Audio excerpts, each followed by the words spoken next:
Hello and welcome back, dear listeners and viewers, to the live coverage of the Senate proceedings today here, Monday, March 25th. I am Claudia Monlouis. There was a break and this break has come to an end, and the senators are filing in gradually, and I think we will resume very shortly. Just to recap, this morning Parliament,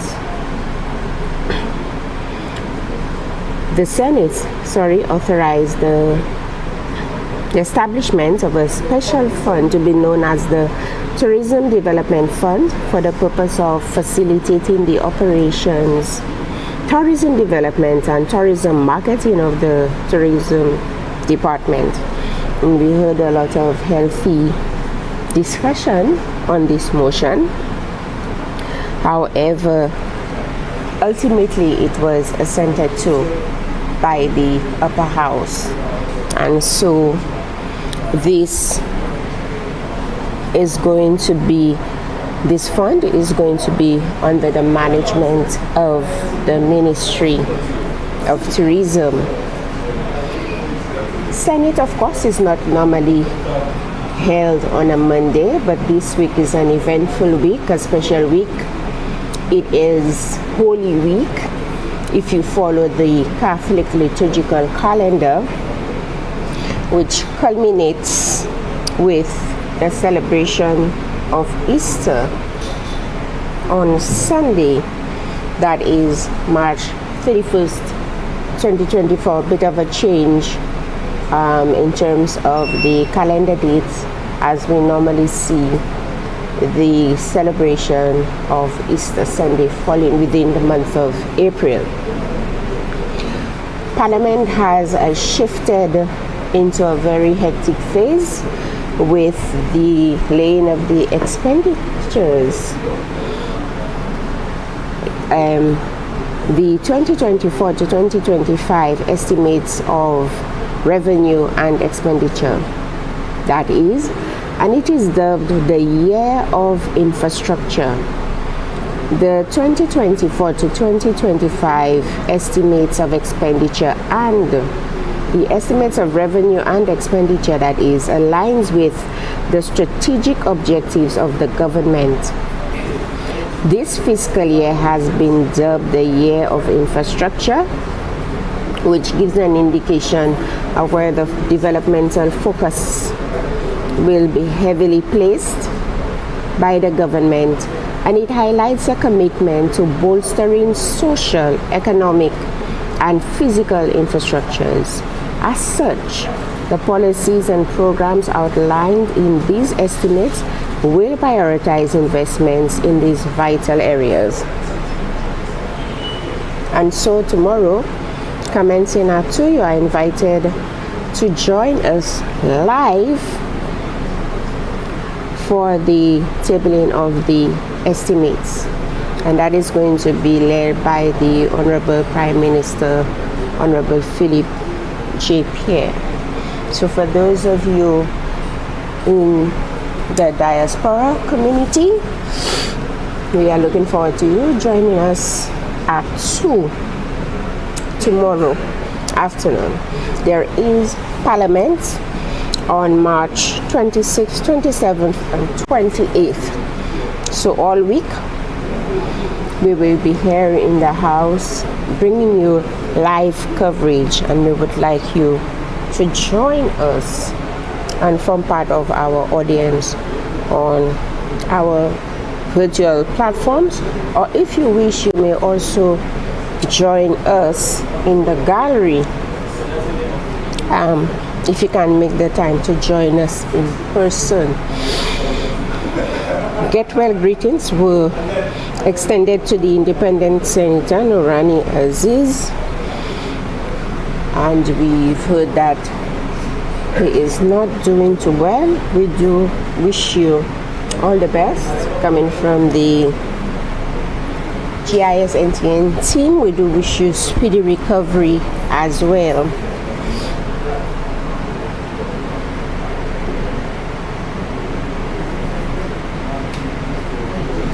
So don't go away, dear viewers, dear listeners. We are going to resume shortly.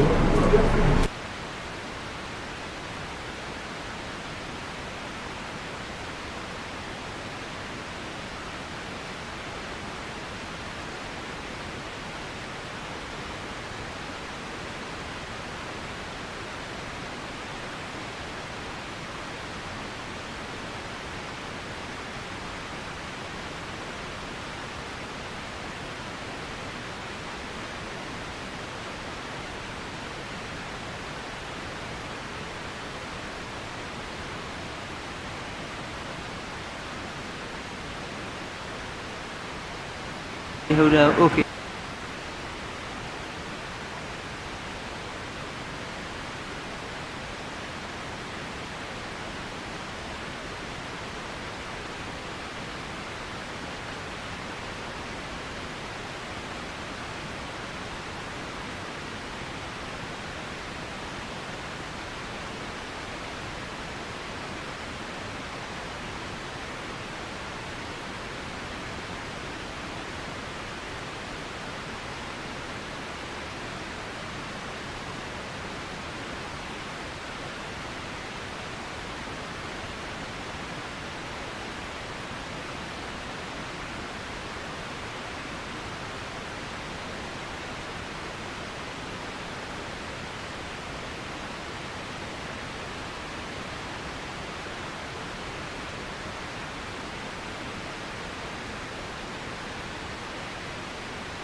Senators, when the Senate rose, motion number 2 had passed. Now call on again, Leader of Government Business.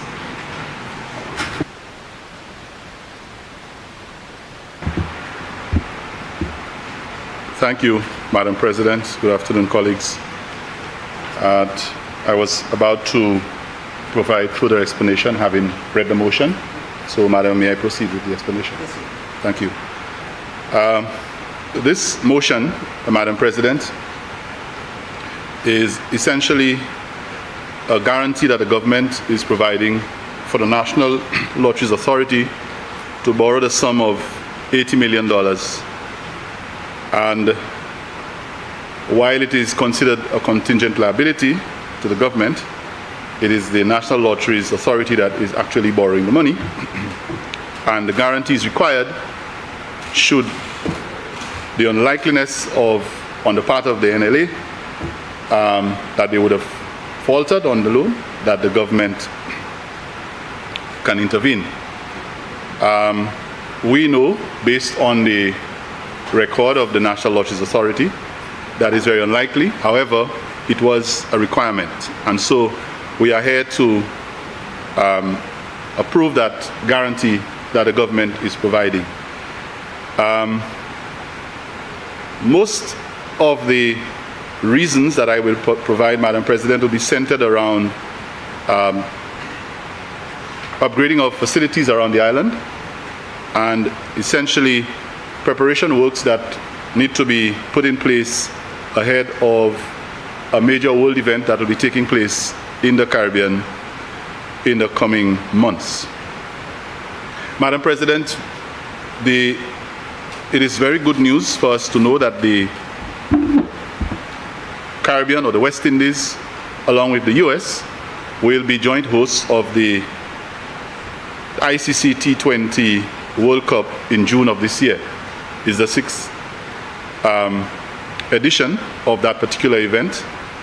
The West Indies team has won this event twice under the able captaincy of Darren Sammy, our very own. And I'm also happy to say that he's the current head coach of the white ball team, both One Day International and T20. So we can expect to see him in action off the field as the head coach of the West Indies T20 team in June. And St. Lucia, among 6 Caribbean nations, will be selected venues, among the selected venues for the matches. Madam President, what that means is that once you're a host country, you are required to be able to provide adequate game facilities as well as adequate training and practice facilities for the host teams. And just to mention, St. Lucia will be playing host to a number of teams that include Australia. They are, multiple world champions in several forms of the game. Sri Lanka is also one of the teams who will be playing in St. Lucia. I think we have Afghanistan and, of course, the West Indies.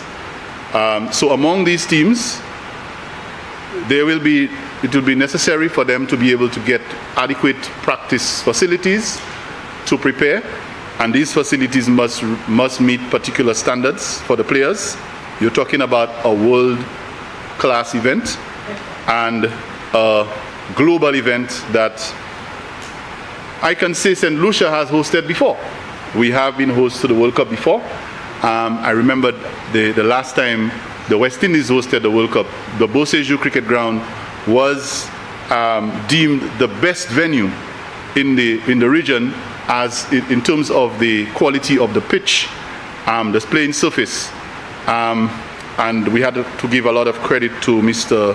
Kent Crafton, the curator, who did a fantastic job during that time. Grozzile homegrown, and in fact he is now a consultant for the West Indies Cricket Board on pitch and venue and ground preparation. So, Madam President, it really tells us that the opportunities that hosting the ICC World Cup can bring to this country are countless. And we do not know who the next Kent Crafton, Darren Sammy, or any other. We now have Zeta James on the Windward Islands and West Indies team. So we have opportunity for our players to get exposure. I remembered when the Guyanese sensation took his debut test figures. I'm just trying to remember his name. Sharma. He actually, the story is that he was basically picked up by a scout who saw him bowling in the nets.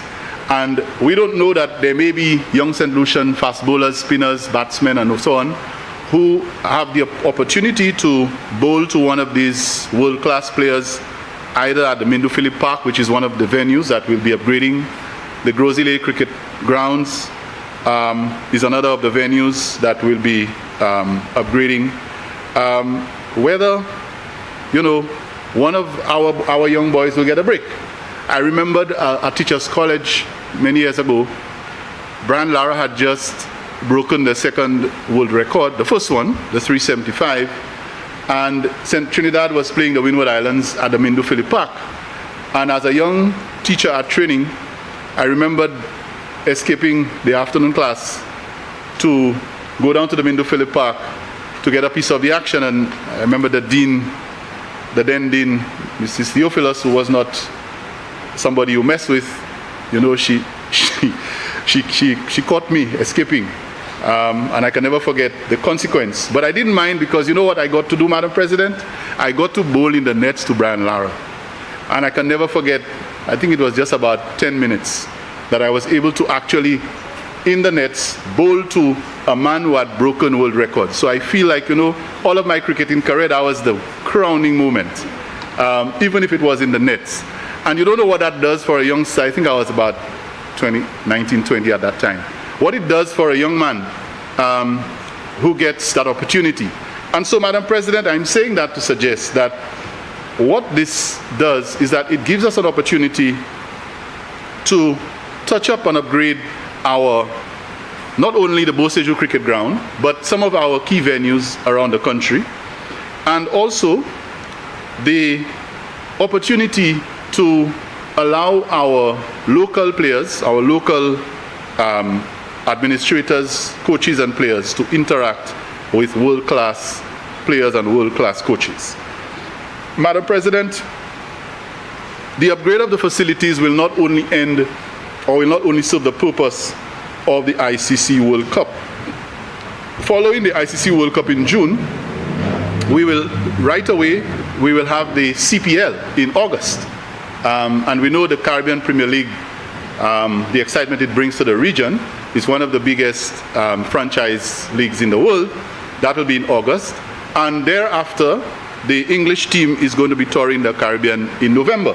So that means, and you know, anytime England is touring your country, the Bamiami and all of those, you know, it's good news for the tourism industry, for sports tourism, and they bring along a huge following and a huge international press. So we are not only thinking about the World Cup, but we're also looking ahead at other major events that are going to be taking place in St. Lucia. And hopefully for the England tour, St. Lucia would probably most likely be one of the venues because the negotiations are on. So we are preparing for the opportunities that will come. We are basically asking to guarantee the loan of 80 million. And if you put it in context, Madam President, every host country in the region is doing likewise. They are making sure that they are upgrading all of their facilities. I will also come to the point where it's not only for the World Cup, but there are other things that this loan is also going to do. But for now, when it comes to the World Cup, we have countries in the region: Guyana, Trinidad, Barbados, Jamaica, St. Kitts and Nevis, and Grenada and Dominica. These countries, in their bid to get either first round games or semi-finals or group stage, they have ensured that they invest in improving their sporting infrastructure to a level that is going to meet the standards that are required for a world event. Some of these countries, Madam President, have borrowed in excess of 120 million, and I understand in the case of one of them, $300 million just for World Cup preparation. So ours, in context, is perhaps in the bottom end, at the bottom end of that scale. But I think every country in that context recognizes that it is a great investment, because the returns on that investment will come through sports tourism, the arrivals, the opportunities, the economic benefits for all of these matches that will be played in the various venues. Madam President, the Afghanistan team is set to play the West Indies on the 17th of June at the Boseju Cricket Grounds. I really look forward to that game, because we can now see that Afghanistan is no longer among what we call the minnows of world cricket. They are a very powerful force. They have qualified consistently in recent years, and they have some stars who are playing international cricket. So the teams who are playing Afghanistan now don't take it as if they are just one of those filling in the numbers. So St. Lucia is going to play host to that fixture, and I look forward to that contest between the West Indies and Afghanistan on June 17th. The Mindu Philip Park is one of the venues that will be benefiting from the proceeds of that loan as a practice ground. And we must appreciate the history of the Mindu Philip Park. This is the ground where inter-secondary school sports used to take place. That's why I bowled in the nets to Brian Lara, so I still see it as a place that has a lot of meaning to me. We've had all kinds of events, football, calypso, all kinds of activities have Mindu Philip has played host to. And while we develop other venues around the country, I understand that there are in excess of 140 courts, the Minister of Sports indicated, and 90 playing fields, including the aquatic center. All of these venues around the country that will be benefiting from this loan. But while we do so, while we upgrade the major ones like Darren Sammy and, Grozile, the Philip Park must never be allowed to,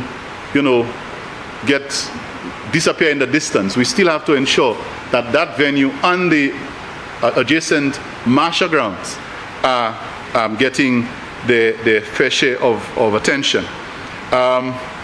Madam President, I mentioned 140, based on what the Minister for Sports indicated, 140 courts, multipurpose courts or courts, and 90 playing fields around the country that,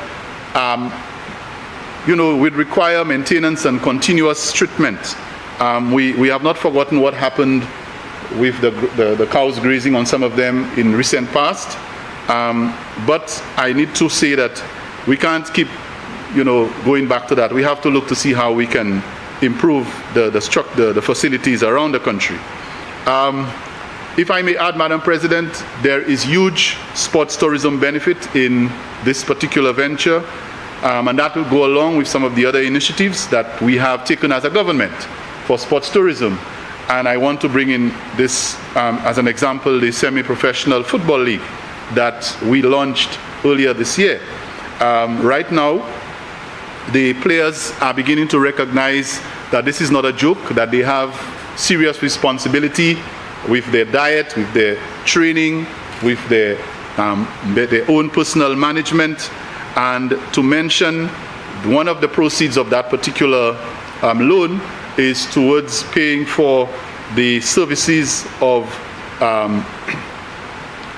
resource persons that will deal with self-management with the athletes, even parenting. Some of these athletes have families and they cannot balance their time and their responsibilities well. Life skills, emotional intelligence, all of these, conflict management, and as I say so, this is necessary to reduce the incidence of violence and crime. So we see that as an opportunity to benefit a number of other areas aside from just World Cup preparation. Madam President, I wish to mention one of the initiatives that was mentioned by one of our colleagues, something called the Project One, which is a project for young people to being able to see themselves as not just one who is insignificant, but one who is one in a million, who can make a serious contribution and change the landscape of this country. Madam President, the other benefits for the National Lotteries Authority for us is that the National Lotteries Authority will be responsible for managing the funds. So because it is not going to go through the regular ministry bureaucracy, and you know what happens when monies are allocated to various ministry departments, it can be a little difficult in terms of the implementation.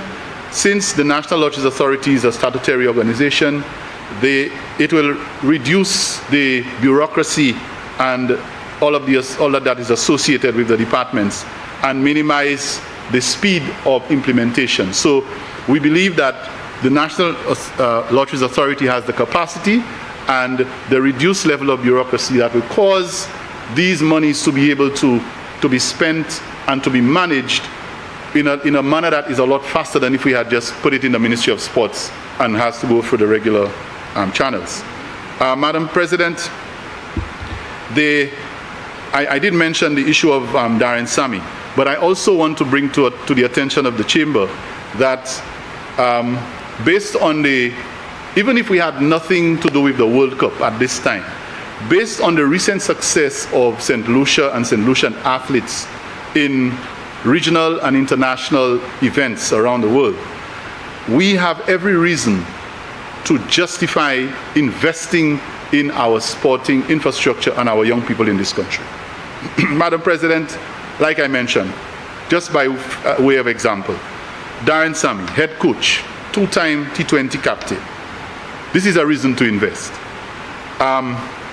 Zeta James, a recent sportswoman of the year, cricketer of the year, sorry, and member of the West Indies team. I was at the Champs, the schools, Island Champs, 2 Sundays ago in Soufrière, and very impressed with the quality of the athletes I saw on the tracks, although it's not certified yet, but we use it. Naomi London, sensational athlete with great promise. We also have the likes of St. Lucia in terms of its performance. We have the Beaufort Comprehensive Secondary School, you know, running away with the Island Champs and showing their prowess. And I know some people here will be very proud to be associated with that school. Madam President, St. Lucia has justified its cause for investing in sporting infrastructure because if you look around in recent times, we have become champions in several regards. I think this is probably the year that we have seen the most success among St. Lucian athletes in the history of this country. And just look at these examples, Madam President. OECS volleyball, we have won that before, but we are champions. Table tennis, we are Caribbean champions, thanks to the likes of Chris Wells and his hard work.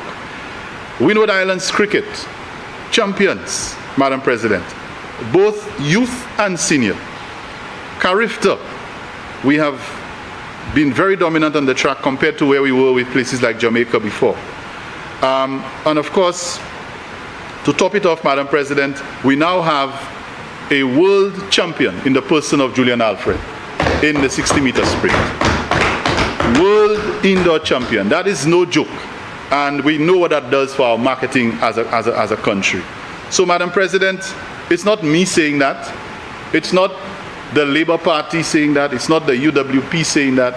It is a fact that St. Lucia is being referred to as a world champion country because we have a world champion who is a St. Lucian. And all of us should embrace that opportunity to see, if we had no other reason, we have every reason to invest heavily and seriously in sports and sporting infrastructure. So, Madam President, what are the reasons we have? I just listed them. Now, I also want to make it also in mention that it is important for us to work on the human side of our sporting development.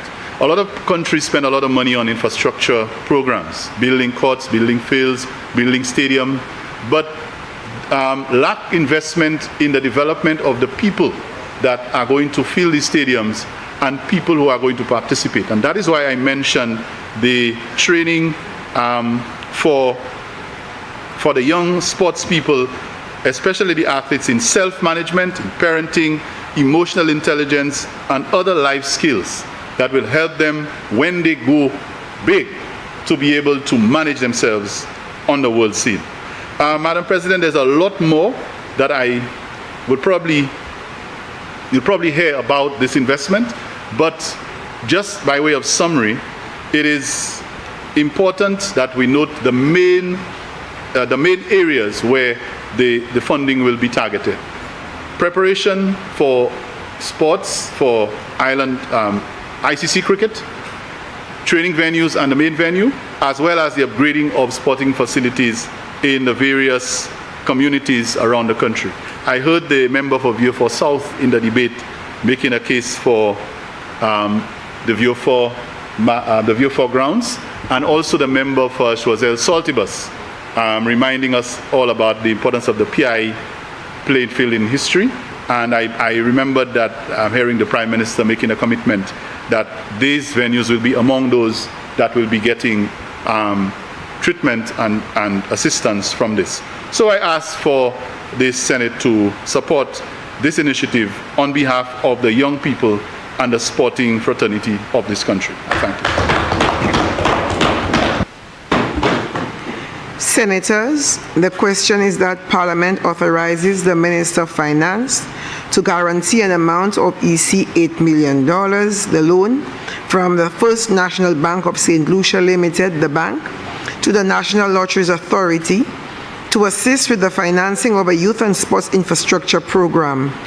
Be it further resolved that the loan is repayable in 15 years in biannual payments of $3,571,993.78, inclusive of interest at a rate of 4% per annum for the term of the loan.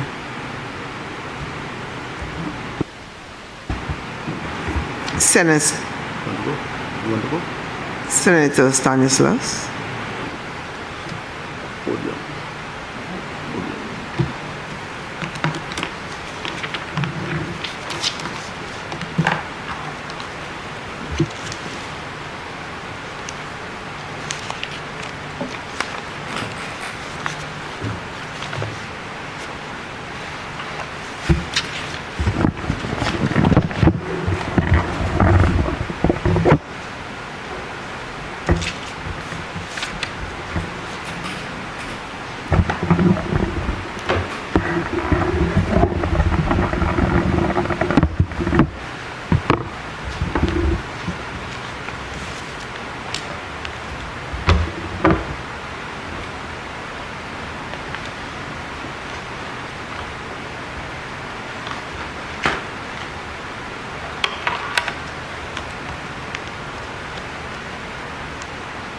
Thank you, Madam President.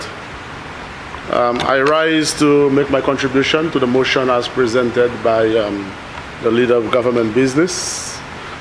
Before I do so, Madam President, permit me to congratulate the Soufriere Youth and Sports Council for the hosting of a very successful second annual community sports event at the Soufriere Mini Stadium yesterday. You know, it was a very amazing day yesterday for the council and the people of Soufriere. You could have seen the enthusiasm, the joy amongst the people and the different athletes and the communities. And I also want to congratulate the winning community of Francis Jacques for emerging victorious and urging them to work even harder next year when the Youth and Sports Council is going to host the third annual community sports event, Madam President. Madam President, I stand here to to say to this honorable chamber that any initiative, whether it is sports infrastructure-wise or sports programming pertaining to the development of youth and sports in this country, I stand in support of such initiatives, Madam President. And similarly, I think I can speak on behalf of the United Workers' Party for our support for any program relating to sports infrastructure and youth development.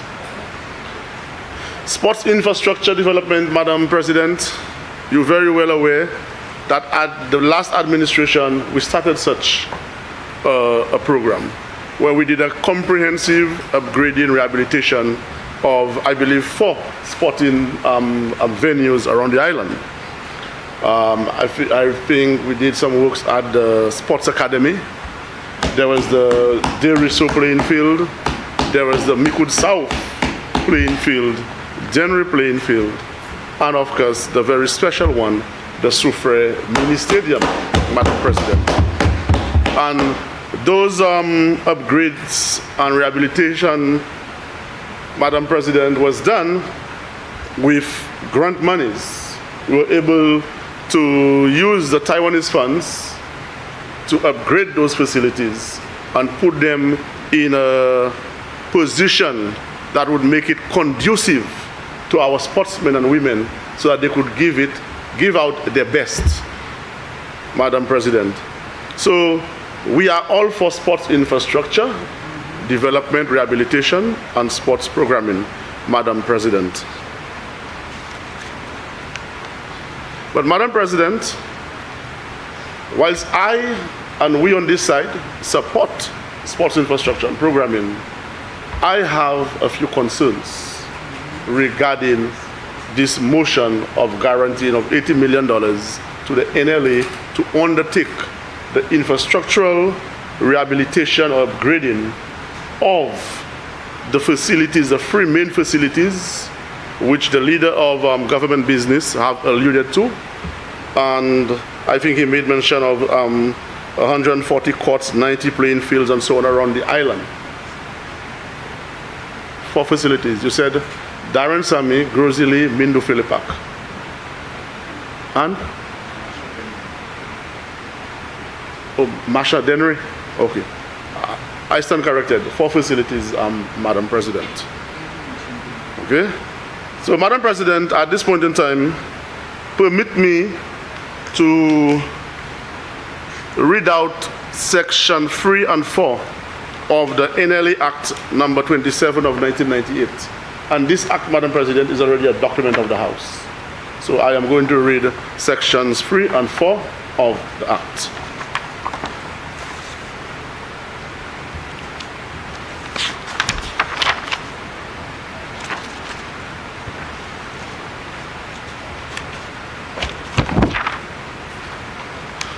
And like I said, this is an Act 27 of 1998 and Act 8 of 2005.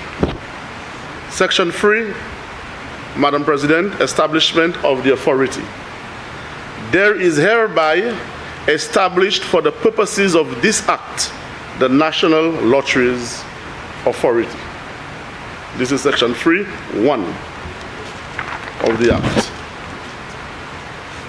Section 3(2) reads, the authority shall be a body corporate to which, subject to this Act, section 19 of the Interpretation Act applies. And I will come to section 19, which is later on as well. Section 4, Madam President, of the National Lotteries Authority Act of 97. Powers and duties of the authority. Basically the functions of the authority given to the NLA under this piece of legislation. 1, that's subsection 1 of section 4. The authority shall have power to carry out or provide for the operation of lotteries in St. Lucia. A regulatory authority to oversee gaming. Beg your pardon? I'm looking at section 4. 2. Without prejudice to the generality of subsection 1, the authority shall A.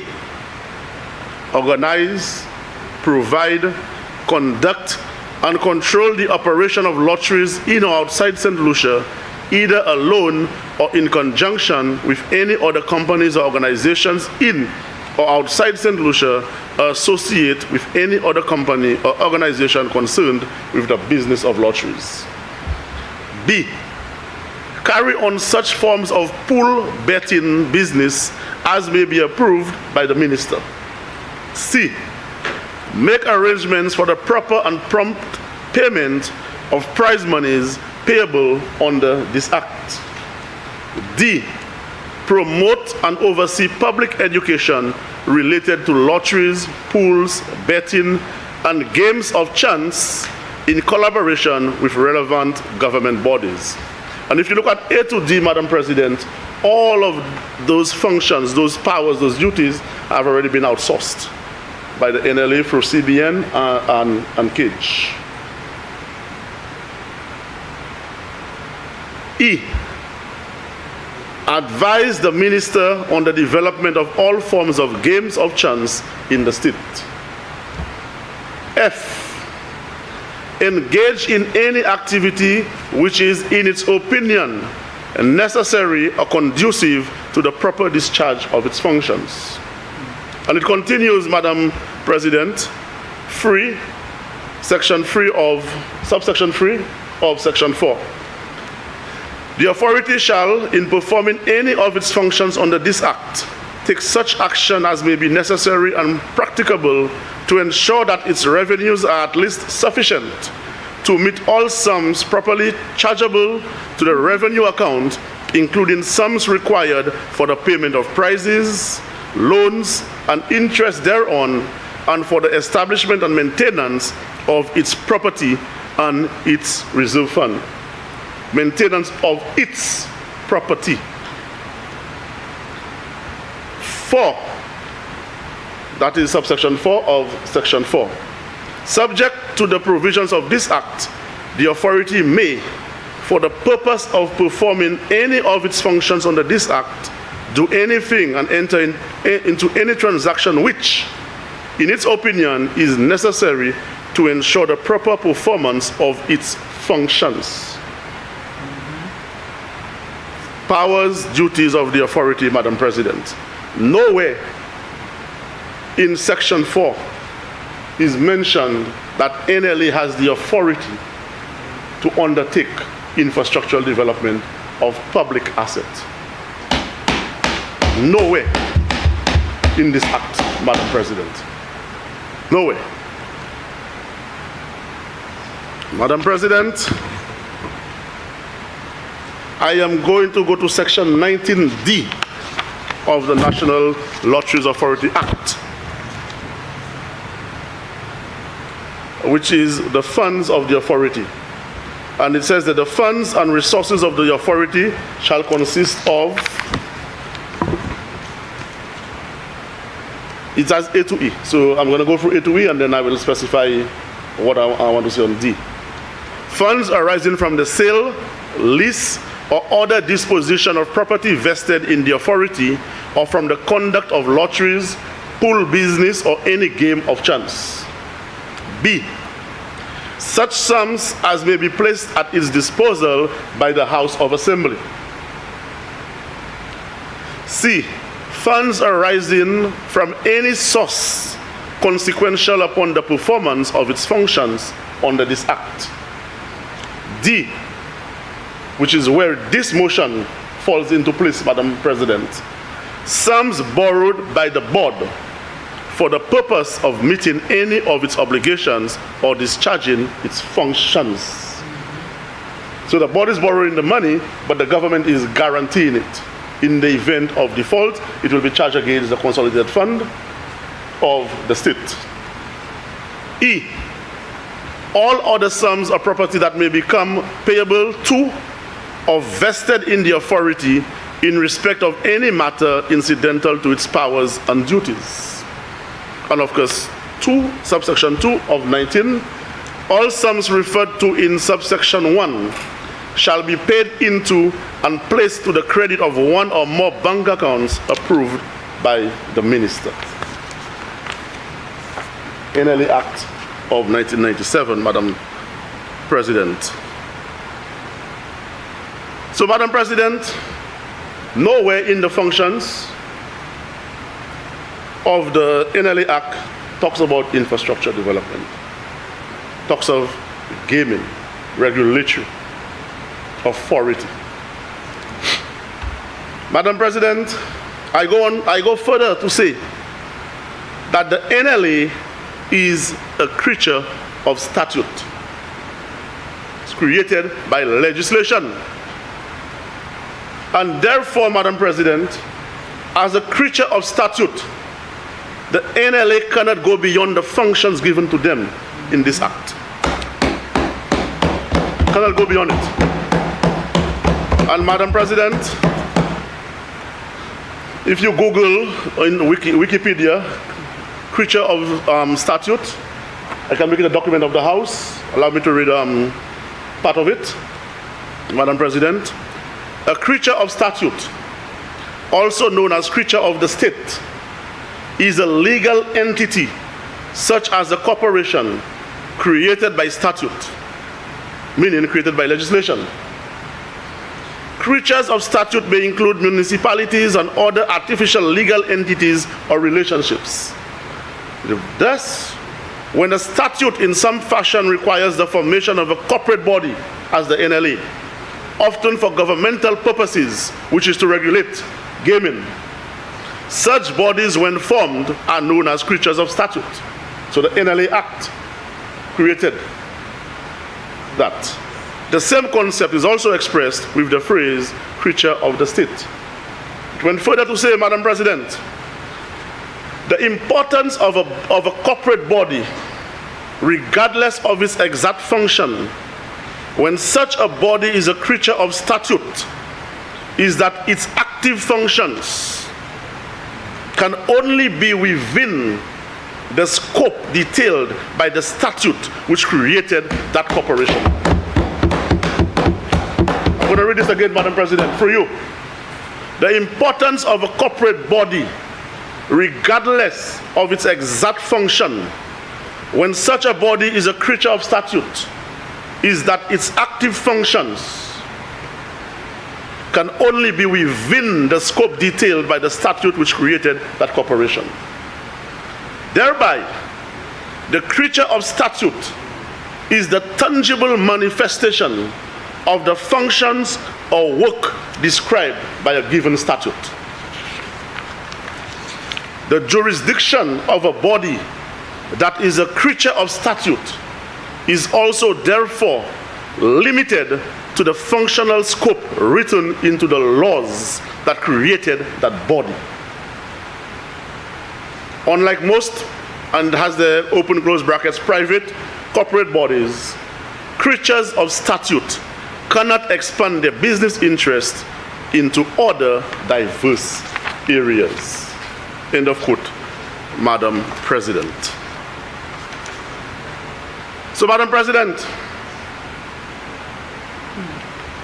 all this says, when you look at the functions of the NLA, it tells you that the NLA, this legislation, this creature of statute, was not designed to undertake any infrastructure of public assets. NLA can do so, Madam President. Very simple, by amending that legislation. The government could have come here at any time and amend Section 4 with an additional 1 or 2 subsections to give NLA, to give that statute, that creature of statute, the legal authority to undertake infrastructural development on public infrastructure. And again, public infrastructure which it does not own. It was right there in the authority, the functions of the NLA. The facilities which the leader of the opposition have mentioned, have alluded to, they are not owned by the NLA. Madam President, I rise on a point of order. What is your point of order, I Senator? think some of the information that is being presented appears to be misleading. And so what I will do is to explain what I'm saying. Madam President, in my You submission... need to just indicate what part Yes, that is misleading. as the Senator has, for a while now, been speaking about the function of the NLA not being responsible for infrastructure, but and he is giving quite a background about that. I am just going to make one statement. Now, I can deal with the rest in the rebuttal, but I don't think it is fair to allow him to continue without that particular thing being corrected. It is very clear that this motion is about the NLA seeking getting the finance, $80 million for infrastructure. It has not indicated that the NLA is going to be spending the money. These venues and specific areas that I made mention, the Mindo Phillip Park and all of them, they are not owned by the NLA, they are owned by Sports St. Lucia Inc. So the function of the NLA is to source the money and manage the funds, as he correctly said, based on the statutes. Their function is to finance, not to go ahead building infrastructure. So I am just saying, Madam President, that what I'm getting from this is that the function of the NLA is out of order from him. And I'm saying again, the function of the NLA from what I have presented is that they are sourcing the money and managing the funds, but they are not the ones executing any infrastructure.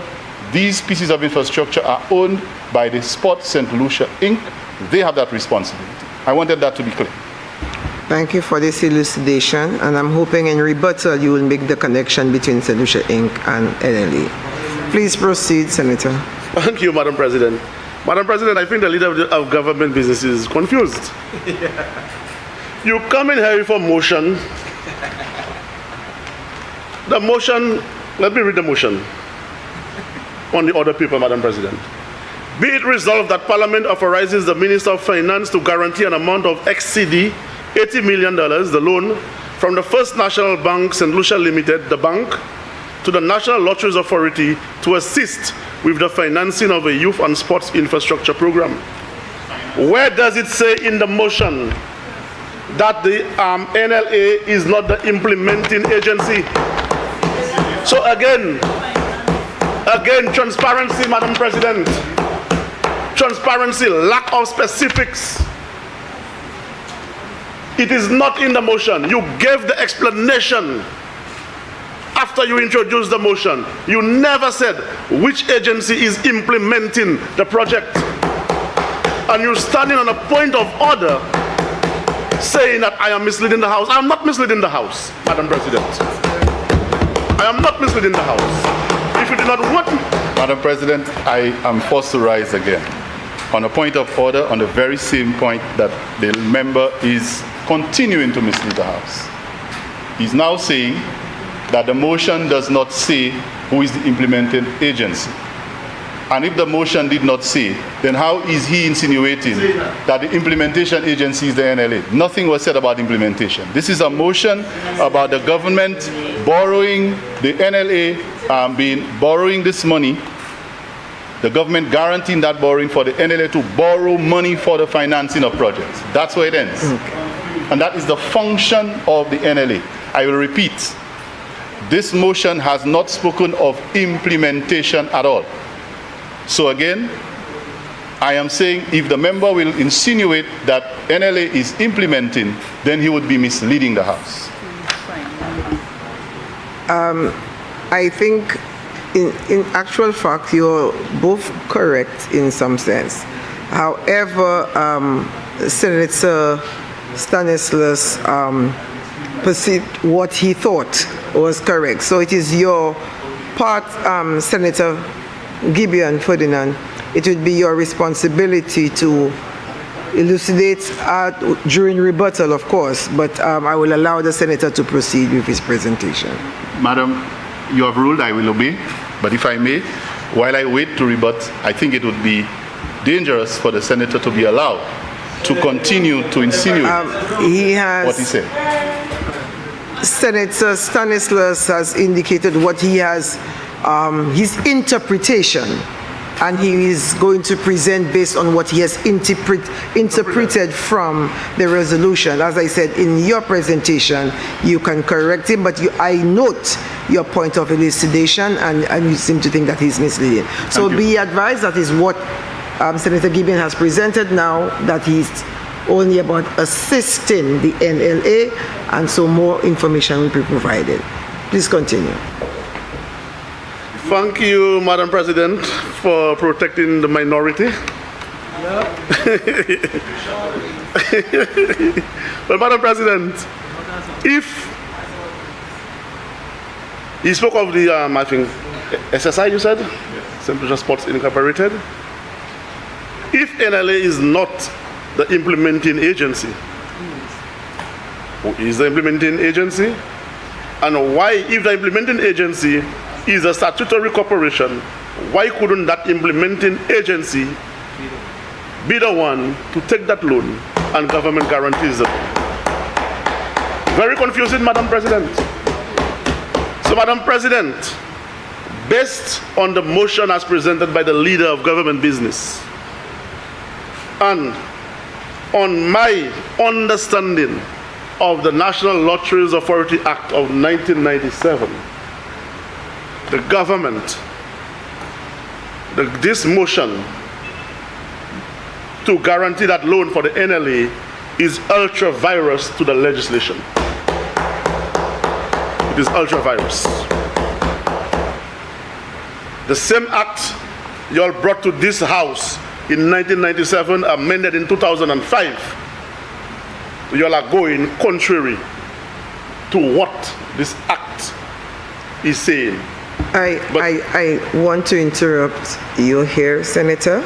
I think the Senator has stood up on 2 points to guide you accordingly. Yes, Madam President. So please be guided. Like I said, he'll provide more information, but in the meantime, he has insisted that it's to assist and that they will not be the ones taking on the infrastructural work. So please be guided. I shall continue, Madam President. Thank you. So, Madam President, I have some more concerns which I would like to continue to outline. The member said that the money is for the upgrading of the 4 facilities, Darren Sami, Mindo Philip, Masha, and I think Grosile or Dennery. But as far as we know, works are ongoing at those facilities. Am I right to say that, Mr. Leader of Government Business? Works are ongoing. But today, works have started, what, 4 weeks, 6 weeks, 2 months, I'm not sure. I stand corrected. You are coming today for a guarantee. You are coming today for a guarantee of $80 million. And let me make it clear, Madam President. We on this side have no issues with government guarantee. That is part of governance. The government of the day could guarantee loans for any statutory corporation at any time. There is no problem with guarantee. There is no problem with sports infrastructure, upgrading, rehabilitation. But if work started weeks ago, days ago, a month, 2 months ago, why now are you coming to get the guarantee? Is this the fact? Is this another belated guarantee? Is it another belated guarantee? Because that is your term, coming after the fact for the guarantee, and you all said it was a belated guarantee. So is this another belated guarantee? Madam President, another concern I have. Again, the leader of government business is running away from the specifics. The cost of rehabilitation, upgrading of the facilities.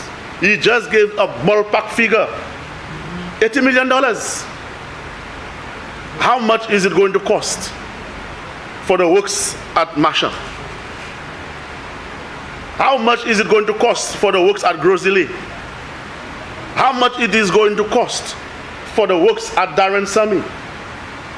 We don't want to know every little detailed information. You're going to do 100 feet of drains. You're going to do this, do that. No. But give us something. So at the end of the day, it can amount to the $80 million. What is the breakdown? What is the scope of works for the facilities? Are you going to redo the playing surface? Are you going to redo the French drains or whatever? Are you going to redo electrical? What are the stands? What? No scope of works. No information has been given, Madam President.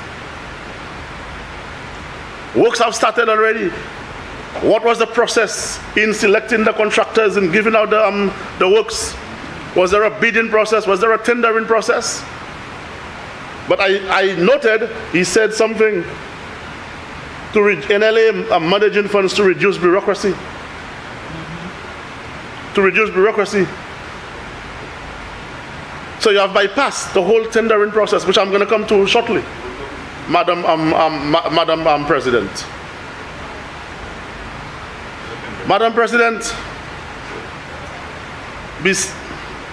I'm coming to that. Madam President, based on the motion as presented, it is clear that the NLA lacks the capacity to implement $80 million project, infrastructural project. You will have your time, Mr. Leader of Government Business, to rebut and clarify. It is up to you who did not make it clear in your motion.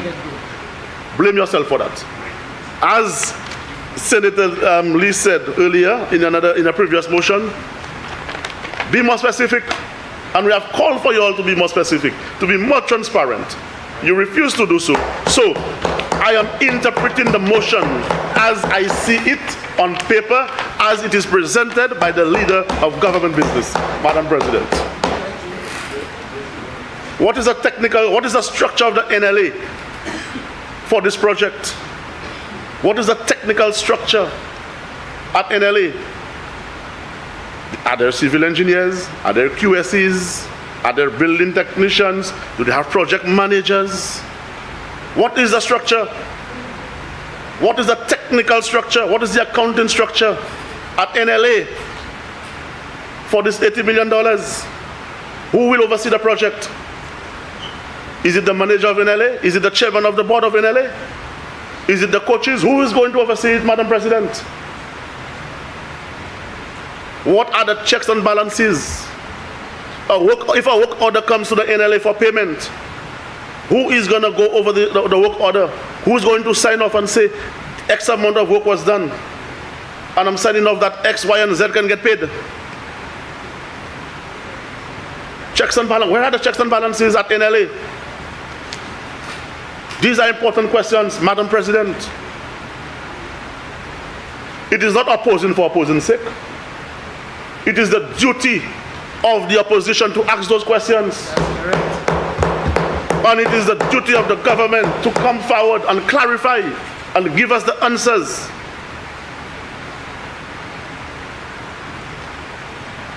What is going to be the procurement process? Just a few weeks ago, we came here for a policy-based loan, Madam President, to strengthen the Finance Management Act and the Finance Procurement Act. But today, you are bypassing it. That's right. To go for a statutory body. And what is your excuse? To reduce bureaucracy. That is your excuse, to reduce bureaucracy. The same policy-based loans you took to strengthen the FMA and the Public Procurement Act, you are going contrary to it. And at the end of the day, you will want to talk about transparency, accountability, good governance. No.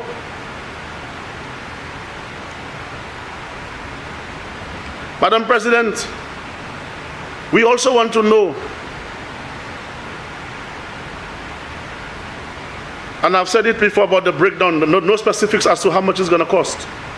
But if at the end of the day, there are monies left over or in the $80 million, because we know cost overrun is synonymous with the Labour Party. We know it's synonymous with the Labour Party. Okay? If there are funds left, how will those funds be used? How will those funds be used, Madam President? Big time. And who determines how those funds are going to be used, Madam President, if any funds are left after the works? Who? Madam President, the NLA, and I stand corrected, currently takes in approximately $600,000 monthly in license fees, revenues, and so on. I stand corrected, Madam President. But from my knowledge, from my information, whilst you were in government, this is a ballpark figure, which I remember clearly, that NLA takes in monthly. But based on this motion of the biannual repayment of over I think it is $3.5 million. It means that approximately $595,000 monthly will go towards paying this loan for 15 years. NLA takes in $600,000 a month in revenue. It pays out $595,000 a month on the loan for 15 years. That's the reality. That is the reality, Madam President. So we have no money left over. So after this loan is paid, Madam President, what becomes? My question is, my concern, what becomes of the administrative responsibilities of the authority and its commitment to youth and sporting programs? Because before, the NLA was into programming, assisting in programming. It means that with what the NLA is taking in of $600,000, paying $595,000 monthly to the loan, the NLA is left with just about $5,000 a month. How does the NLA pay staff? I'm sure the $5,000 remaining is not even sufficient to pay the manager. How does the NLA pay rent, pay utilities? What is going to be there to assist all the clubs? And he made mention of all the assistance the NLA was given out to the associations, to the youth and organizations, to the clubs, to schools, to athletes, the after-school program, which was vital to curb some of the social issues we have amongst our young people in the school system. What happens to those programs? Will there be, how does it continues? Who is going to pay for it? Is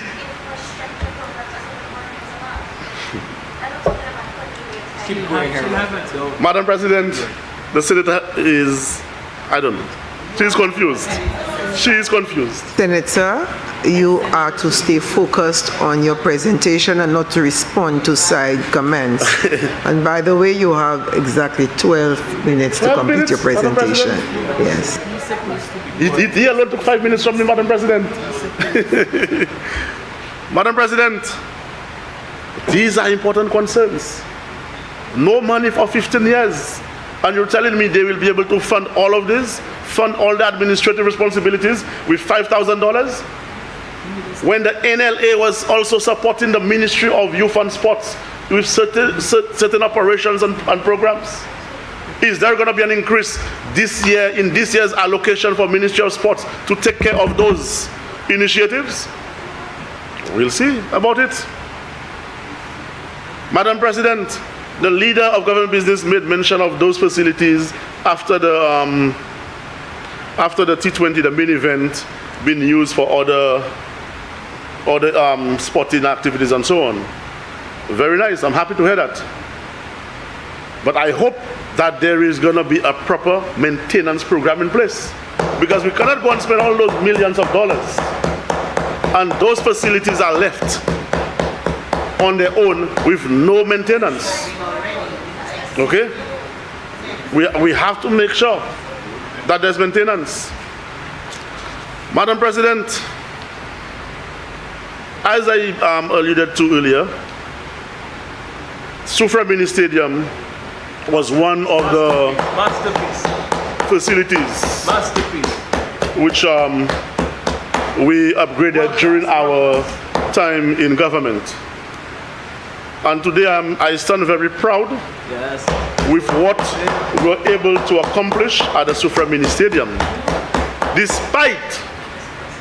Despite all the criticism from the members opposite when this project was ongoing, Madam President. Despite all the demonizing of the works at the Sufra Mini Stadium, it was cancerous. But 3 years now, 3 years, the Labour Party have been using, abusing, misusing the cancer facility for 3 years now.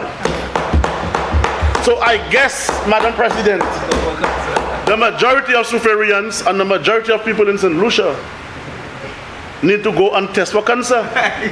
Maybe. You know? I hope not. Because this is what they said. It was cancerous. Even my friend, member for Grosile, once said the Sufra Mini Stadium, Belle sans l'odeur.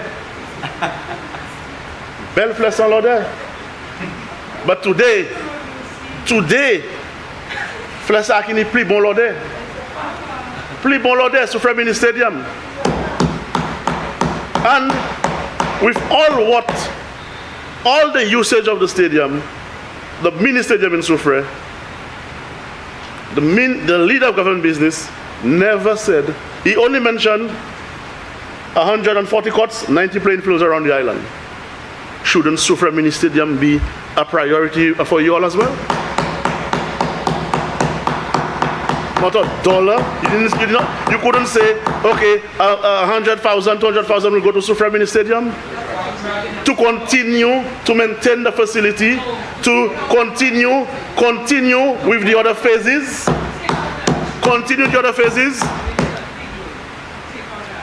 Take out the AstroTurf? Well, Madam Senator, go and remove the AstroTurf.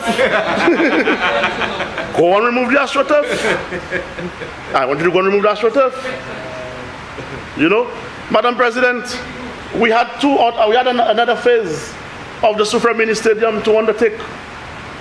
We had the pool, the 25-meter 8-lane pool at the bottom, the south end, to put in place. We had the netball court to put in place. We had the works to do in the control room. We had the concession booths to take care of, Madam President.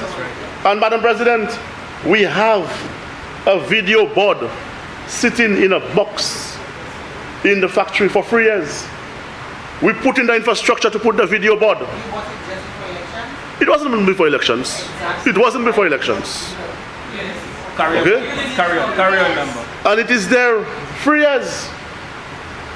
All the cables, everything, the platform is there to put up the video board. Up to now.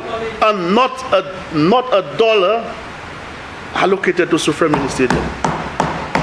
In the $80 million, Madam President. So, Madam President, I have to question this borrowing, this guarantee. I have to question the ability of the NLA to manage and implement this project without the proper structures. And the Act does not give it the authority to do so, Madam President. I have to question it. It is a concern, and I hope that the leader of government business can clarify. Because we need answers, Madam President. We need answers. Madam President, it is said that where there is no structure, chaos emerges. Yes. Oh yeah, so profound. Madam President, I pray that the necessary interventions can and will be put in place at the NLA to avoid a disaster with this project. Thank you very much, Madam President, for your time. I think I have used up my 12 minutes. Thank you, colleagues, for your patience. I thank you, Madam President. Senator Jawahir. Thank you. Thank you, Madam President. Good afternoon, colleagues. I also, through you, Madam President, would like to wish Senator Aziz a speedy recovery. We have missed him for some time. And I also would like to welcome back Senator Stanislaus. I realize he came back all colored and with a bang. But I wish to just raise a few points. Madam President, I'm really proud of the efforts of the Minister for Youth Development and Sports, Honorable Kenson Casimir. I'm really proud of the efforts of the Ministry of Youth Development and Sports and its staff. And I will start off, before I address some of the points raised by Senator Stanislaus, I will start off to tell you why. Just as the leader of government business presented and spoke of this historic year, national athletes on the world stage, Julian Alfred, Zeta James, and the likes, we certainly have a lot to be proud of. But what we have to realize, Madam President, is that the effort that has to be placed and put into the foundation and the development of these athletes does not come overnight. Significant investments must be made. And so we are here to guarantee an amount of 80 million from the First National Bank to the National Lotteries Authority to assist with the financing of a youth and sports infrastructure program, of which the leader of government business did justice to explaining which facilities will be developed. But Madam President, the member opposite who just spoke made some remarks and referred to several parts of the National Lotteries Act. And I just want to draw the attention of the House to Section 18, which would be page 12, which speaks of policy directions. Number 1, because I don't want to read a piece, the Act, yes. Section 18 and the policy directions. I don't want to read what's just that part. I'll read what's before and what's after. In fact, the entire section. 18, number 1, the minister may, after consultation with the chairperson, give to the board directions of a general character as to the policy to be followed in the performance of his functions in related to matters appearing to the minister to concern the public interest. 2, the minister may direct that the principle of equitable geographical distribution be observed by the authority in the application of its funds to youth and sports projects and programs. And of course, 3, in accordance with the minister's directions, the board shall develop such specific policy guidelines as it may deem necessary and may circulate and disseminate such policies with the consent of the minister. So, Madam, which one? Section 18. And just repeating number 2, which states that the minister may direct that the principle of equitable geographical distribution be observed by the authority in the application of funds to youth and sports projects and programs. Madam President, I just want to remind the member opposite that although we are here to assist with financing youth and sports infrastructure program, it does not mean by any means that this is all that the NLA is set out to do. He spoke of the after-school program, which is still going on. And maybe he's not aware, but I will enlighten him on some of the programs that the National Lotteries Authority has been able to implement so far, especially under this Minister for Youth Development and Sports. A high-performance center for cricket, Madam President. Historic under an SLP administration, which allows for the development of our young people adequate access to food, to nutrition. And the minister, when he was giving his presentation in the House, did speak of a time when he was a national athlete and he did not have access to that. Madam President, do you know that a number of children who go to the Marshall Field on a Tuesday and Thursday under a specific program, majority of them would probably go there and not have access to proper food. Some of them don't even have a proper shoe for them to be on the track. And so you can imagine that a lot of our young people who come up through the ranks, especially through youth and sports development, this has been sort of a getaway for them. Whether it be them moving away from whatever social ills that they're dealing with, this has been an opportunity for them to develop themselves. And so the Minister for Youth and Sports did express that this is why he wanted to establish the High Performance Center through the support and direct intervention of the National Lotteries Authority, because it is funding that program to ensure, if they have a sprain, they get some masseuse services, physiological services, mental. If you go there now, you might see some of them engaging in yoga, all sorts of activities that prior to this time would not have presented themselves. That's just one activity. Madam President, we've also seen the launch of semi-professional football in St. Lucia. Finally, a young person can get paid for their sport, get an idea of what it's like to engage in trade. Some of these things, Madam President, and I follow football very closely, you would see on television and never imagine that you would witness this happening right here in St. Lucia. And our young people can get scholarships as a result. This was recently launched, and especially in Soufrière over the weekend, there were some games in Soufrière and in Vieux-Fort. Madam President, and again, I want to even remind the member of the after-school program, which is actually the biggest program of the National Lotteries Authority. So these three items that I highlighted just give you some insight that is just not for infrastructure that the NLA is responsible for, that this project in particular is this resolution or this borrowing, financing of this borrowing, is in reference specifically to infrastructure program. Now, Madam President, if you would recall, some time ago, I can't remember the name of the cricket matches we had there at Darren Sammy Cricket Grounds, and a lot of the games were rained out. Why, Madam President? Because we did not have the best drainage facilities. There are a lot of issues at the Darren Sammy Stadium.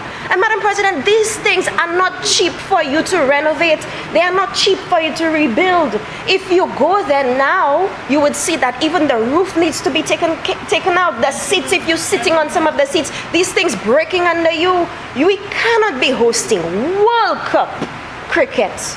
USA is coming to St. Lucia. All of these countries are coming to St. Lucia, and embarrass ourselves with rained out games and inadequate drainage. Madam President, these things do not come cheap. The maintenance of the Mindu Phillip Park, which was left abandoned by the previous administration in the same constituency that is known very well for the Belrose Doctrine, Madam President, abandoned. And these things cost millions of dollars. And of course, you have activities at Darren Sammy, you have activities at Mindu Phillip Park, and we were also learning of the mention of activities at the Grosile playing field.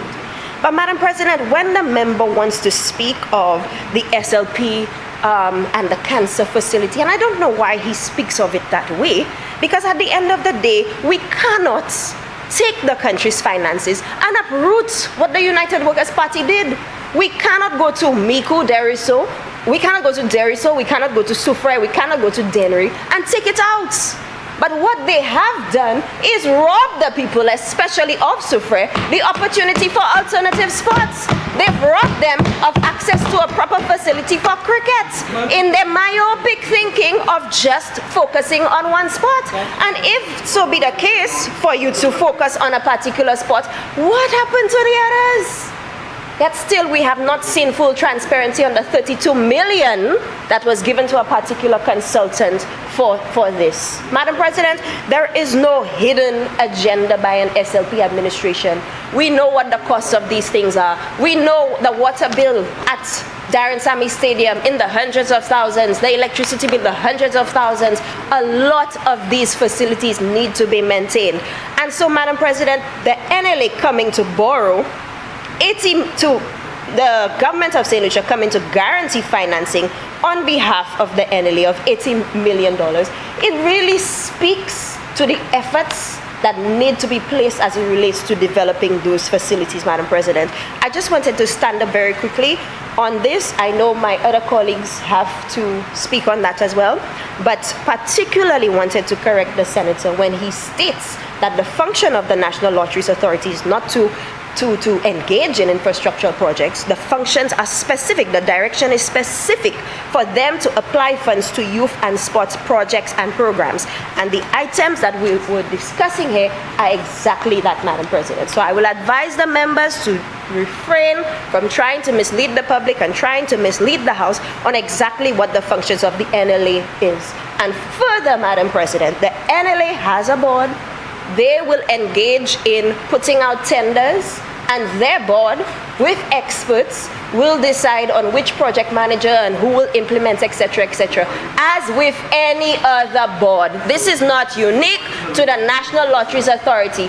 As with the Tourism Authority, which is an implementing agency for tourism projects, when they have to build any structures, they are not doing it themselves. They have to put out tenders. So let's not mislead the public that the NLA is the one financing and constructing and they don't have expertise in project management. Their functions specifically say that they are allowed to engage and get financing for projects and programs as it relates to youth and sports development. Thank you. Senator Lee. Thank you, Madam President. Again, just some few observations with regard to this third resolution. With regard to the issue of the, well, for want of a better expression, legality of the motion, I believe reference actually needs to be made to Section 23 of the National Lotteries Act, which speaks to the application of funds. And my interpretation of the act is also sort of based on the representations made by the leader of government business that what the NLA is doing is they're going to be financing these projects. And if that is the case, then under Section 23, it's a permissible activity. I'll just read Section 23 just so that everybody is on the same page. It says that the funds of the authority, being the National Lotteries Authority, shall be applied to the purposes authorized by this act, which would be all the purposes that my colleague Senator read out under, I think, Section 4, and towards youth and sports projects and programs approved by the board with the consent of the minister. So, assuming again in the background that the board has met, considered these particular projects, and it has been consented to by the minister, then the financing of these projects by the NLA will be a lawful activity. That being said, though, I do share some of the concerns raised by Senator Stanislaus. In particular, we are being asked to guarantee borrowing in the sum of $80 million without any reference to the NLA's ability to repay these sums. We have not been presented with the financial statements of the NLA. We don't know what their current banking situation, financial situation is, so we have no idea as to the ability to repay these sums. For all we know, we may be guaranteeing something that the government has to step in tomorrow to pay. And that's not really the purpose of a guarantee. So for us to make an educated, for want of a better expression, decision on this, really and truly, the financials of the National Lottery Authority ought to have been presented along with this resolution. Again, also the question that was raised by Senator Stanislaus with regard to what works, how exactly these funds are going to be apportioned, I think is a salient matter that needs to be addressed. Telling us that some of it is going to go to the ICC World Cup refurbishment projects, some of it is going to go to more generalized sporting infrastructure projects, really doesn't give us an idea of what is going to be, how these monies are going to be spent and what the benefit will be to St. Lucia as a whole. For example, you may end up spending $75 million on refurbishing Darren Sammy, Mindu Phillip, Grosley, and the other park, which means basically you have $5 million left for the entire rest of the country. Is that satisfactory? Is that sufficient? Again, these is just asking for more information so that we can make decisions that are informed, and that we can then hold the government to account when these projects are actually carried to fruition. The concern also with the timing, I have a concern with the timing of the projects. Having been involved in the past in ICC World Cup events, I know for a fact that they have very high standards as to what they require the grounds and the sporting facilities to be. And the refurbishments that are necessary will often take a significant period of time. Senator Jawahir made reference to the issues with the drainage at Darren Sammy Cricket Stadium. Now, if we are to address this, it means you have to dig up the field, replace the drainage, relay the field, relay the sod, and have sufficient time for all of that to settle and grow. That is not something that's going to happen overnight. I passed recently and I realized that the entire roof has been removed. So obviously works have started. So the question I think that Senator Stanislas was asking as to when exactly did the work start, how were they approved, who were the contractors, for example, undertaking them, are valid questions. And again, I think it's actually in the government's favor to bring out this information and be proactive in terms of sharing this information so that people can understand exactly what goes into hosting these events and exactly how proactive the government has to be in taking these actions as quickly and as early as possible to ensure that they're completed in time to host a successful, what I have no doubt that the events will be successful, but give persons a proper understanding of what already goes into hosting these events.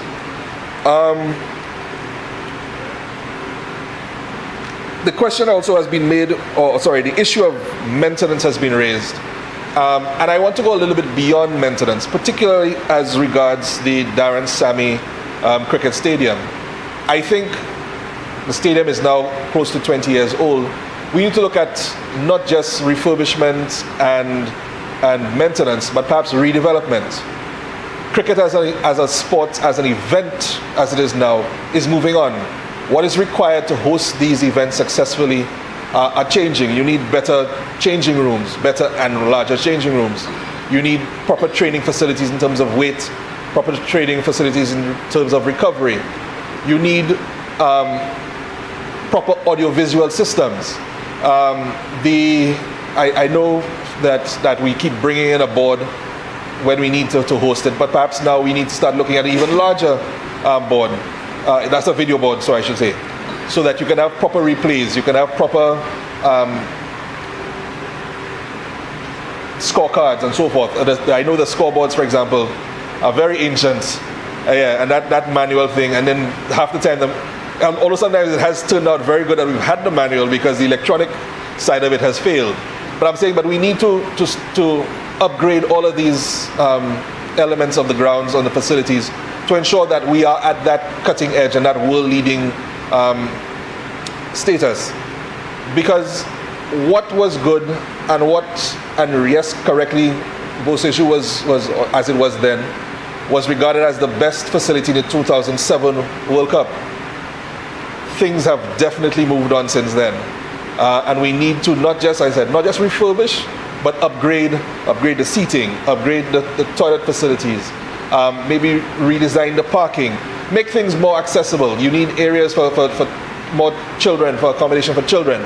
There are lots of things that we can think of putting into these grounds to make sure that we are not just accommodating an event now for now, but that hopefully then going forward, when we bid, we have less work to do because we already have the infrastructure in place. And similarly, I think we need to look at perhaps redeveloping some of the other fields as well. Grosley needs to be properly fenced off, proper seating, covered stands if possible. I need to make a plea for the multipurpose complex in Sanssouci, which has served us for many years, but I think now has well and truly outlived its usefulness. Asphalt as a court surface, and I'm sure as a sportsman and a volleyballer, the leader of government business has perhaps suffered quite a bit from jumping and landing on those asphalt courts. I think really and truly we need to move past that, and perhaps covering it as well to ensure that you can have all-round sporting activities regardless of what's happening with the weather outside. Too many times our sporting activities are impaired by the weather, and these are things I think that we can address. And so in looking at our sports development, I don't want us just be looking at doing things just for a particular end. Let's see where we want to go, and let's start making conscious decisions and conscious improvements to ensure that we have the facilities in place to serve our youth, not just for now, but into the future going forward. And with the questions that I raised with regard to the actual funds, the apportionment of the funds, that would give us a better idea, and obviously the financials of the NLA, so that when we are voting and we're deciding, yes, we can support this, we know we are supporting a viable entity and a viable borrowing. Thank you, Madam President. Senator Paulius. Can I get the please?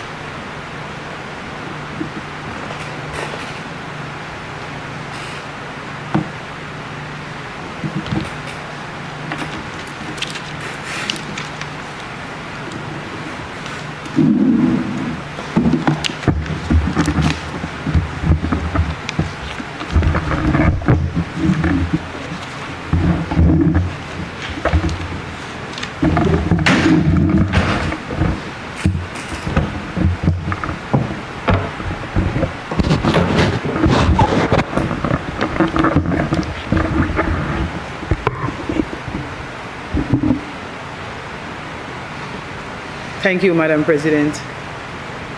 Madam President, I want to start by just repeating 5 words, just 5. There is no hidden agenda. This is what we have been told by one of the members opposite. And if there is no hidden agenda, why don't we tell St. Lucians how these monies will be spent? Madam President, I think my colleague on this side has done an excellent job in terms of raising some concerns regarding the way in which this borrowing is going to take place and how the monies will be spent. Madam President, we know that sports offer our young people more than just a physical activity. We know that the various sporting disciplines that our young people participate in equip them with a range of soft skills, Madam President, including teamwork, resilience, discipline, and leadership. And we know too well that all of these soft skills will serve them well throughout their lives. Madam President, I want to echo the position of the opposition, and my colleague has articulated that we support, and I repeat, we support any intervention that aims to assist our young people and their sporting abilities.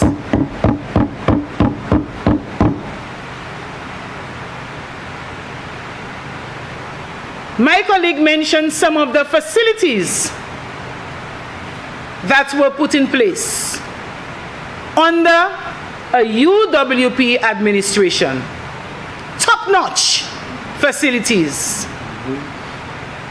And all of these top-notch facilities, as well as the injection of funds to advance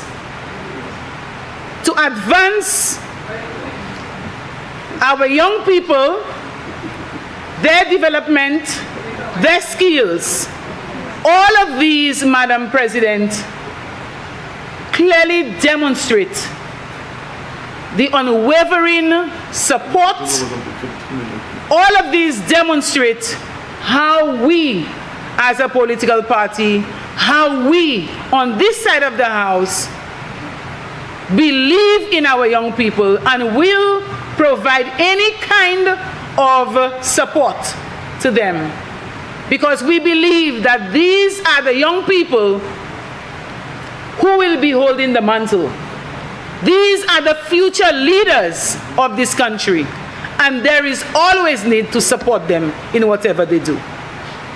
Madam President, we are aware of the transformative power of sports in uniting communities.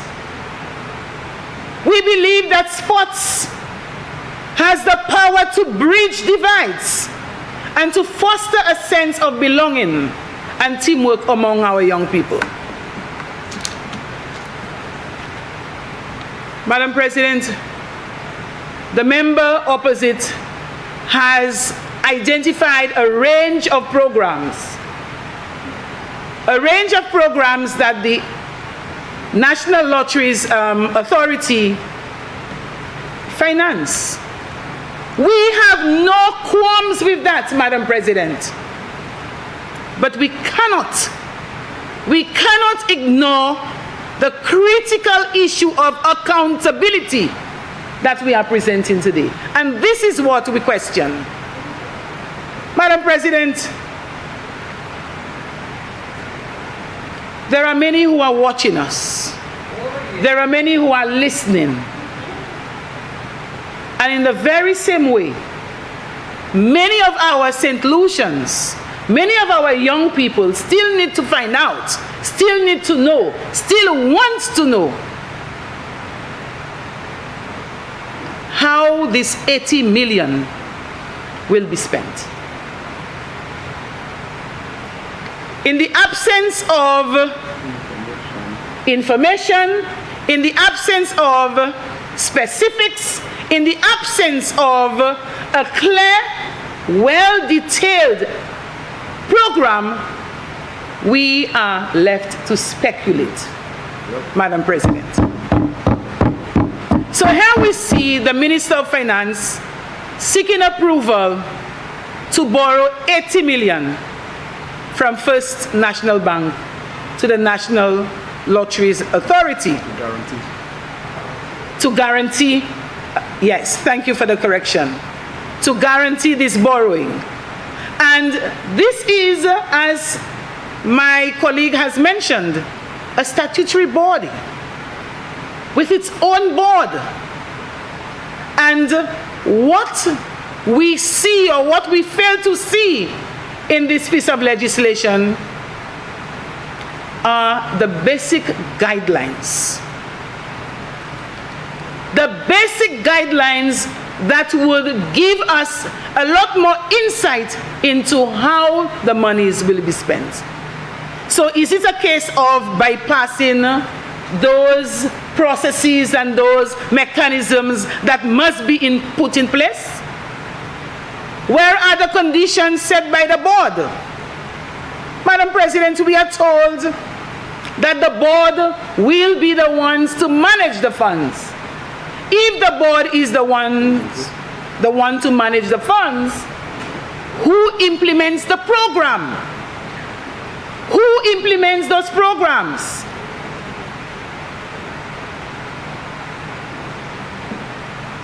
We need a breakdown. We need a breakdown of the works to be undertaken. We need to see the plans, and we need to know exactly. And as my colleague has mentioned, there is no need for me to go through all of it, but he has already indicated that there is need for us to get an indication as to how those monies, 80 million, will be spent. And who's going to provide oversight? Who is going to provide the oversight that is needed to ensure the checks and balances?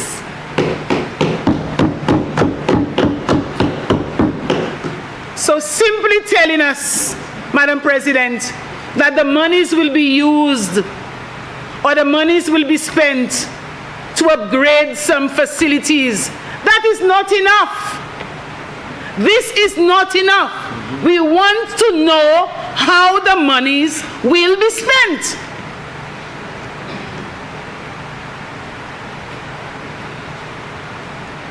You know what, Madam President? I really wonder. I really wonder whether this was an oversight on the part of the Minister of Finance, or was it a deliberate attempt to prove to St. Lucians that they have total autonomy to do things when they want, how they want, without question,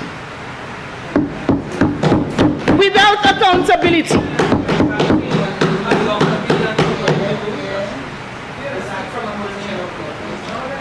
Madam President, question nous voulons demander. Nous voulons demander si ça c'est peut-être un petit faux pas. Eh bien, si ça c'est un bagay qui gouvernement fait parce qu'il voulait prouver, il voulait faire cette lycée savent, c'est yo qui en charge et que ça fait ça yo voulait, là yo vieux et personne pas ça m'a de chession. Mais vous savez qui ça? Madame Président, où est les yon politicien qui a dépensé l'argent et que l'argent qui a sorti en poche li, il n'est pas obligé de dire personne qui a dépensé l'argent. Il n'est pas obligé de dire personne, ça c'est l'argent qui a sorti en poche li. Mais depuis, l'argent c'est l'argent pep cette ici. Depuis l'argent c'est l'argent gouvernement. C'est l'argent pep cette lycée. Toutes ces taxpayers là. Madame President, yo ni pour faire cette lycée savent qui monnaie l'argent c'est la because the money belongs to the people, the taxpayers of this country.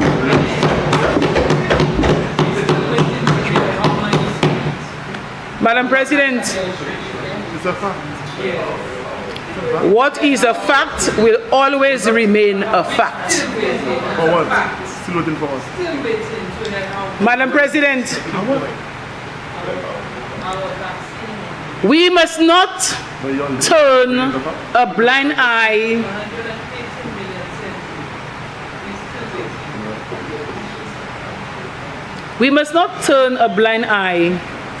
to the questions that still linger in our minds regarding the whereabouts of past NLA funds allocated for similar purposes. We must not forget this. Let us not forget the blatant abuse of office and mismanagement of NLA funds in 2012. In 2012, when the former Minister of Sports gave directives to the board of the National Lotteries Authority to have an account.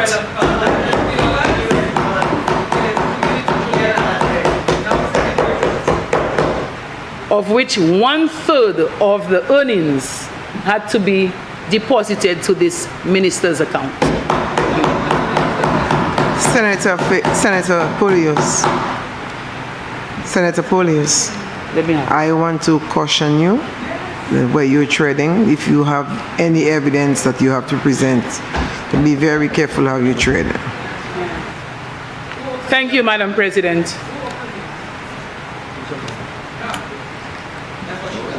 Madam President, I am glad to provide you with some evidence, right?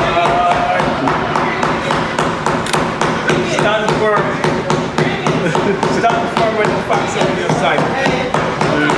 Madam President, perhaps I can send pass this to you. We can make it a document of the House. I can probably give it to you afterwards. Share with the public the facts. Madam President, in a letter to the then chairman of the board, That's right. dated 29th May 2012, the Minister of Youth and Sports at the time, Honorable Sean Edward, put forward a formula to be applied with regards to the allocation of NLA funds, of which 1/3 of the monthly earnings had to be allocated to him to meet various financial requests. Further to that, Madam President, St. Lucians, listen. Further to that, Madam President, and I can provide you with this right here.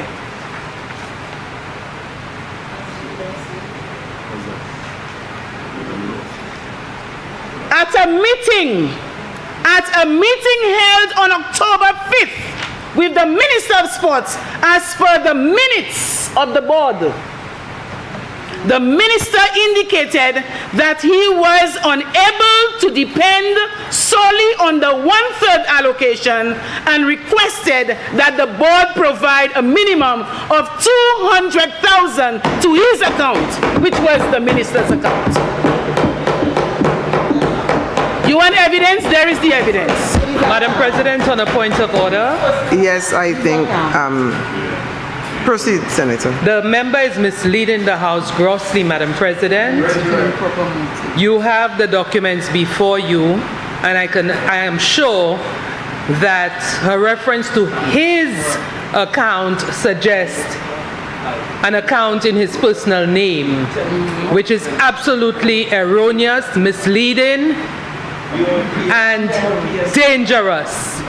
And I ask, Madam President, that she withdraws that statement. Yes, as a former PS, Madam President, I am asking that Senator Ferropoulos withdraws the statement which refers to the minister's account as if it was in the name in his personal capacity. Senator Poulios, I have to agree with Senator Jean. You did indicate that he asked for the deposit to be to his account. Please withdraw and please correct. It should be to the minister's account, as indicated on the documents you have presented. So please correct. Senators, there will be no disruption in the I am speaking while the presiding officer speaks. The rest will remain silent. I am saying, for the record, it must indicate that the minister indicated that 200,000 may be deposited in the minister's account, not in his account. So please retract and correct the statement, Senator. Madam President, perhaps the member was a little bit too hasty, because right after I said this, I said the minister's account. So this is the account to which I refer. It would be irresponsible of me, Madam President, irresponsible of me to suggest that it was a personal account. So I said his account, I said so, but right after I said the minister's account. If we play the recording and we will hear it. Madam President, this was an account. This was an account that the minister utilized as if it were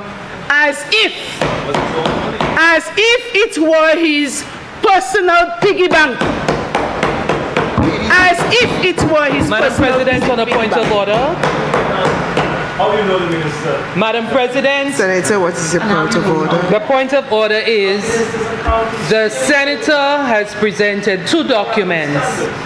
And in these documents, Madam President, if these documents do not show that any of the funds that were in that account went to any personal activities of the minister at the time, I am asking that she withdraws that statement.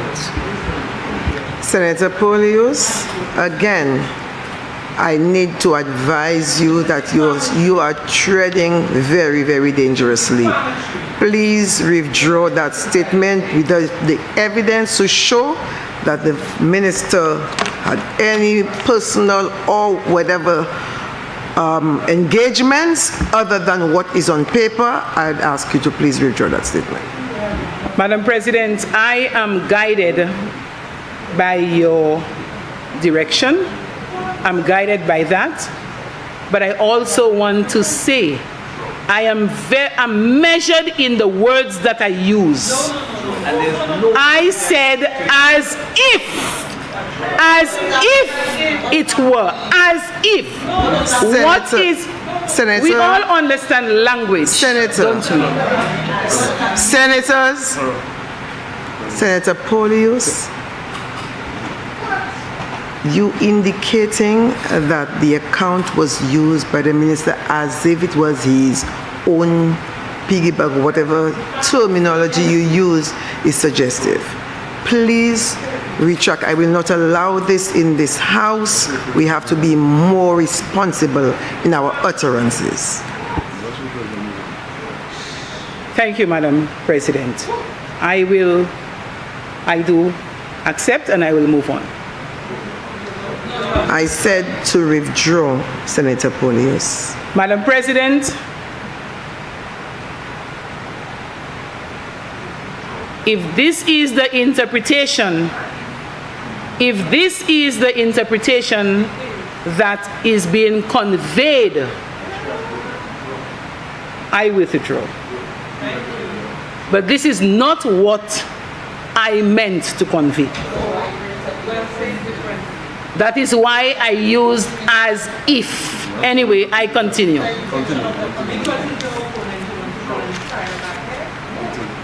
I will continue.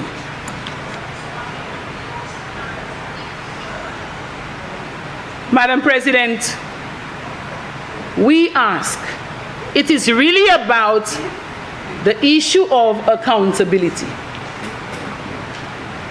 Who is providing the oversight? The 80 million that is being guaranteed. Who is providing the oversight? And how can we allow such a situation to go unchecked?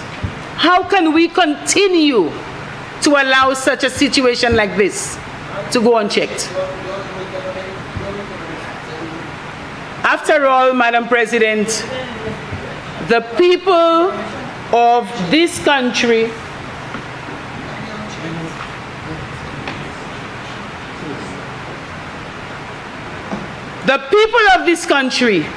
the taxpayers of this country deserve transparency and accountability in how their hard-earned money is utilized.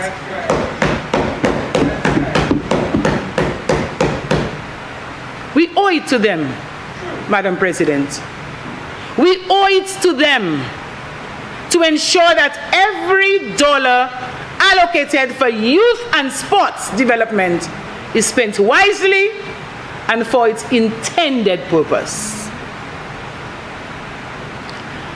Madam President, I strongly oppose any attempt to circumvent or to bypass regulations. Any attempt. We know that governance is characterized by transparency. That's good governance, by the way. Good governance is characterized by transparency and accountability. Without these two fundamental principles, Madam President, trust in our government wanes. Trust in our government goes out the window. Corruption thrives. And the very fabric of our democracy is jeopardized. Madam President, it is against this background, Madam President, that while I support the intention of this resolution, the intention, I am extremely worried. I'm quite apprehensive, Madam President, about the manner in which these funds will be disbursed and spent. I thank you.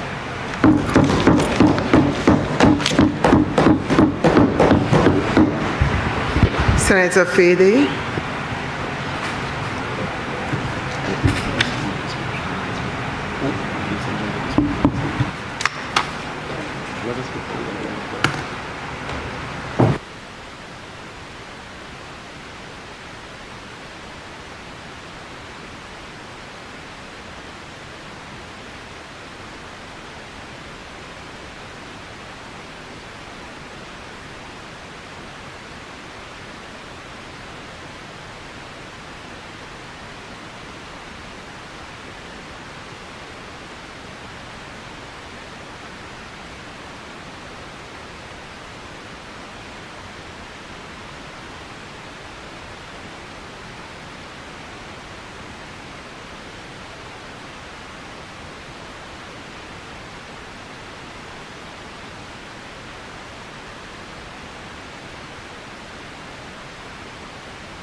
Thank you very much, Madam President. Madam President, the motion before us is to borrow $80 million from First National Bank Limited for the National Lotteries Authority to assist with the financing of Youth and Sports Infrastructure Program. Madam President, my colleague, Senator Stanislaus, and followed by Senator Polios, they both did outstanding jobs in outlining the functions of the NLA and to ensure that the motion that is before us is in keeping with the functions as set out in the law, to ensure that the motion is in keeping with good governance in our country. Madam President, Section 3 and Section 4, the member for the Senator Stanislaus went into great detail and outlined what the functions of the NLA are. We saw from the other side an attempt to indeed broaden the scope of the functions of the board, given the minister's powers. But I want to say, Madam President, that in that section where it pertains to the powers of the minister can in no way violate the functions of the National Lotteries Authority. If the law, Madam President, did not envision that the functions of the National Lotteries Authority would be in keeping with those that are laid out specifically, then there would be no need for the legislation to be passed in this way. So, Madam President, we don't buy, and we are certainly not convinced by the attempt to broaden the functions of the NLA. The functions are clearly what they are, and nowhere in the functions of the NLA is it set out to implement infrastructure. Now, the leader of government business made it absolutely worst, because then when they got caught or get exposed without being able to impress us that they are indeed in keeping with the NLA functions, he then said to us that the programs were going to be implemented by Sports St. Lucia Inc. The question then arose, why didn't the government simply borrow the money or guarantee the money on behalf of Sports St. Lucia Inc., the government company that owns the infrastructure? Why this very messy arrangement that doesn't even exist within the motion that is put forward before us? Nowhere does it say, well, the NLA is borrowing the money and then it will transfer it to SSI.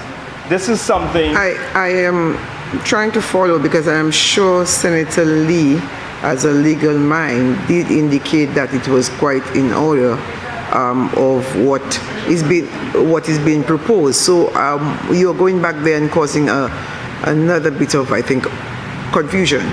Senator Lee had placed that in his presentation. Were you in the Senate at the time? He did indicate that it was quite in order, the responsibility of the NLAs. I didn't hear Senator Lee say well, that. he did, so I'd advise you to move on. Senator Lee is a senator just like me, and he's entitled to his opinion, and I am entitled to mine. Are you talking back at me, Senator? I'm not talking back at you. I am saying to you, Senator Lee, as a legal mind, interpreted the regulations, the act, and he advised the Senate that it was in keeping, and you were not in the Senate at the time. So I'm advising you that this had been done, so you can move on. Yeah, but Madam President, I'm begging to express my opinion in this democratic house called the Senate, that my opinion is this is messy governance arrangement. Senator, when we express our opinions, we have to be responsible. This is going on record. If a legal opinion has been given, you cannot tell me you're expressing your opinion. You're misleading here. So I'm advising you to move on. Madam President, I thank you for your counsel. But in the interest of my democratic right, with all due respect to your counsel, I am entitled to my opinion. There's no court that has laid an official legal position in the House to say that I can't express a contrary opinion. So while Senator Lee is a lawyer, I spoke a while ago on the tourism bill and I expressed my opinion, and Senator Lee was quite in order to disagree with me if he wanted to. So I'm laying it here, this is my opinion. Notwithstanding what has been laid before, this is my opinion, as afforded to me by the Constitution, that this is a messy governance arrangement. If it is that the Minister of Finance, who has the constitutional responsibility to borrow money as empowered to him by the Public Finance Management Act, then if the minister wants to then make monies available for the construction and upgrading of playing field facilities, whether it's for the World Cup, whether it's for just in the normal circumstances, it makes better sense to me to borrow the money on behalf of Sports St. Lucia Inc., notwithstanding Senator Lee's position. I heard all the positions that have been laid here before the House, but I would love my constitutional right to express my opinion. And my opinion is, coming to the House with a motion, don't state in the motion that you are going to be transferring that responsibility to SSI is not enough detail to the members that have to debate the House. And it's in keeping, again, with the lack of details in these motions that we have come here to debate. And that is what we're saying, right? Not enough detail, not enough transparency, not enough accountability. The works have already started at Marcia on the Mindufili Park. And we don't know who got the contracts, were the contracts. Madam President, I rise on a point of order. What is your point of order, Senator? I want to make reference this time specifically to the standing orders in this booklet here. Which 44-1, which speaks to the order in the Senate and its committee. And I'm making reference to the Senator's persistent repetition and dealing with tedious repetition of his own argument or arguments that were used by other senators in the debate. And I think, Madam President, you did bring it to his attention earlier. And now, after having gotten past that, now he's going back to the same point regarding the SSI and contractors. These are arguments that were raised by his colleague, and he's now the very same thing you just ruled on. I'm just saying now, Madam President, the standing orders make provisions for that not to happen. And he's violating, as I speak, Standing Order 44-1. So I would seek your guidance in that regard. Thank you, Senator Ferdinand. Senator Fede, this is quite correct from Senator Ferdinand, hence my reason to ask you to move on. But if you persist, the right has been given to me to ask you to discontinue and to resume your seat, hence the reason why I keep guiding you to move on away from that. It is actually in the standing orders. So please move on with your presentation. Thank you, Madam President. And so, it is important in this debate to also raise matters brought up here by the leader of government business as it pertains to the difference in the framework of Sports in Lucia Inc. and NLA. Vastly different in how they are structured and incorporated. And when the member for, I was going to say the member for Soufrière, but the senator from Soufrière indicated that the functions of the NLA are quite clear, and the leader of government business went on to say SSI, I thought that that's even worse. And that then makes the point by the senator from Soufrière even stronger. The NLA is a statutory corporation incorporated by law. At least it has laws governing it. SSI is a public state-owned company, but it is incorporated like most private sector companies are. It is designed to be flexible, nimble, and to avoid the usual bureaucracies that are accompanied with central government agencies and with statutory corporations. And so it is expected in its own framework to be a lot less loose than the NLA. And so while the NLA does not have that function to do that, SSI, to implement the programs that we're talking about, to implement the programs, and my colleague here did eloquently outline the functions of the NLA. But Madam President, I stand on a point of order. What is your point of order, Madam President, Senator? the member is continuing to mislead the House. He just stated again that the NLA does not have the authority to do that.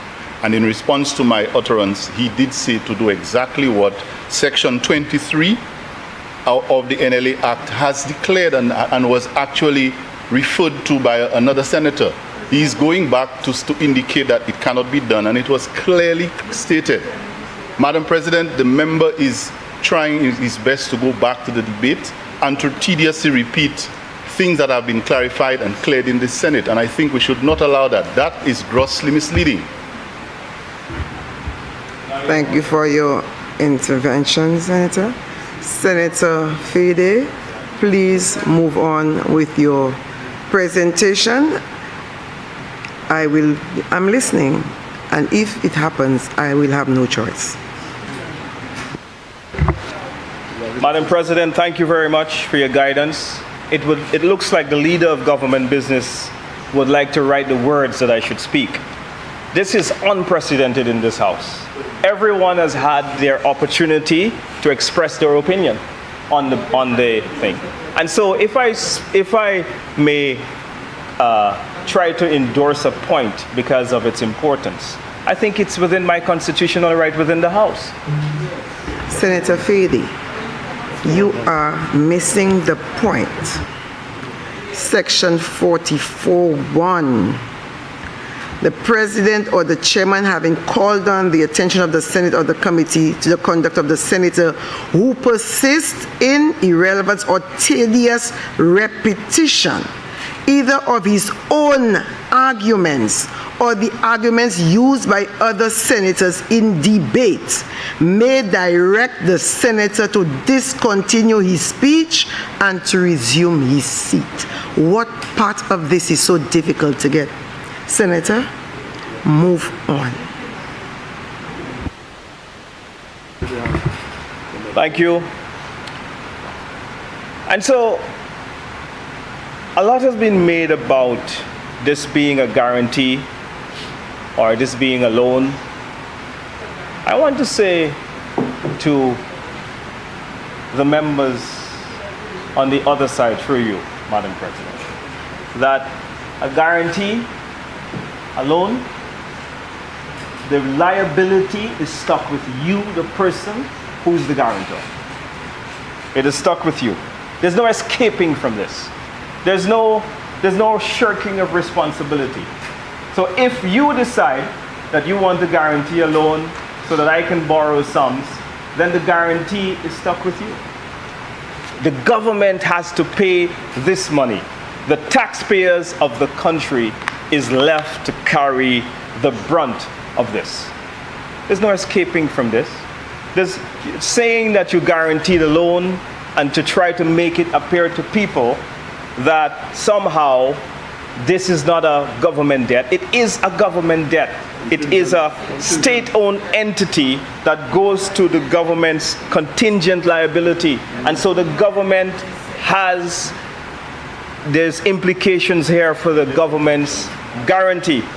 Madam President, the Economic and Social Review has on the guarantee loans that there are $290 million. Senator Fede, what is your point of order, Senator Jean? Madam President, the point made by the member opposite is misleading. The motion before us is for a guarantee.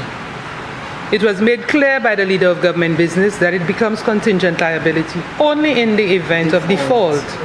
But he is not making that point of default, and he is implying that it becomes a loan that is subject to the taxpayers of this country. This is absolutely incorrect, Madam President, and the member needs to correct that. This is a guarantee of a loan. Only if the authority fails to meet its obligations will it become contingent on the government of St. Lucia. And so it sounds deliberately misleading, Madam President, and I'm asking for a withdrawal. Thank you, Senator Shah. I will allow the senator to continue because he did say that there may be implications for the government. So with that said, if there is default in the event. So please move on.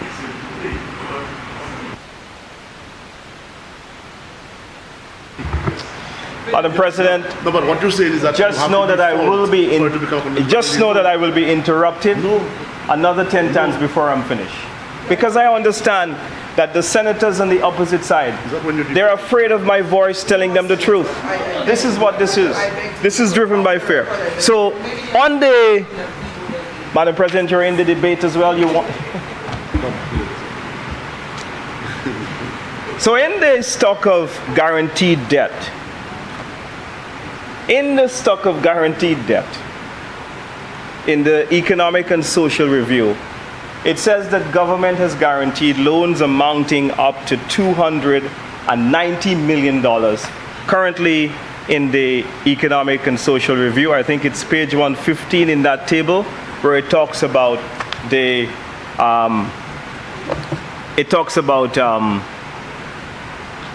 government's total liabilities on page 115, table 36. And it says that as of 2022, there is a stock of 290.8, in terms of debts guaranteed by the government. This $80 million is going to then increase that stock from 290 to some $370 million on debt that the government is guaranteed that if something goes wrong, that it is obligated to pay on behalf of all of its statutory corporations.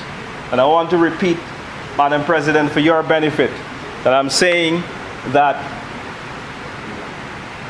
the stock of debt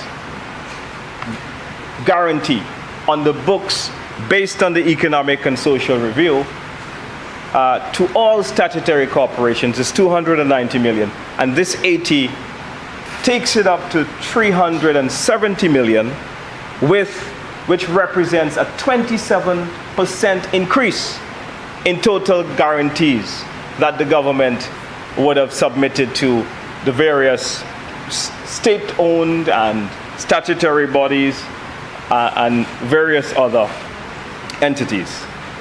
Now, this is a significant climb. This is a significant jump. And this is certainly going to take the government's own stock of debt for this financial year closer to the $600 million mark. Madam President, the question must be asked that if the NLA is borrowing this money between, if the government is borrowing this money via the NLA and the monies are going to be transferred to Sports St. Lucia Inc., then where is the agreement between the NLA and Sports St. Lucia Inc.? Is there such an agreement that reflects that this money is going to be transferred to Sports Inc.? Is there an MOU that is signed that the leader of government business can provide to the House to give us the comfort that what he's indeed saying is true, and this is not just something that he has made up on the fly? Because I have seen no evidence to suggest that what the leader of government business has said to us is accurate. We have been in this House before, and I remember the members of the House when the Fernwell-Rochemel issue was brought to the fore, right in this House, and it was a St. Lucia Labour Party government, and the same lack of specifics, Madam President, the same lack of specifics where the members were confused as it relates to what was the real purpose of the loan, some $38 million at the time, taken by the then St. Lucia Labour Party administration. So it's important that if there is an understanding, if there's an agreement between the National Lotteries Authority, that the government says that it's borrowing the money through to spend through Sports St. Lucia Inc., then where is the agreement? Where is the MOU? Where is the document that says that this is happening? I don't think there's a document. Until I see it, I will believe it. And so far, there's been no document. You see, the members here, Madam President, have been very consistent in coming to the House, and they raise all kinds of theories. And those theories are often not supported by evidence. Theories ought to be supported by evidence. And you can't come to the Parliament and you raise all these theories for political arguments, and there's no evidence. There's no evidence to tell us. And so we would like to see, where is the agreement? Now, mention was made here today about there being a lack of alternative sports in some of the stadiums that we have built in AstroTurf. In fact, my colleague did an outstanding job in highlighting the AstroTurf facilities that we've built, and the Soufrière Mini Stadium was highlighted as one such facility of excellence. And I would like to use this opportunity to commend my colleague for the great job that he has done in Soufrière.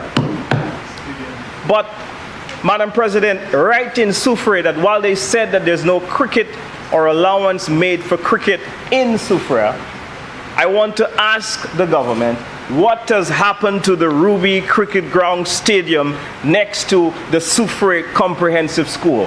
The lands that the government has acquired right there in that facility as part of the holistic development of sports in Soufrière, where the Soufrière Mini Stadium was going to focus on track and field and football and netball and those other sports, and whereby allowance for a cricket ground next to the Soufrière Comprehensive School at the Ruby Cricket Ground would have been done.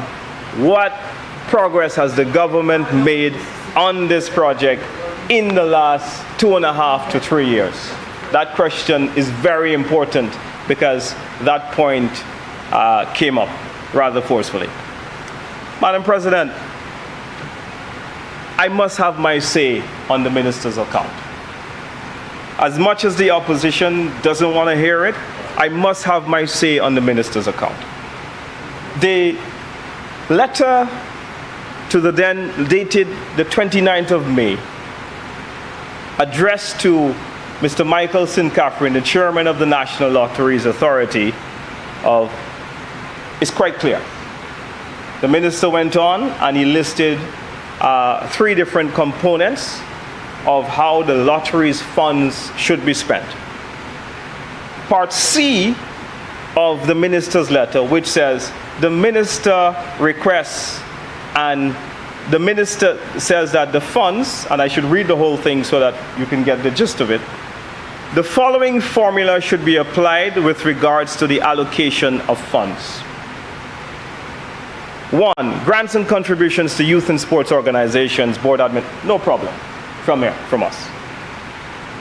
B, support to facilities, Ministry of Youth Development and Sports, support to national players for trials and special events, and the reserve fund, no problems from us. Where it gets tricky, Madam President, is when the minister says, C, the minister's request and support services. There is no way that a minister should be so involved in the finances of a statutory or a state-owned corporation. This is a gross departure and violation of good governance anywhere in the world. Madam President, on a point of order. Madam President, on a point of order. What is your point of order, Senator? Madam President, the member is misleading the House. Continuous repetition of a quote-unquote minister's account and absolutely no proof to indicate that there was any minister's account. I would ask, Madam President, through you, that the member opposite kindly withdraw that statement, because he continues to mislead the people of St. Lucia and speak of a minister's account. There's absolutely nothing in this letter or quote that you read there speaking of a minister's account. And I think it's about time we put a stop to that, because in the lower house, the minister stood and said, if there's any minister's account, come and show the evidence, and the opposition fails to present any evidence. So he needs to retract that statement, Madam President. Senators, we seem to be going around in circles this afternoon as it pertains to the minister's account. I want to draw your attention to section 37, 5. No senator shall impute improper motives to any member of either chamber. I want everyone to be guided accordingly. Let us move on, Senator.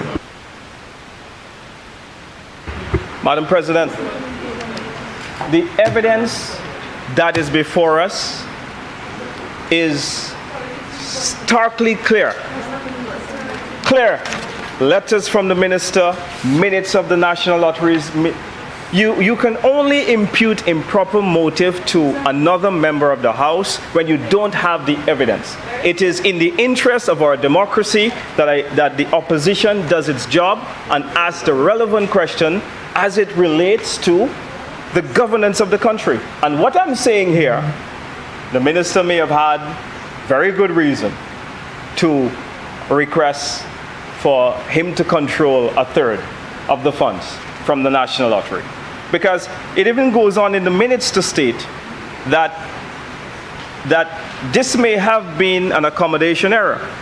The Director James stated that in the conversation with the minister indicated that on a minimum deposit of 200, he may agree to review this allocation from a third. A minimum of 200,000. What I'm saying is that this is a gross violation of good governance anywhere in democratic societies. And that is the point. And so when you appoint a board, Madam President, a board is responsible for the strategic, fiduciary, and financial oversight of any statutory body, any non-profit, any organization. So when ministers who are in our Constitution, we are policymakers. We are supposed to come to the House, we are supposed to pass laws, In our ministry, we're supposed to give policy direction, but we are never supposed to go in the operations and in the deep financial details of how our ministries are run, of how statutory bodies are run. We are never supposed to encroach on our boards in that manner, to tell them ever that any minister anywhere in a democratic society, anywhere in the Westminster system, is going to go into such detail to tell them as far as the finances are concerned. But Madam President, I am begging the members opposite that if they are going to continuously say that the evidence that we have provided, and all through the minutes of the National Lotteries meetings, the letter from the minister himself speaks to that a third of the funds and the members of the board, it is for the members to clarify where did this minister's account methodology or the whole concept of a minister's account, where did that come from? If they're saying that what we are saying is not the truth, then what is the truth? Senator, what is the truth? Senator, and provide evidence.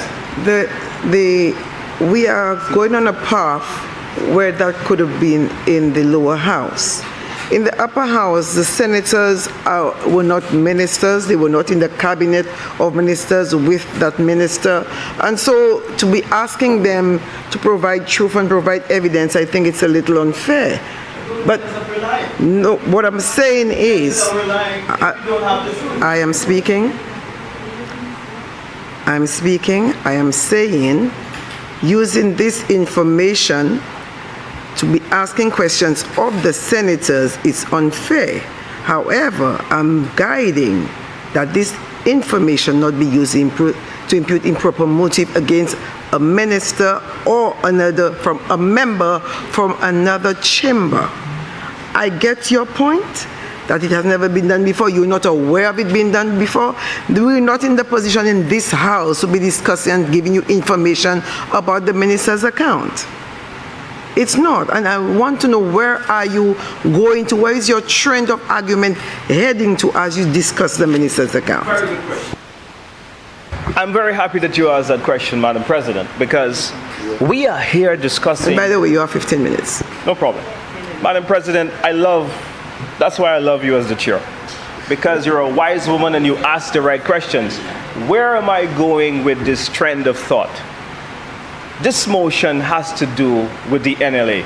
The opposition has taken very strong objection in the manner that the NLA is being governed. We are of the view that the NLA is not structured in its function and in its laws to carry out this function because of the lack of procurement or the procurement guidelines, as would normally accompany other statutory bodies. So if we went to SLASPA, for example, the Air and Seaports Authority, their procurement guidelines are very, very strong, and it is very, very clear in their legislation. The NLA does not have that. And so what we are saying now is that the NLA is not the best place for us to go and implement this initiative. And so therefore, we're showing that historically there has been questions where the violation of, or as it pertains to preserving good governance, there have been question marks against that. And that's the point we're making. We're not here to cast allegations against the minister more than what the minutes are telling us. The minutes are telling us that in 2012, that minister wrote to the board and said to them that a third of the funds had to be allocated for his control. And we're saying to a minister's account, the minutes are saying. We are saying that this is a gross violation of the National Lotteries Authority's governance. Gross violation. This is not good governance.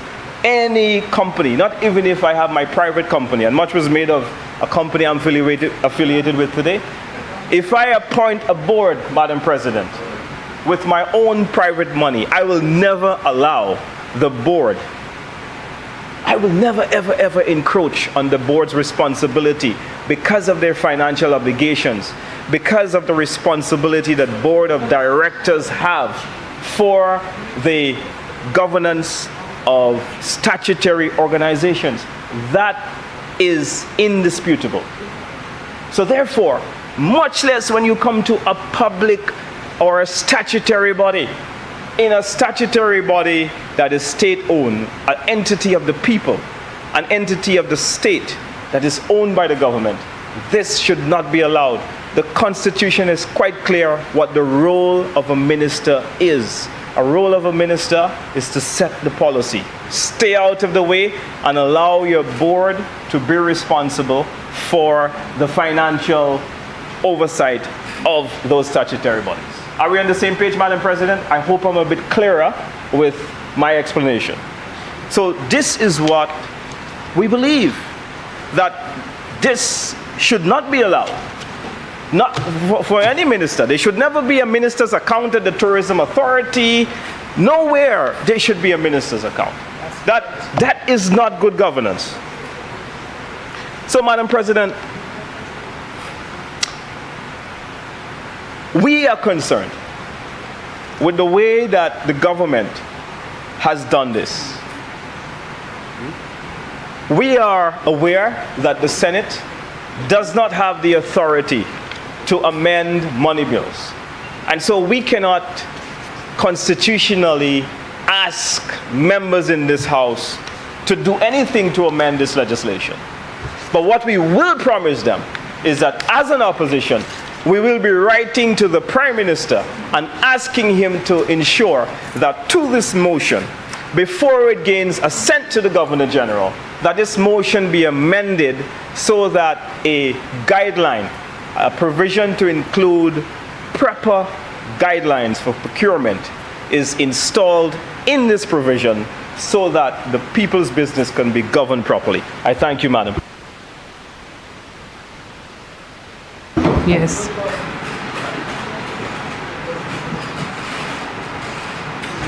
Leader of Government Business. No, ma'am. That is on, Madam President. We just do the time because it's going to be 6 o'clock. Thank you, Senator Shah.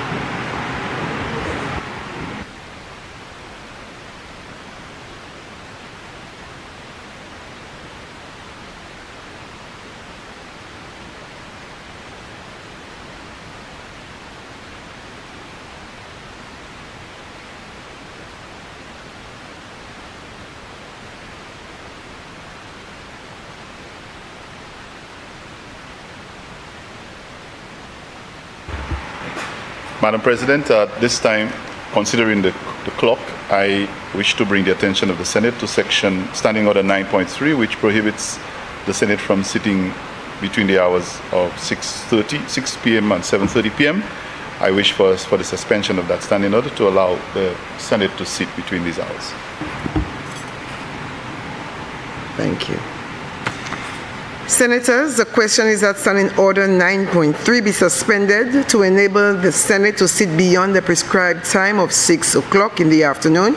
I now put the question. As many as that opinion say aye. Aye. As many as of a contrary opinion say no. I think the ayes have it. The ayes have it. If granted, Senator Jean. Thank you very much, Madam President. Madam President, I did not intend to speak on this motion because I thought that it was quite clear. But Madam President, when I hear of some motives that have been imputed on this motion, I am compelled to speak and to give my perspective. First of all, Madam President, I want to say that I am in full support of the guarantee by the government of St. Lucia to the National Lotteries Authority for the sum of 80 million EC dollars. Because, Madam President, like was rightly pointed out by opposition Senator Lee, the National Lotteries Authority Act, independent senator, what did I say, opposition? Oh my goodness, so sorry. Oh, this is sorry, I'm very, very sorry. Independent Senator Lee the National Lotteries Authority Act, Chapter 13.20, clearly indicates on the application of funds that the funds for the authority shall be applied for the purposes authorized by this act and towards youth and sports projects.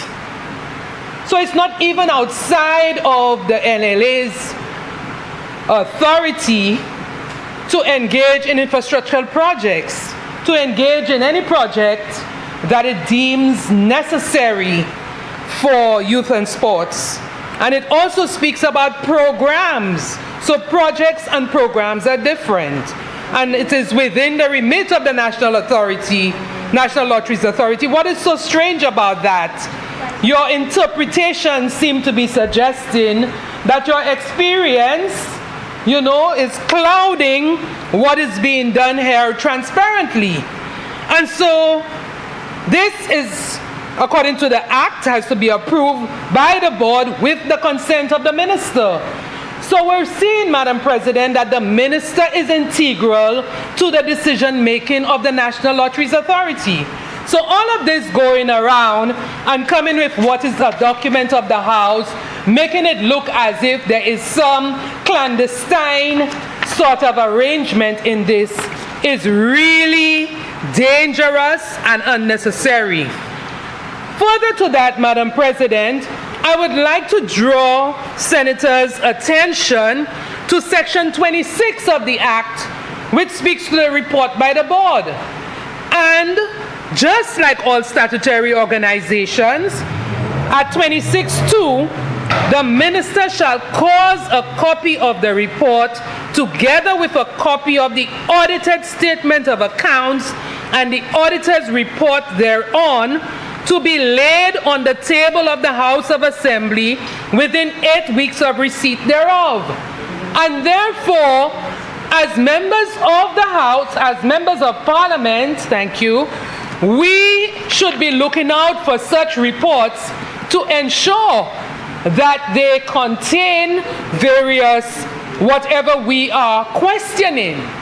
So, Madam President, I am clearly comfortable that this transaction is being done transparently, and we will have the opportunity to ensure that there is accountability for these funds that are being guaranteed. Madam President, the guarantee of this loan is going to be coming from the First National Bank of St. Lucia. It's not coming from any bank where monies are going to an account in Panama. We seem to be forgetting these things, and that's why I speak about experience. Because, Madam President, our grandmothers and fathers used to tell us that people judge us based on how they conduct themselves. And so we're seeing clearly the First National Bank of St. Lucia is taking that loan, is giving that loan, to the National Lotteries Authority of St. Lucia. We're not seeing anywhere where that money will be hidden somewhere outside of another country. That's point number one. That has to be made clear to the people of St. Lucia to give them the comfort Madam that President, this I loan stand on the point is of order. legitimate. I stand on the point of order. The member, What is your point of order, Senator is Fede? grossly misleading the House. The member has casted an imputation to suggest that monies were being hidden outside the House, outside of the country. She mentioned a Panama account. Now, these innuendos, I am not going to sit here and allow those innuendos that have very serious implications for an obviously Senator, different government you made to your pass point. by. You made your point. Right? You No. made your point.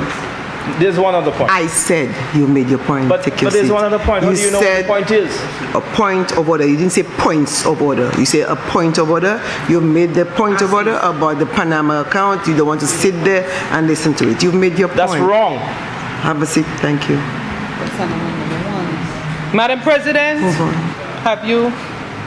can I move on, Madam President? Thank you very much, Madam President. Because, Madam President, documents were laid in this August chamber to substantiate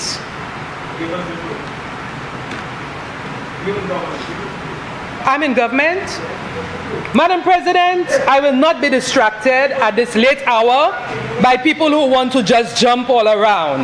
But Madam President, the point is that the St. Lucia First National Bank is giving a loan to the St. Lucia National Lotteries Authority for sports and youth development. That is the point. And monies are not going to anywhere that we cannot account for it. Secondly, Madam President, for the St. Lucia National Bank, the First National Bank, to approve a loan to that magnitude, to the National Lotteries Authority demonstrates the confidence that the bank has in the lottery's ability to repay. A commercial bank would not just give money just so, and because it is guaranteed. That's not how banks operate.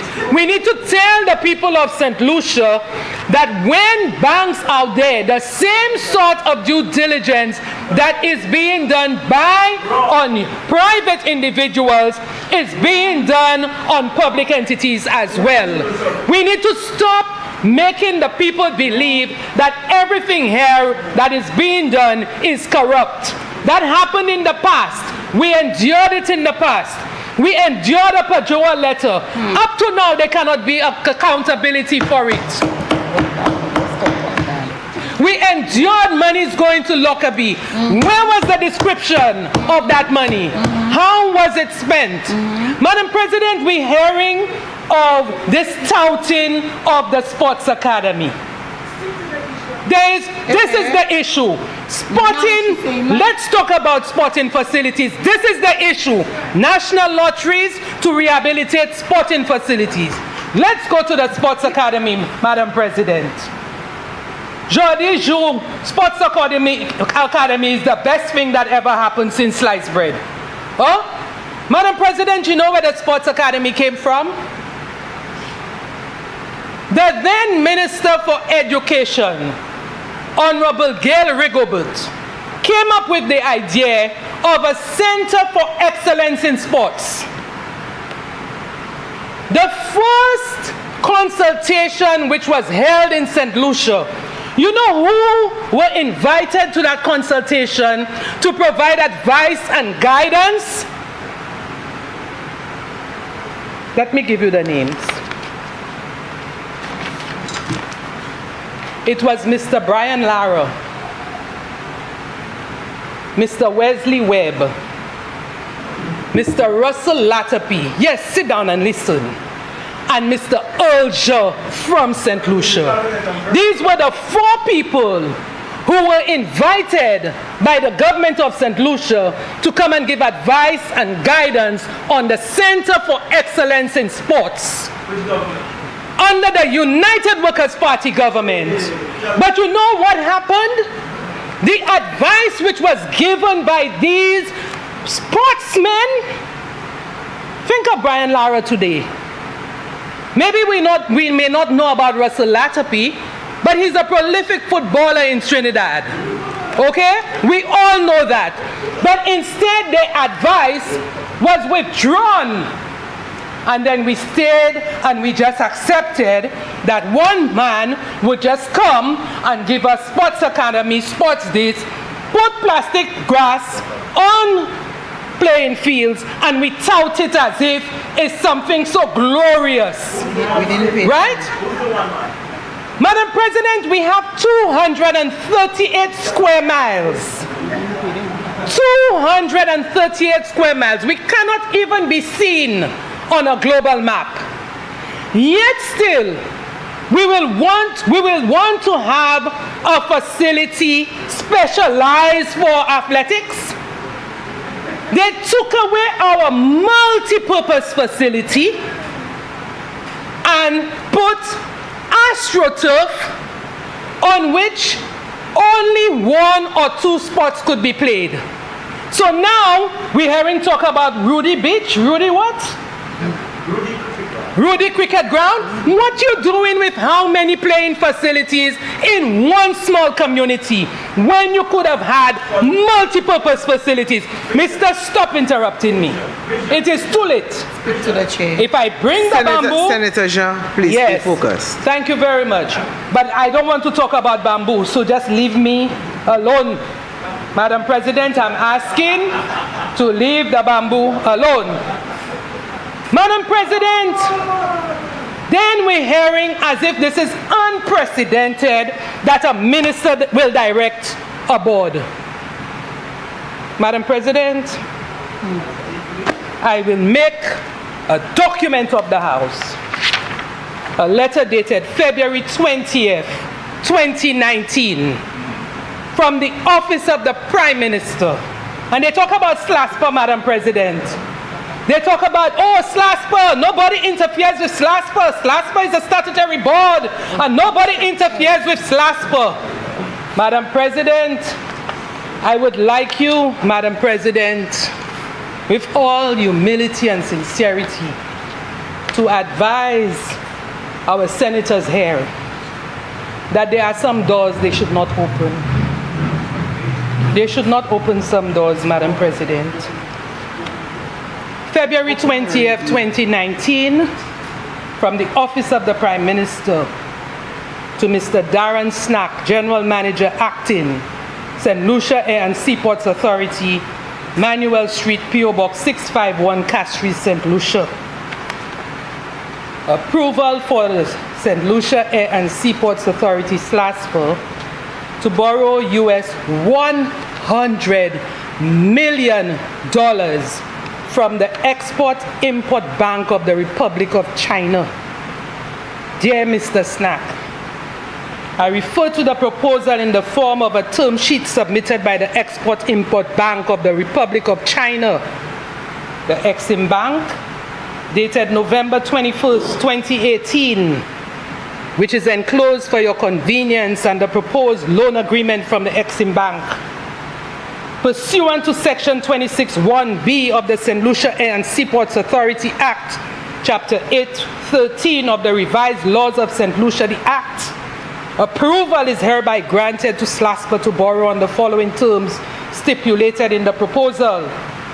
Borrower SLASPA, lender the Export-Import Bank of the Republic of China, Taiwan. Purpose to finance the Uranora International Airport Development Project. Amount US $100 million. Interest rate 6-month LIBOR plus 1.5% per annum. Repayment 20 years from the first disbursement of the loan, including a 5-year grace period. Other particulars of the loan contained in the proposal and the proposed loan agreement are subject to negotiation between SLASPA and the Exim Bank, except that the Government of St. Lucia will approve the specific terms of the proposed Government of St. Lucia guarantee, and Section 28 of the Act will apply to such guarantee. Finally, transparency.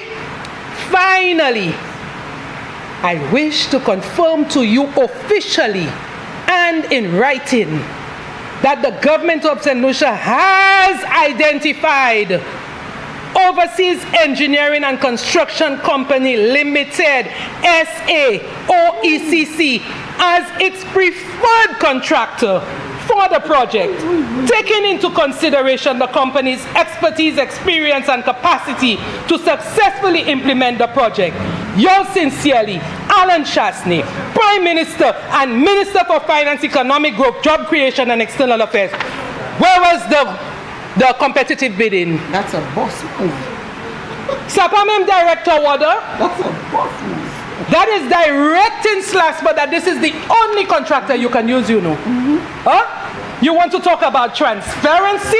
Madam President, I must rise on the point of order.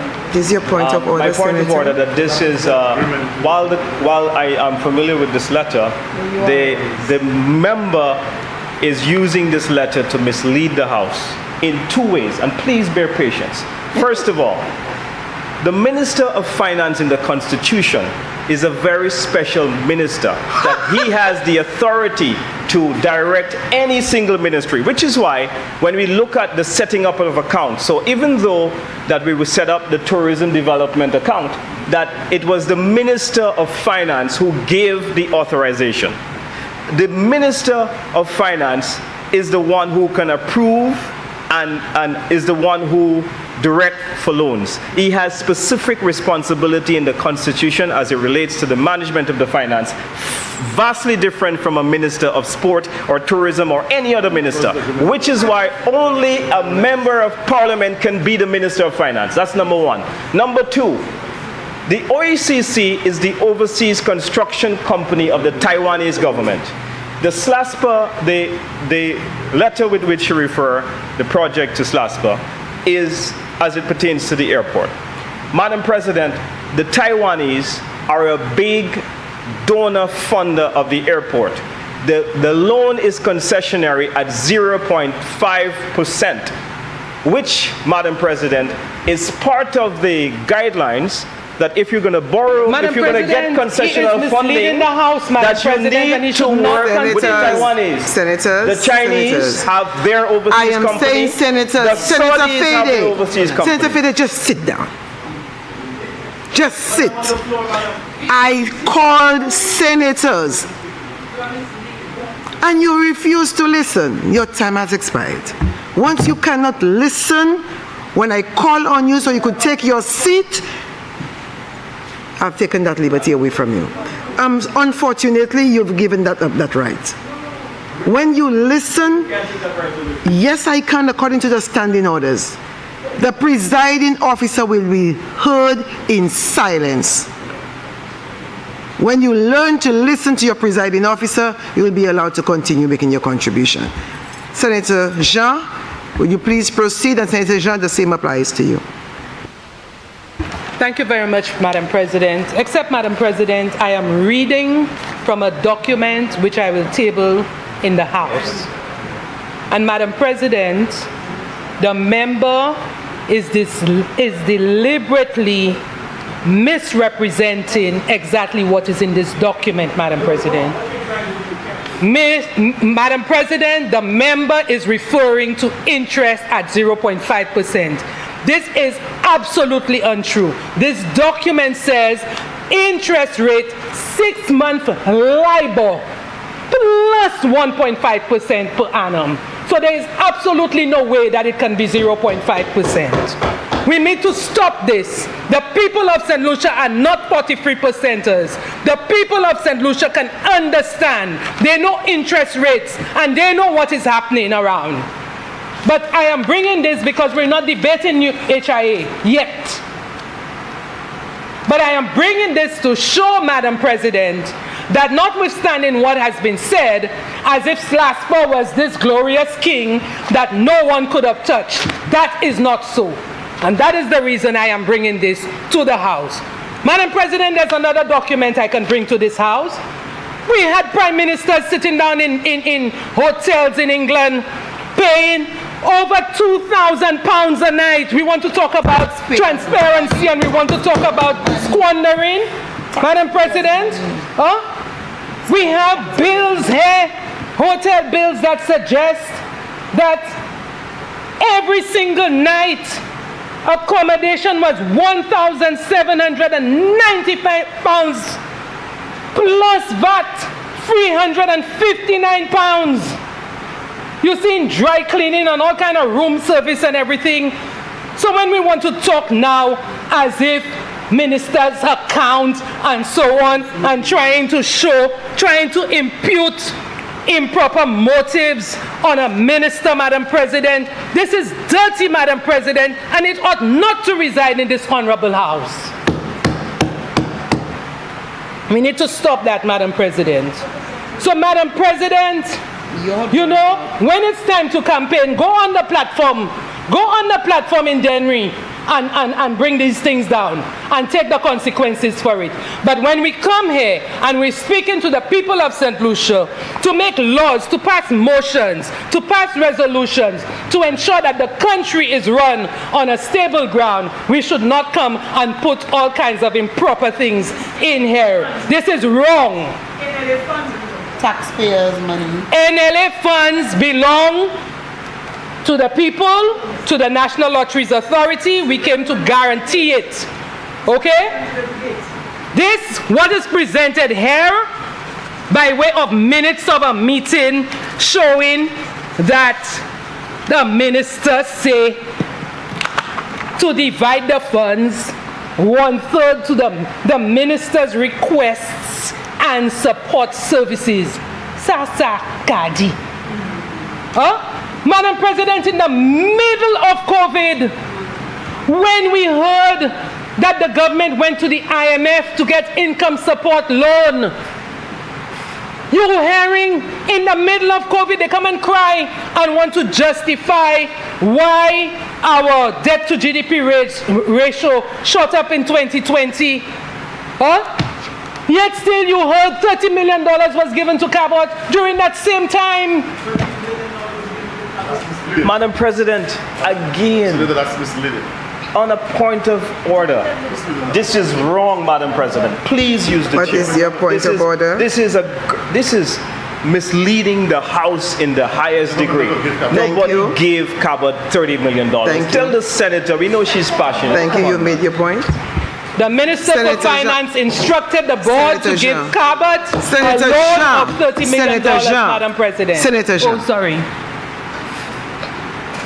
Please retract the statement. I do not think the government gave Cabot money. It was a understand. loan instructed, a loan, Yes. NIC to give a loan. Yes. So please withdraw and come again. That's right. Thank you very much, Madam President. I'm so guided. I humbly withdraw this statement, but the Minister for Finance instructed the board to give a loan to Cabot of $30 million.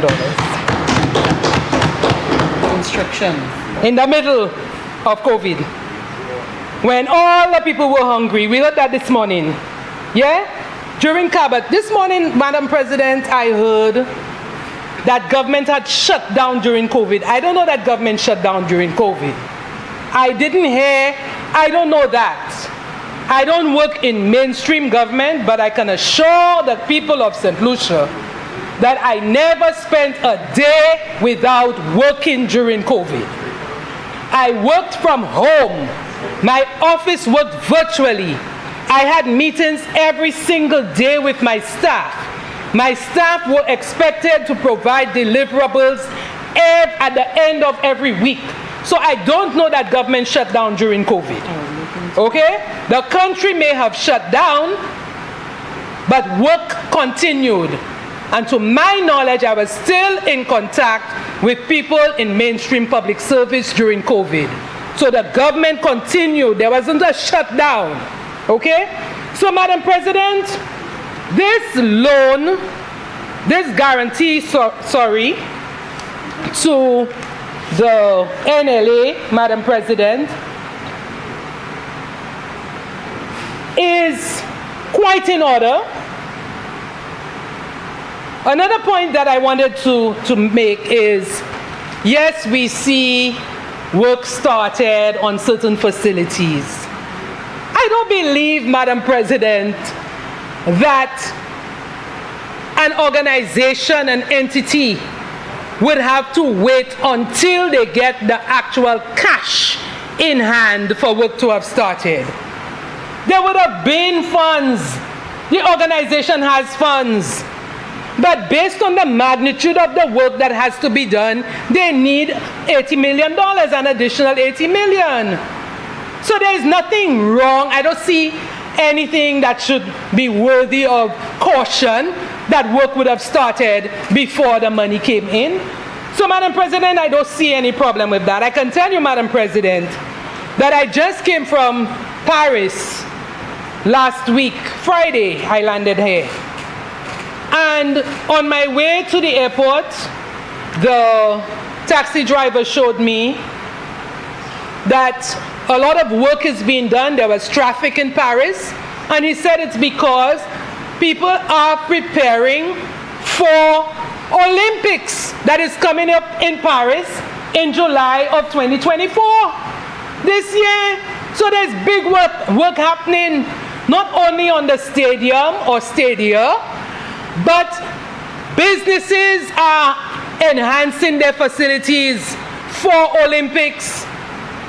Hotel rooms are already booked in Paris for Olympics. Hotels are expanding and doing several things. So it's not out of order that we have the ICC World Cup coming up, and there is need for us to do maintenance and rehabilitation to our sporting facilities. I want to say that I agree totally with Independent Senator Lee that we ought to have a better maintenance regime for our public infrastructure. But at the same time, understanding how governments work and understanding the limited resources that we have, it may not always be possible for there to be an allocation of funds for the full amount of maintenance cost that goes into some of these big facilities. And therefore we have to sacrifice. Because tomorrow you're going to see the Prime Minister laying the estimates of expenditure and revenue in the House, and he has to cut up that pie to make sure that all of the sectors get a little bit of each. So I cannot expect there to be grand maintenance of public facilities, perhaps at the expense of equipment and supplies for OKEU Hospital and several other sectors that require such support. And so we have to understand that one has to give. Something has to give in order that we can all benefit from the meager resources which we have. So, Mr. Vice President, Mr. Deputy President, I just want to close by looking at what we see as the strategic response to the government as it relates to youth development and sports. The guarantee that we are approving today should be seen in the context of the upgrade of our sporting facilities, the Youth Economy Agency that is again supporting our youth, the first generation scholarships, again seeking to upgrade the academic levels of our youth, and to give support to, like a member before me said, the number of athletes we are seeing on the horizon and doing extremely well. And we must tip our hat to Naomi London, to our very own Darren Sammy, Julian Alfred, who has put us on the world stage. Before she won the 60 meters, Mr. Deputy President, when Julian Alfred ran against Sha'Carri Richardson of Dallas, I could tell you because I have a very close association with Dallas. I mean, people called me as a St. Lucian to congratulate me that here there was a fellow St. Lucian who ran against their very own. Of course, they were happy that Sha'Carri Richardson beat her. But still, just by that exposure, she has now created St. Lucia as one of the places that people in Dallas want to come and visit. So she's playing her part. We have Michael Joseph, don't forget Michael Joseph as well. We have Zeta James, Kimani Melius, Johnson Charles, and so many others, Mr. Deputy President, that in our small landscape, we should applaud the efforts of these sportsmen and women and give them the support that is required, whether it is through the National Lotteries Authority or otherwise. It's just pitiful that we would have had to remove a small allowance that was given to one of our very own only because it was felt that it came from a minister's account that seemed to be shady. Mr. Deputy President, we need to stop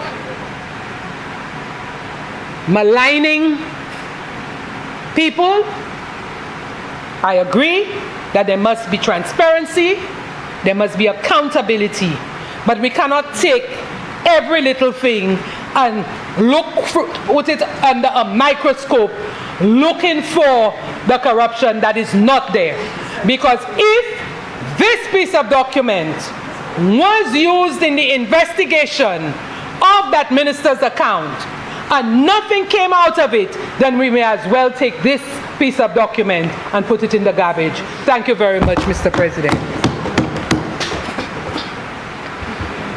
Honorable Leader of Government Business. Thank you, Mr. Deputy President. I didn't think that I would have been standing at this time to rebut on that particular motion, given the importance of the purpose for which that motion came here. But here we are, after so much deliberation, so much unnecessary back and forth, but I will endeavor to be brief and respond to some of what transpired. First of all, the opposition made a few claims, and in some cases I think it was an opportunity to provide clarity. I am never short of accepting that sometimes we can provide more information, we can acknowledge where we can improve, but I think when it is done in a spirit of genuine need and concern, then I take it well. But when it comes across as if you're trying to manufacture a motive, then I get very concerned. Mr. Deputy, the St. Lucia National Authority Act 1998 was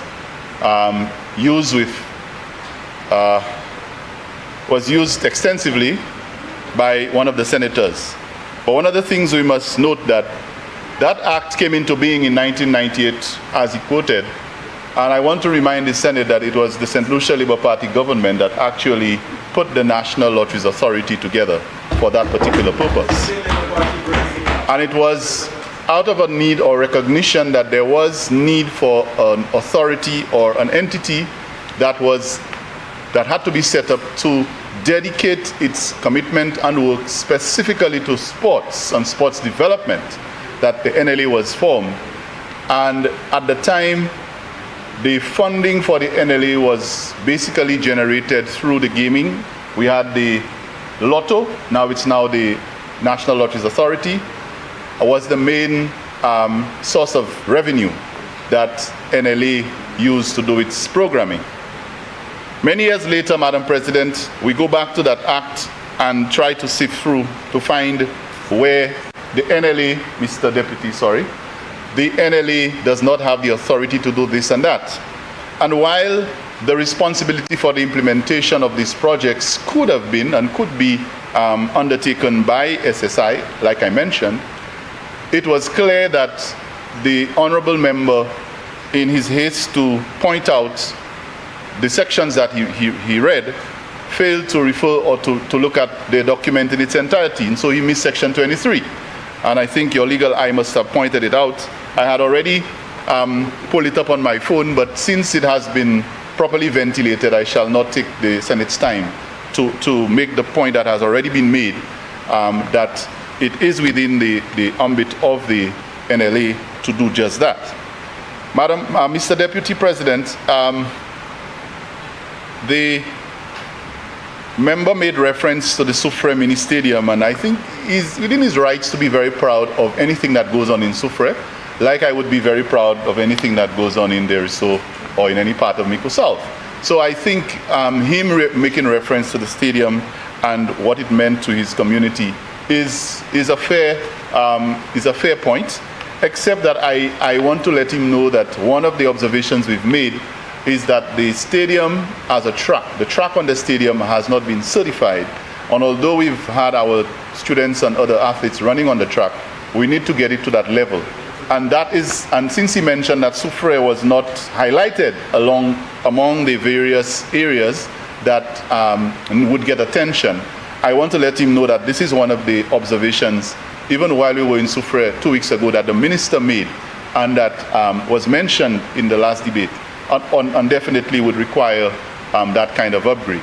So we are not interested in going to mash up anything, but we think that there are places where we can upgrade.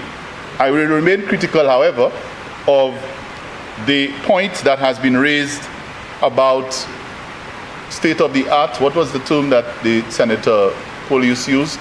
Top notch. I'll get to that. Top notch. Madam President, one observation I also made, and that is very commendable with regard to what kind of investment we've been making in sports, Mr. Deputy. While I attended that sports meet in Soufrière, I did not see one single athlete from any of the schools for the entire day compete in any event barefoot. Every single athlete on that day.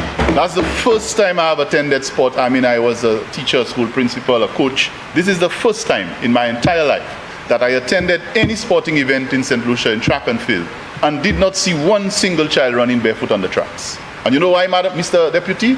Because we have made a deliberate investment. And I commend the Minister for Sports because I remembered when he made that pronouncement, going to ensure that we secure the resources so that every school in this country, every student who is going to run and represent his school gets to at least, among other things, have a pair of track shoes that they can use, get used to the proper tracks, and get to learn to run it. So, Ishnupa Sasoulier encore. Now, Mr. Deputy, why am I saying that? This is all part of the holistic approach that we take towards sports development. And while persons may choose to hit on this motion and find all kinds of reasons, bringing up minister's account and all kinds of things that really just messes up the whole purpose, just muddying the waters here, I want to remind the member who mentioned the top-notch facilities that the government that she served in was doing. I don't know if top-notch is synonymous with fake grass, because the 4 facilities that have been referenced, what we all know is that the grass was removed and astroturf was placed. And in the process, the very spot, and I think it was Dr. Hilaire who made that point, St. Lucia has been world-class, and that's true. If you look at the history, who are our top athletes who have made it to the global stage? Who are they? They are either cricketers or track athletes. We've had a couple of footballers, but our athletes in St. Lucia, Mr. Deputy, who have made it big on the world stage are either track athletes or cricketers. Darren Sammy, Johnson Charles, these are global sports people. Laverne Spencer, and now Julian Alfred, track and field. But you know what this AstroTurf concept have done? They have removed the capability of communities like Oleon, Deriso, Bellevue, where the children can develop that particular sport. And what can you play on AstroTurf? Soccer, football. And they don't even call it football, they call it soccer. It's an American term. We know it as football. And I can use the example that the senator mentioned, that there is so playing field. That is where I practically grew up playing cricket and everything else. All the schools in the community use that facility for their inter-house sports meets. What do they have to do now? They have to travel to Vieux-Fort because the students cannot even make use of it. I was the leader of a community sports program for over 20 years. We played cricket, football, track and field, everything on the playing field. Right now, all you can play there is football. What happens to our cricketers? And I've said it before, Darren Sammy played cricket on the Deriso playing field. He played for the club that I was managing. So today, Darren Sammy cannot play cricket in Deriso because he has to find somewhere else to go and play. So in the conceptualization of the top-notch sporting facility, there was a very grave error that community, I don't have a problem if you can have dedicated, like for example, the Football Association has an AstroTurf in the Mabuya Valley. That is a specialized area for specialized purpose. But in small communities where you do not have multiple facilities, to convert these facilities into single sports facilities is a disservice to the community because every sport is important. You can't tell me that in your holistic development of sports in this country, that you are basically killing a sport in favor of another. Cricket, the Mabuya Valley, for example, is one of the communities where they had top cricketers, and we can name some of them who have done well, including the former minister, Lloyd Clifford, and some of those top players. When you put AstroTurf there, you are killing the sport. So what I'll say to the opposition, maybe the idea was misconstrued. Maybe the idea was not thought out properly. And if you are going to put those facilities, you have to make provisions for the athletes who don't play football. And I think we have to correct that. Madam, Mr. Deputy,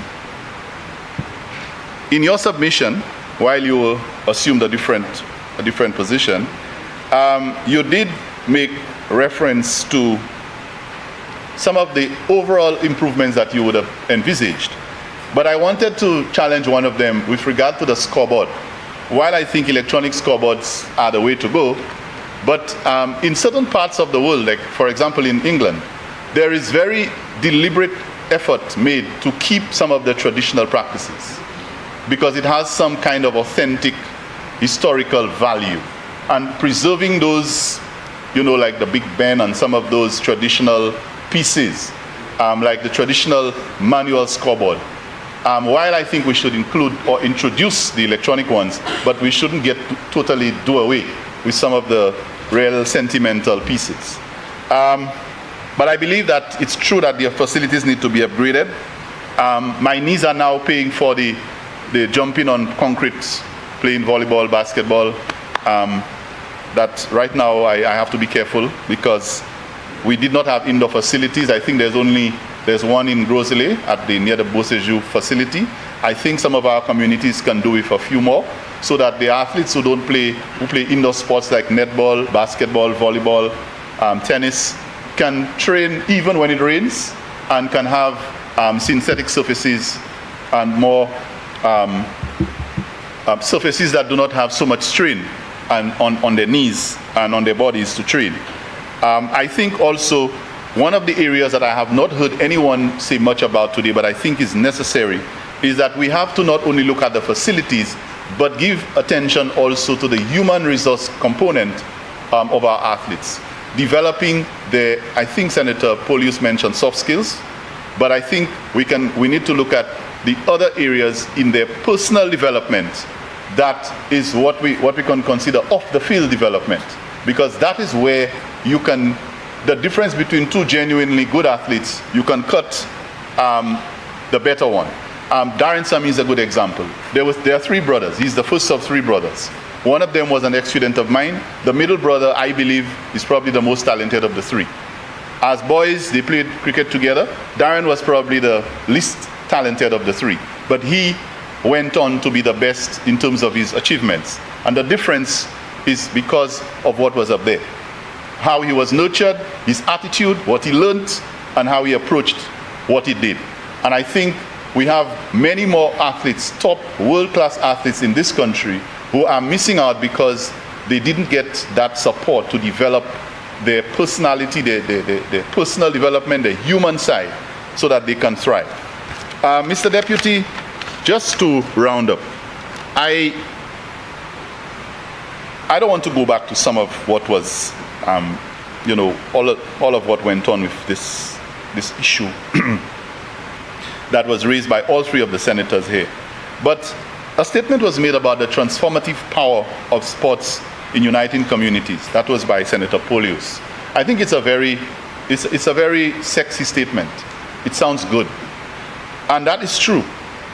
But how do you derive the transformative power of sports in communities when your very actions was to remove the facilities that brought these communities together, parents, children, families, to enjoy a Sunday afternoon, and now they can only have a single event or a single type event? I think some of the communities are suffering because of that approach. And I want to assume that Senator Fede made an error when he said the stadiums that we built. I believe it was a genuine error today. I do not know of any stadiums, quote unquote, that they built. I know they laid some AstroTurf on 4 different grounds. But I think he will accept the correction that there were no stadiums built by his government. So I take that as an error. Finally, Mr. Deputy, I will stay away from the minister's accounting. I think that was just in poor taste. I'll stay away from that. I will say one thing. When that account was open originally for the first time, when it came into existence, the minister that has been pointed at was a teacher teaching information technology at the Clendon Mason Memorial Secondary School. That's where he was. So that's all I'm going to say on that. That conceptualized account that everybody's jumping on was established while that gentleman was nowhere close to the politics of this country. He was a teacher, like I was, at a school close to his district. Mr. Deputy President, the matter of guarantees was properly dealt with by Senator Jean. And so the idea of jumping all over the place and saying it's a contingent liability and the government has to pay and they will default, I think it is very clear now that guarantee for loans has been given before in much larger sums by the government in which 2 of the members have served, and that the circumstances under which these guarantees were given were a lot more questionable. I do not want to go into too much of the detail because it has been, lest I become one of the tedious repetition people, I will not do that. But Mr. Deputy President, I want to say that the intention of this motion is to enable our St. Lucian sportsmen and women to be able to enjoy the benefits of improved sporting infrastructure, both for the World Cup and the benefits thereafter, as well as the other facilities that exist around the country. And so I look forward to that benefit, and all other things that have been said will be irrelevant if that particular benefit is not derived. So I look forward to that, and I wish the Ministry of Sports and the National Lotteries Authority all the best in their efforts to making that reality come true. I thank you. Honourable Senators, the question is that Parliament authorizes the Minister of Finance to guarantee an amount of 80 million EC dollars, the loan from the First National Bank of St. Lucia Limited, the bank, to the National Lotteries Authority to assist with the financing of the Youth and Sports Infrastructure Program. Be it further resolved that the loan is repayable in 15 biannual payments of $3,571,993.78, inclusive of interest at a rate of 4% per annum for the term of the loan. I now put the question. As many of that opinion say aye. Aye. As many of a contrary opinion say no. I think the ayes have it. The ayes have it. Honourable Leader of Government Business. Thank you, Mr. Deputy. I smile as I see this next motion. So I'll read it. Mr. Deputy, I beg to lay the following motion standing in my name. whereas the House of Assembly and the Senate wish to establish a women's parliamentary caucus to include present and past women parliamentarians, and whereas the caucus shall herein be referred to as the Women's Parliamentary Caucus of St. Lucia, and whereas the mission and objectives of that caucus are as follows. A, to promote solidarity among women in general and among women parliamentarians, in particular across party lines. B, to enhance the capacity of women parliamentarians as effective legislators and representatives. C, to lobby for support for non-governmental and intergovernmental organizations. D, to provide a forum for discussion on matters affecting women and other marginal groups in the country, regionally and internationally across party lines. E, to empower and support aspiring women parliamentarians to strengthen their leadership capabilities through mentorship, training, and professional development opportunities. F, to advocate for continued official recognition and acknowledgement of persons who have served in the Parliament. G, to network with other organizations and institutions concerned with issues pertaining to women and women's participation in the political process. H, to promote and help sensitize all parliamentarians to principles of gender equity and equality in the country, as well as regionally and internationally. I, to advocate and help sensitize all parliamentarians to principles of gender equity. I've read that. I, to advocate for legislation and national women's policy. And J, to monitor and evaluate the implementation of gender-based policies and the impact of women's lives. Be it resolved that Parliament approves the establishment of the Women's Parliamentary Caucus, herein referred to as the Women's Parliamentary Caucus of St. Lucia. Madam President, I know this would please you very much as our presiding officer who is a woman. And I think when I look around this chamber, the male gender is grossly outnumbered. No problem, particularly on this side. I stand alone. But I believe that even in the composition of our Parliament, and especially our Senate, it is very clear that our government is thinking in that direction. And as parliamentarians, when I see a motion of that nature, it pleases me. You see, sometimes as men, it is thought that we are uncomfortable with those kinds of things. But being raised by a single mother and appreciating the value of the power of a woman in the life of the people of this country or in the life of any country, I appreciate the need to strengthen any organization or any entity that is going to bring to the fore the contribution that women have to make. Madam President, the motion seeks to establish that caucus, and notably it includes present and past parliamentarians, and I think that is instructive because too often, and as politicians we learn that many of us here, most of us here are not politicians, but I think there are at least 5 or 6 of us here who are practicing politicians.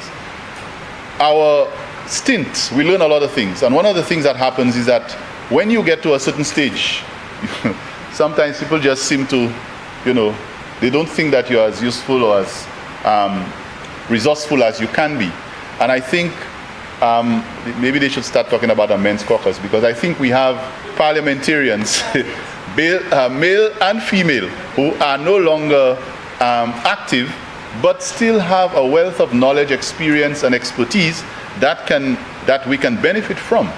And so I'm happy to see that it says past and present. Now, Madam President, I will not spend much time on that because I believe we have capable women in this chamber who will probably give better treatment to that particular motion. But I just want to say that there are some changing trends that show that the level of participation by women in Parliament around the world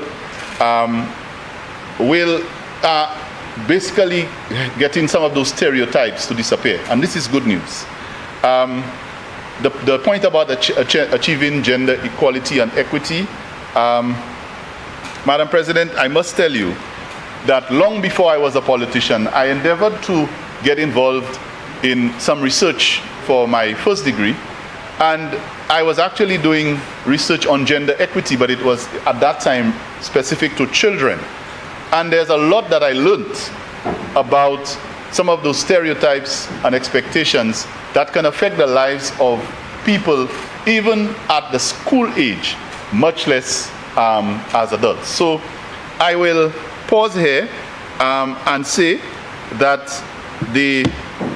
by the way, one of the areas that this speaks to is consistent with one of the SDG goals. I think it's SDG goal number 5. So I will pause here and invite, hopefully, the members of this chamber, particularly our female senators, to give adequate treatment to that motion. I thank you, Madam President. Senators, the question is that Parliament approves the establishment of the Women's Parliamentary Caucus, herein referred to as the Women's Parliamentary Caucus of St. Lucia. Senator Fede. Thank you, Madam President. Madam President, as we institute this motion for this rather important function, I reflect on the contribution of the first female MP in St. Lucia. And in 1974, Honorable Geraldine Rock from the constituency of Castries Southeast would have been the trailblazer for many other female contributions in the area of politics and parliamentary representation. I think that her own contribution would have been very special and courageous, because I would imagine in 1974 that there would have been a lot more gender inequality than there is today. And so I would like to use this occasion to salute the late Honorable Geraldine Rock for her sterling contribution that she has made in blazing the trail.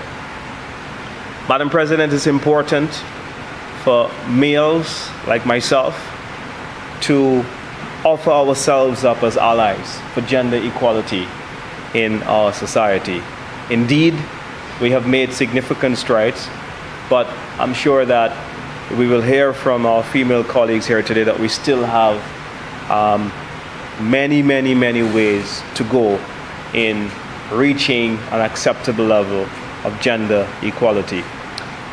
Madam President, when it comes to better opportunities for better pay for women, better opportunities for education, I must say that, Madam President, that both myself and my colleague, Senator Stanislas, are both offering ourselves up as allies to those conversations to advance our country nationally. Madam President, I'm told that St. Lucia does very well in the area of female leadership, especially in the private sector, where today, if we did a survey, we would see that a significant amount of our major companies and major institutions, senior roles in government areas, permanent secretaries, that we do quite a good job, and we have made a significant level of advancement in women leaders. And so I salute those efforts, but I'm sure that many experts in the field would like to see much more to be done. Madam President, I want to use this opportunity to salute my own mother for the role that she has played in shaping my life and the invaluable contribution that she has made to me as a person.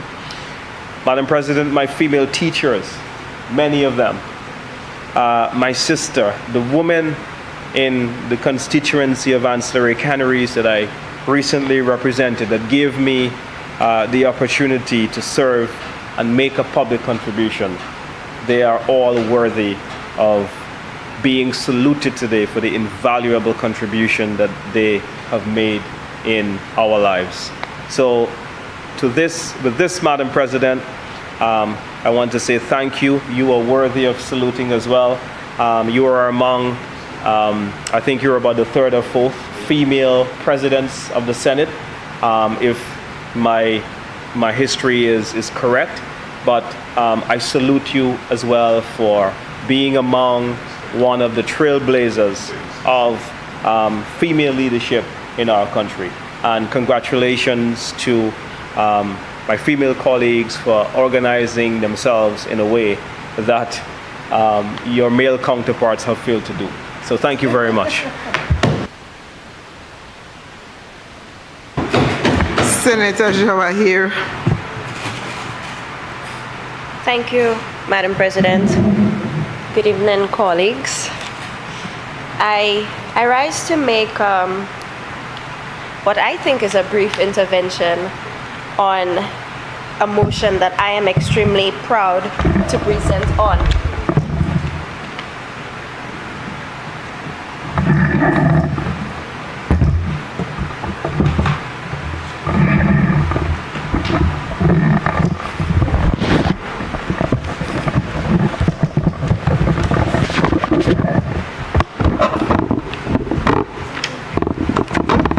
Thank you, Madam President. I hope I can be heard clearly.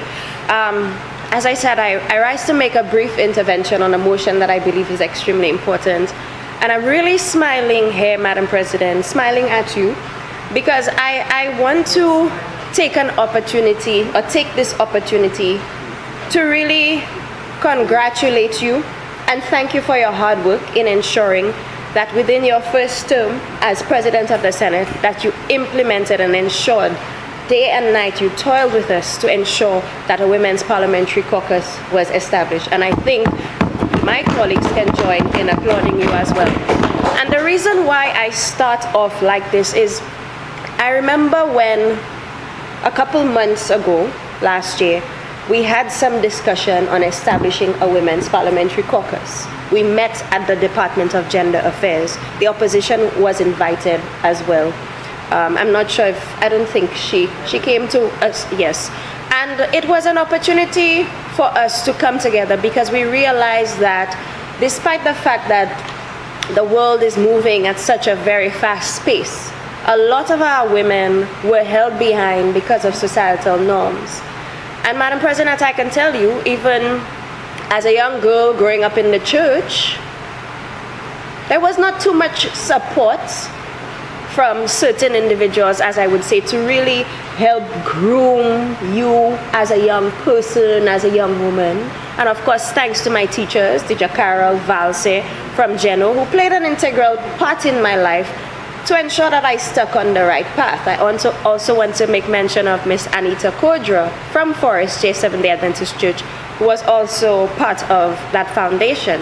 And just to let the member opposite know, the deceased Heraldine Rock was my grand aunt. So it's something I'm extremely proud of from Castries Southeast. Also want to make special mention of another beautiful and inspiring young woman from Castries Southeast, Her Excellency Minister Rambali. And going back to the start of the discussion in terms of how we got there, I remember Madam President was at us. We need to do this. We need to find information. She called the president from Grenada. She called Antigua. She called all across the Caribbean to find out how it is that they were able to establish a women's parliamentary caucus. And so, just a few weeks ago, we were able to meet with some lovely women across party lines, present and past women parliamentarians. And Madam President, if you can I can just beg you leave just for a minute. I want to highlight just some of them. Madam Justice Lauren Williams, Honorable Emma Hippolyte, Honorable Dr. Virginia Albert Poyot, Dr. Rosemary Husbands Mathre, Senator Kejana Tuse Shallery, Senator Alison Shaw, Mrs. Leon Theodore John, Mrs. Gail Philip Jawahir, Miss Charlotte Tessa Mangal, Mrs. Mauricia Francis Thomas, Mrs. Agatha Paul, Dr. Japanel Dr. Morella Joseph, Mrs. Deborah Tobier, Mrs. Janine Compton Antoine, Mrs. Charmaine Gardner, Miss Mary Francis, Senator Angelina Ferropolius, Dr. Alison Gajada Foster, Mrs. Bernadette Ray Maxwell, Miss Mary Polius, Mrs. Edith Petra Jeffrey Nelson, Mrs. Berthia Paul, and your humble servant Lisa Jawa here.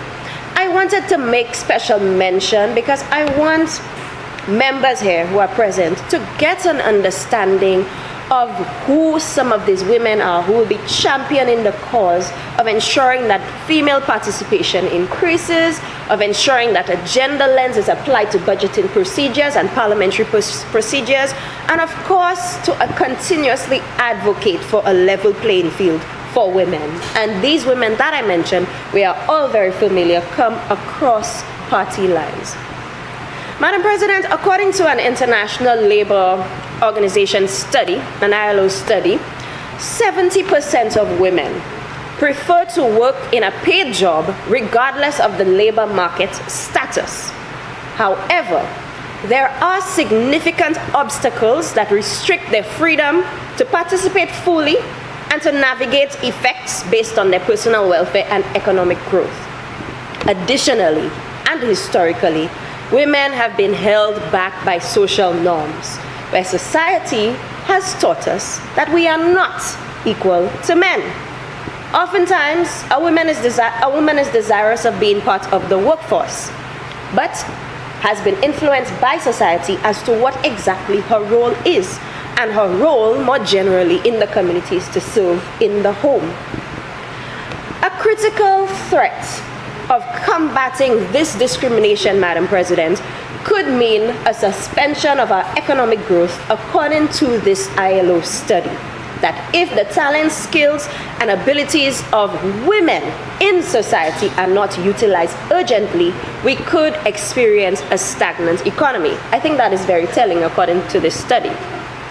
Now, Madam President, since assuming office, this SLP administration has implemented legislation or legislative frameworks that seek to provide coverage through social protection for our women as it relates to empowering them and defeating this norm of that they are just supposed to be in the home. And I speak simply of programs such as the youth economy, which has shown a significant percentage of female participation or females benefiting from the grant support of the youth economy, and also the micro, small, medium-sized and medium enterprise program sponsored by the Ministry of Commerce, which allows for a 30% loan and 70% grant facility to be extended to participants. A lot of the persons who have applied have been women, and they have been successful, Madam President. Now, the United Nations Sustainable Goal 1 to end poverty, Sustainable Goal 5 to achieve gender equality, and SDG 8 to promote inclusive and sustainable growth, full and productive employment and decent employment for all, they all work hand in hand in ensuring that all countries come together to make those policy changes so that gender equality can be achieved. Madam President, if a country like ours, or say Lucia, participates and prioritizes this agenda, we can look to be part of contributing to closing the gender equality gap by 20% by 2025%, and that would amount to about US $5.3 trillion increase in economic growth. Madam President, it has been shown that female participation allows for the economy to grow. We're talking about the emotional intelligence, the ability to care, their ability to be a bit more organized. All of these things are qualities that, you know, the female gender has that can ensure that certain organizations or society is successful. Madam President, in 2022, the Domestic Violence Bill, arguably the most progressive DV bill in the Caribbean, was passed. And we have to acknowledge the efforts of Honorable Dr. Virginia Albert Poyet. I make mention of that because it really gives us some insights as to how long we have taken to get to this point. Madam President, in 2022, it was almost 27 years after the Beijing Platform for Action of 1995 was signed in China. encouraging, well, it was a resolution encouraging countries to ensure that at least 30% of female participation was on their books. That would include boards, private sector, and also at government level. And of course, there are so many social protection legislations that needed to be implemented, and the domestic violence bill was one of them. Under this St. Lucia Labour Party administration, we successfully passed that bill. This really shows the people of St. Lucia, Madam President, I believe that an SLP administration is not about tokenism. It's not because you are a woman or we coming here to pass this parliamentary caucus because you are female. Madam President, we realize that there's a crisis on our hands, that if we do not develop the female gender through capacity building programs, through accessing resources, and through legislative changes, we suffer the risk of continuing this societal norm of not allowing our women to flourish.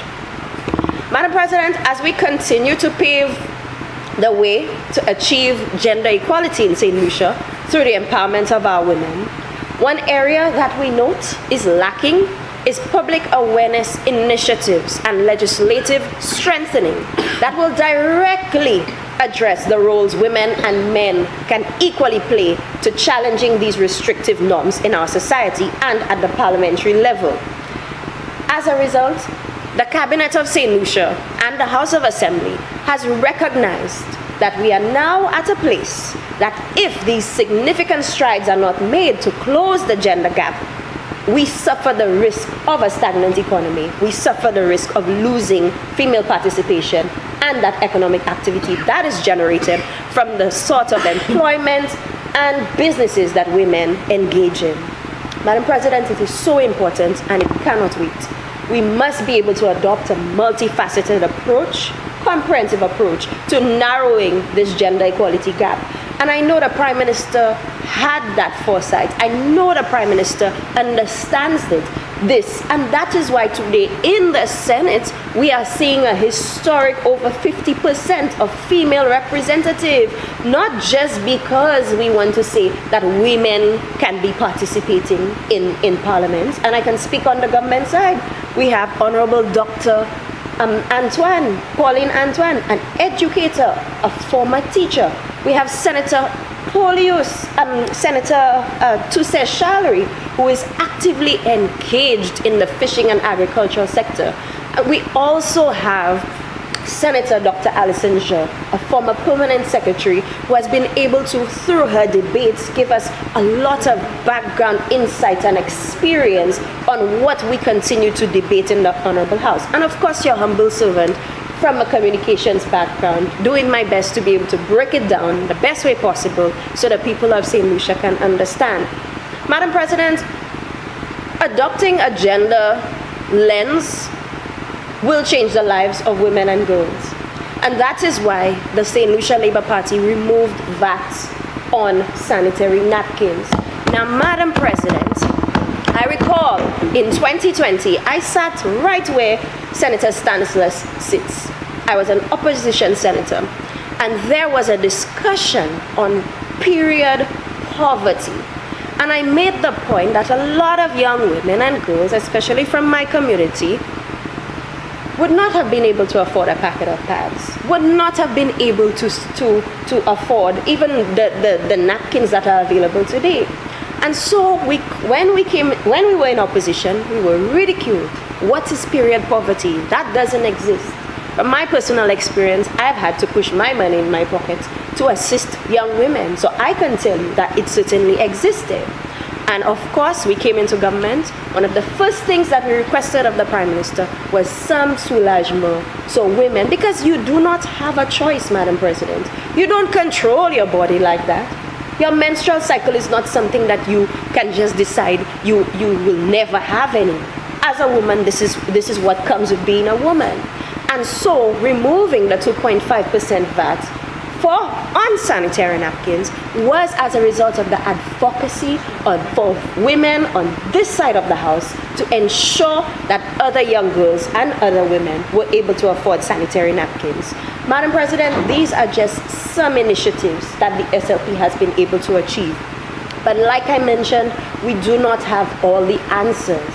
The reason for establishing a caucus is to ensure that there is discussion. We are not coming and say only the government side understands the issues that women face. We are coming, and the first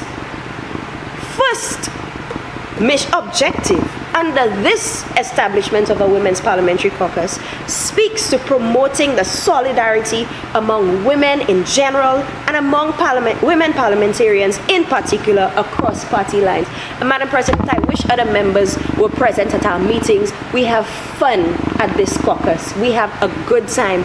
And the advice and the guidance that we get from parliamentarians on both sides, it's just so important that we do this right now, Madam President, and we believe that the people of St. Lucia need it. Part B of the resolution speaks to enhancing the capacity of women parliamentarians as effective legislators and representatives.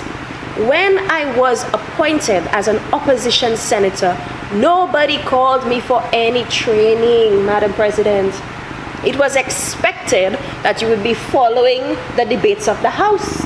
And I presented myself as somebody who was interested in politics. There was no training for me to do so.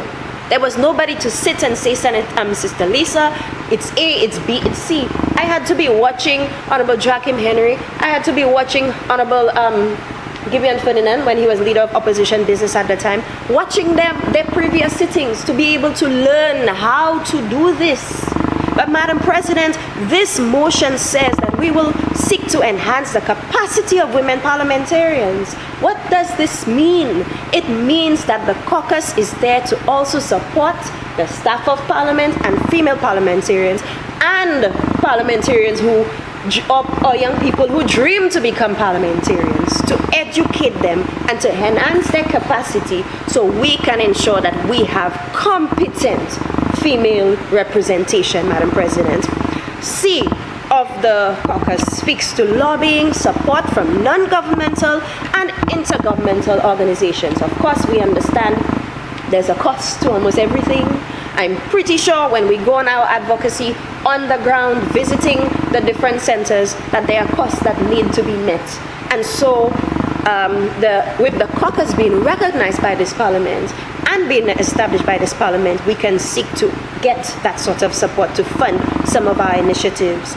Madam President, D speaks to providing a forum for discussion on matters affecting women and other marginalized groups in the country, regionally and internationally, and across party lines. So I want to assure the leader of government business, when we speak of marginalized groups, if he believes that his gender has been marginalized, then this topic will come up as well. We also have representation for persons with disabilities, and thankfully, we now have a minister in the ministry, in the office of the Prime Minister, with responsibility for persons with disabilities, a gentleman, Madam President. So that just goes to show that these are not just women's issues.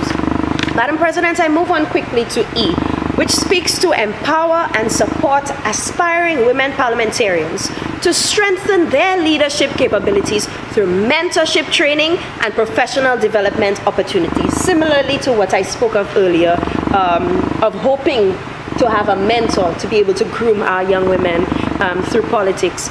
F speaks to advocate for continued official recognition and acknowledgement of persons who have served in Parliament. Madam President, when our women serve in this honorable House, we do not hear of them afterward. Sufficient recognition has not been given to the efforts of many of our women parliamentarians whose shoulders we stand on, who are running in heels, as Sister Walker's book speaks of. Madam President, we must ensure that we continue to give that official recognition, not for tokenism purposes, but because we have competent female leaders. G speaks to network with other organizations and institutions concerned with issues pertaining to women and women's participation in the political process. And similarly to what you did, Madam President, to ensure that we were guided accordingly, that includes reaching out to the parliaments of Trinidad, Grenada, Antigua, etc., so that we don't reinvent the wheel, but we learn from our sister islands on how they are doing it and how we can do it as it applies to St. Lucia. H, to promote and help sensitize all parliamentarians to the principles of gender equality, of gender equity and equality in the country, as well as regionally and internationally. So we are not just here to encourage and sensitize and create awareness of female issues amongst females only, but that the men should be understanding of these issues, because some of our male leaders, when they go to their constituencies, majority of the persons who stand on the lines are females, Madam President. Majority of the people who support campaigns and are doing a lot of the heavy lifting are females. So our gentlemen, of course, need to understand how to manage that. I, to advocate for legislation and a national women's policy. I am very excited to see when this comes, and I know the caucus is heavily at work already, and we will soon hear about this when the time is right. J, which is the final part to the resolution, to monitor and evaluate the implementation of gender-based policies and the impact on women's lives. And I believe, Madam President, it is so important for us to apply that gender lens, especially as it relates to scrutinizing budgets or budget items. And we know we have a budget line. I know the Prime Minister has already gone that route in terms of getting that sort of support and that sort of information as to how some of these initiatives or legislation will affect our women. Madam President, in September, I was recently elected as the Vice President of Parliamericas for Gender Equality for the Caribbean. As a young woman, never in my history, in my time, would I have thought that these people would have seen a little girl or a little woman like me coming, understanding my background, where I came from. But Madam President, I hope that the life that I live, the words that I speak, and my presentations in this house will resonate with other young people the same way that it resonates out there. That sometimes you don't believe that you have it in you, but other people can see it. And Madam President, I want to encourage our young girls out there. I want to encourage our young women. We need to hear your voice. Do not be afraid. With the implementation of this Women's Parliamentary Caucus of St. Lucia, you have a strong backbone that you can lean on.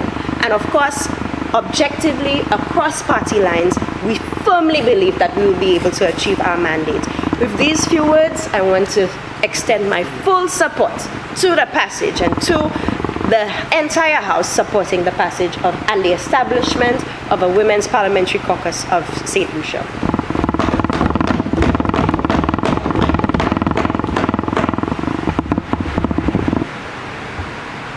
Senator Lee. Thank you, Madam President. Again, this very short intervention, this time to lend my fulsome support to the creation of the Women's Parliamentary Caucus. I would like to extend my congratulations to my colleague female senators.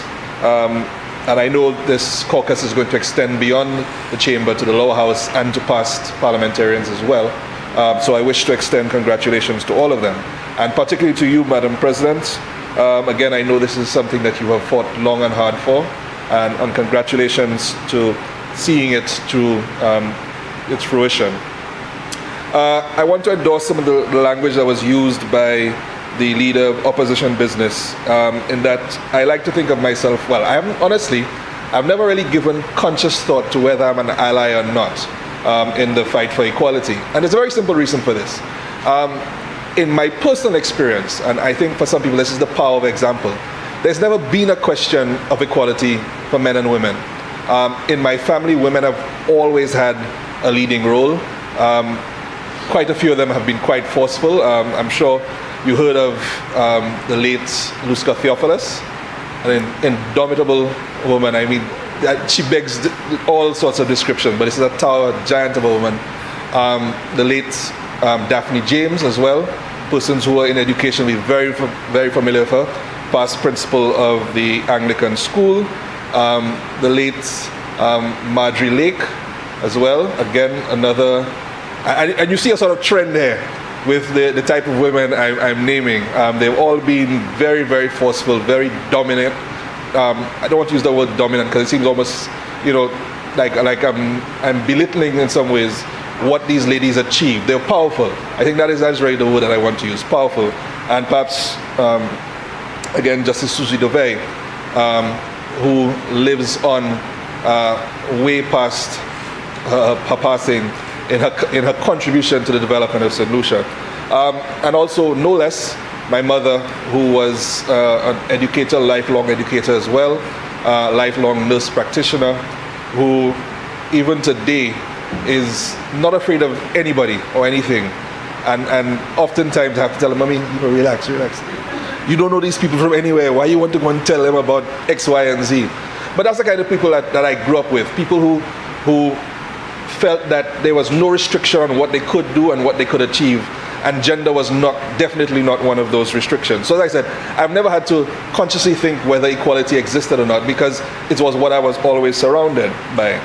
But as you get older and you get more involved in discussions, you realize that not everybody has had that experience. Not everybody has had these examples. And so therefore, institutions or organizations like this Women Caucus become that much more important in ensuring that there is representation, because representation does matter. No matter how much of an ally I wish to be, no matter how supportive and empathetic I wish to be, I'm never going to suffer from period poverty. It's nothing, I'm never going to have that personal experience. I'm never going to suffer from reproductive issues, well, in the way a woman does. And these are matters that they need to have a voice on. And say again? I'm never going to suffer menopause. It's true. But there are a lot of issues that come with it. Even simple matters of pregnancy that we take for granted, that a woman's job, in inverted commas, is to have a baby, and so therefore it's the most natural thing in the world. But it is such a complicated process, and so many things can go wrong. So again, reproductive health is such a vital aspect. But again, no matter how much of an ally I can be, I'm never going to experience it personally. I don't know the trauma of losing a child that you've born, these sorts of things. So representation is important. But I think we also need to recognize again that women are not a monolith. That each woman's experience is unique, and each woman's voice is going to be unique. So the more women you can involve in your discussions and deliberations, the better results we're going to have. So again, I just want to extend my congratulations on the formation of this Women's Caucus. Hopefully it will become a more regional thing, as colleague Senator Jawahir was saying, that you can exchange experiences and rely on experiences from beyond St. Lucia as well, and make this a vibrant and active Women's Caucus. Congratulations again, Madam President. Senator Jean. Thank you very much, Madam President. Madam President, just briefly, I feel obligated to give my support to this motion for the establishment of a Women's Parliamentary Caucus. And without repeating what has been said before, I wish to congratulate you, Madam President, on your efforts towards the establishment of such a caucus.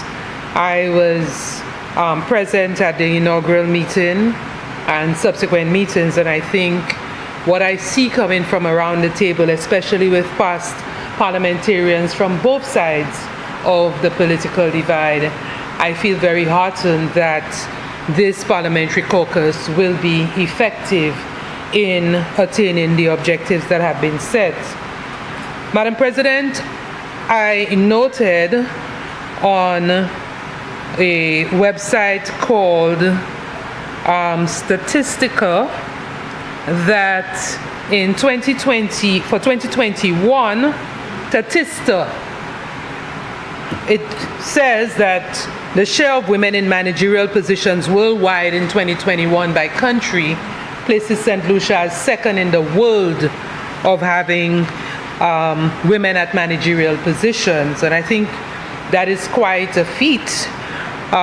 We're second to Jordan. Jordan is 57.2% and St. Lucia stands at 55.6% of women in managerial positions. And we've seen that women have taken up their place in several areas. There's only one area I'm thinking of that I have not seen too many women, and that is in the taxi sector, taxi and minibus sector. I recall a few years ago, a young woman came to the Ministry of Infrastructure seeking a position as a driver. And I was kind of taken aback that she was applying for a position of driver, because traditionally the drivers in the public service have all been men. And I hired her, and almost everyone looked to her to drive them, because of course we know that we are more careful drivers, and I wondered why there were not many women in that sector. But we have women in all various sectors, in farming, in fishing, and in several other sectors. Madam President, I recall in my years of pursuing public administration, there was this concept of representative bureaucracy. And that concept sought to ensure that different sectors or different people were within, that it was the responsibility to have representatives of various areas on boards and several other places. And I believe in our role as being part of the legislature, it's quite important that there be equality in representation. Because like has been said before, when we come to the House, when we come to the Senate, and in the House of Assembly as well, we would want to have various perspectives, and ensuring that there are youth, there are women, there are men, there are people from different other disciplines. We all collectively can put our perspectives together in order to present sound decisions on behalf of the people of St. Lucia. So, Madam President, I particularly like the objective, which shows objective B, to enhance the capacity of women parliamentarians as effective legislators and representatives. I think that is extremely important to ensure that we have that balance. Now, while we are here in the Senate, we are selected in the Senate. But I think this parliamentary caucus ought to also be a driver for attracting women into the political arena to run for public office, so that they can be part of the lower house as well. Because we note, while we can say in the Senate that we have a large representation of women, but at the lower house we only have 2 women to 15 men. And so 2 women to 15 men, right? No? Yes. Oh, I thought. Yes. So I think we need to be more attractive. Politics need to be more attractive to women, so that they can come in to the arena and be elected as officials. And I think as politicians and as elected members, and I believe, Madam President, these are some of the areas that we need to focus on. It's sort of, I think I understand why women are a little afraid to get into politics. For us in St. Lucia, a lot of the mépris and mauvais langue that goes with it, I really want things that we as women who are more emotional than men, we seem to be shying away from. And so I think it is important for us to carry ourselves with that level of class that we should not get into too much of the,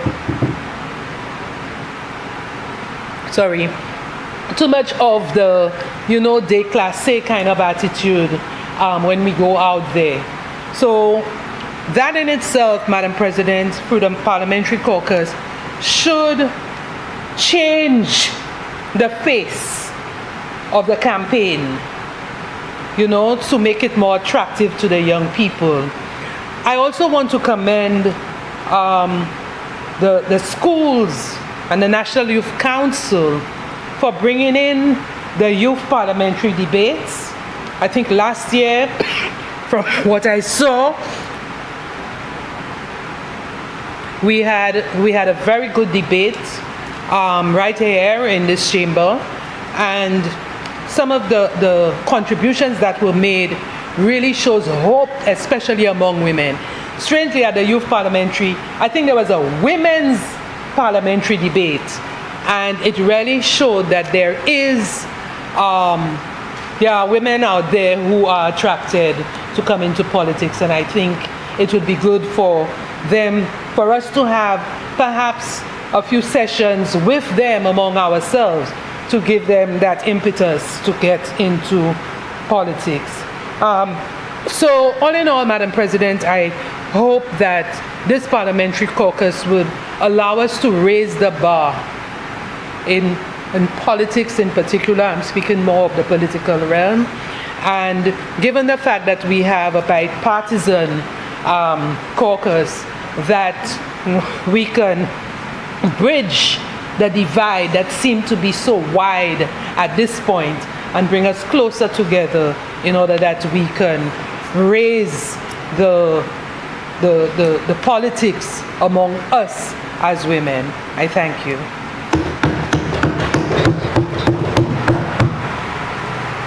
Senator Tusashalu. Thank you, Madam President. And like the senator before me, I want to indicate that it would be remiss of me not to stand up in support of the motion before us to establish the Women's Parliamentary Caucus, herein referred to as the Women's Parliamentary Caucus of St. Lucia. Madam President, it is indeed historic, and sometimes history is not necessarily a good thing, but in this case, it is a pleasant historic moment to stand here in support of a motion to, for the first time in our history as an independent nation, to establish a women's parliamentary caucus. I think there are some specific women's matters that as a body, as women, that we can come together to ventilate without the prejudice of party lines, and that is very important to note here, because the Women's Parliamentary Caucus is not made up of women from any one political party. It is across party lines. It is for those who have served before in the parliament but may not necessarily be currently affiliated with any particular political party, and that is important to note. Of course, it is not new to the Caribbean or to the world, because there are other islands and countries where women parliamentary caucuses exist currently, and if we look them up, we will see that they are actually achieving the mandates that they are set out to achieve. Of course, we understand that there is work to be done in increasing the number and quality of women who are involved in politics, particularly elective politics. There is no question in terms of whether women play a very significant role in the political landscape of our country. If we go through the constituencies, we go through the towns and villages in the country, and we look at political movements on the ground, we know a lot of them, and a lot of the bulk of the work that goes into them, it is actually done by women. But whereas there are a lot of women involved, a lot of it is in the background, perhaps as campaign managers and as persons who sit around the table and strategize and so on. But there is clearly a lack when it comes to especially elective politics. And perhaps these are one of the things as established in the charter for the Women's Caucus, that we as women parliamentarians, both past and present, can come together and discuss and look at what are the ways we can attempt to increase these numbers. For me, Madam President, it has really been a learning experience being in the presence of both past and present parliamentarians who have sat down over the last couple months to discuss the establishment of a Women's Caucus, who had come to a consensus that there is a need for a Women's Caucus, and who have charted the way in actually establishing it.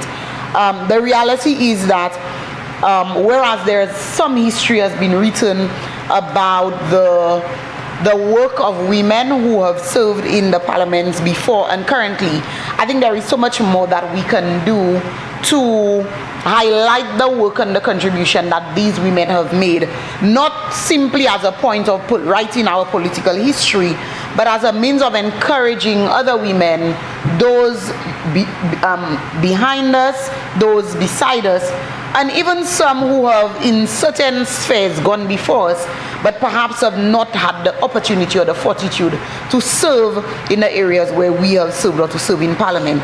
This serves as a means of us opening some doors for them.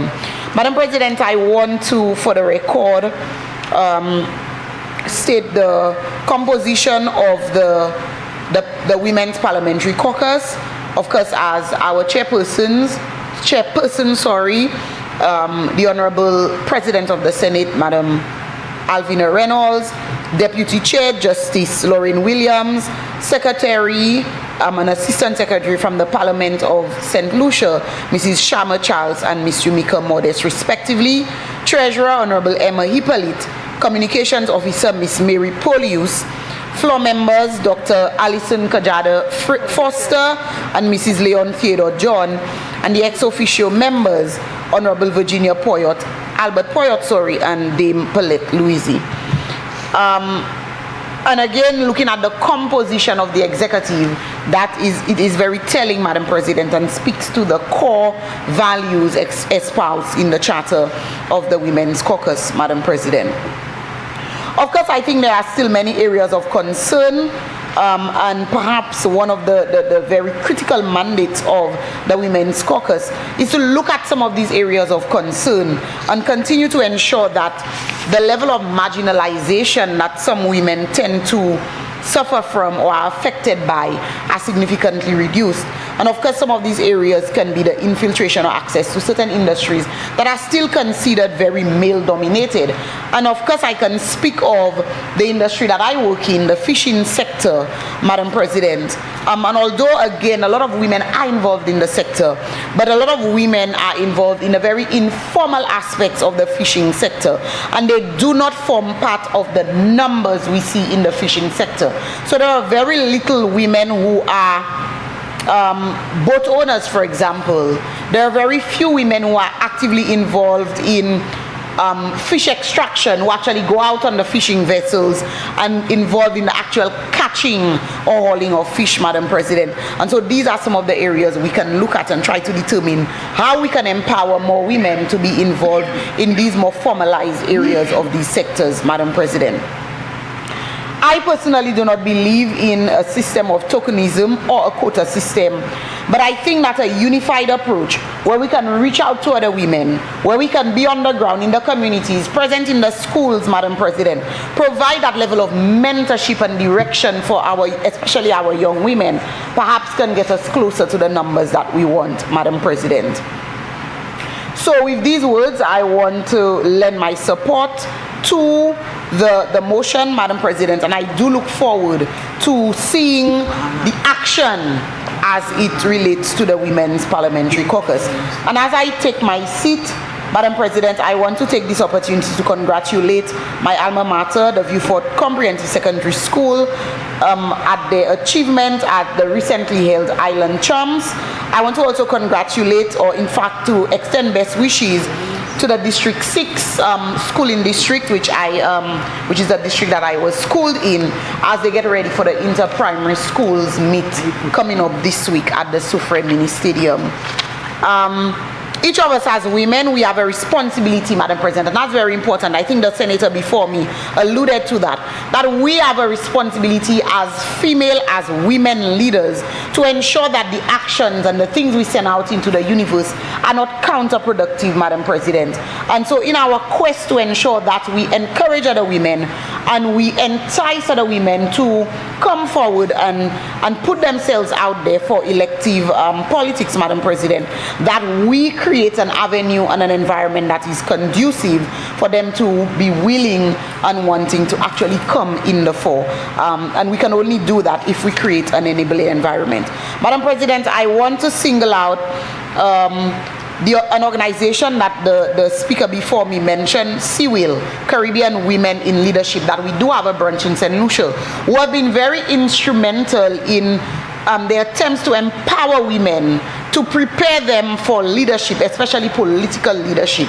And of course, the recently concluded program where we saw that it culminated with an actual all-female mock parliament, Madam President. I think these actions are worth of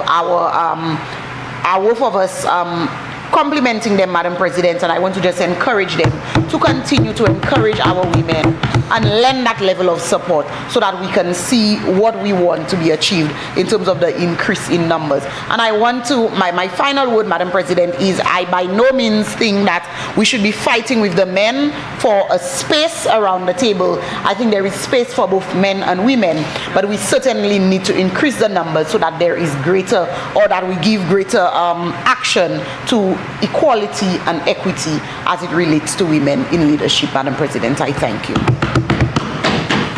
Senator Polius. Madam President, may I have the podium, please? I'd like to speak with my podium.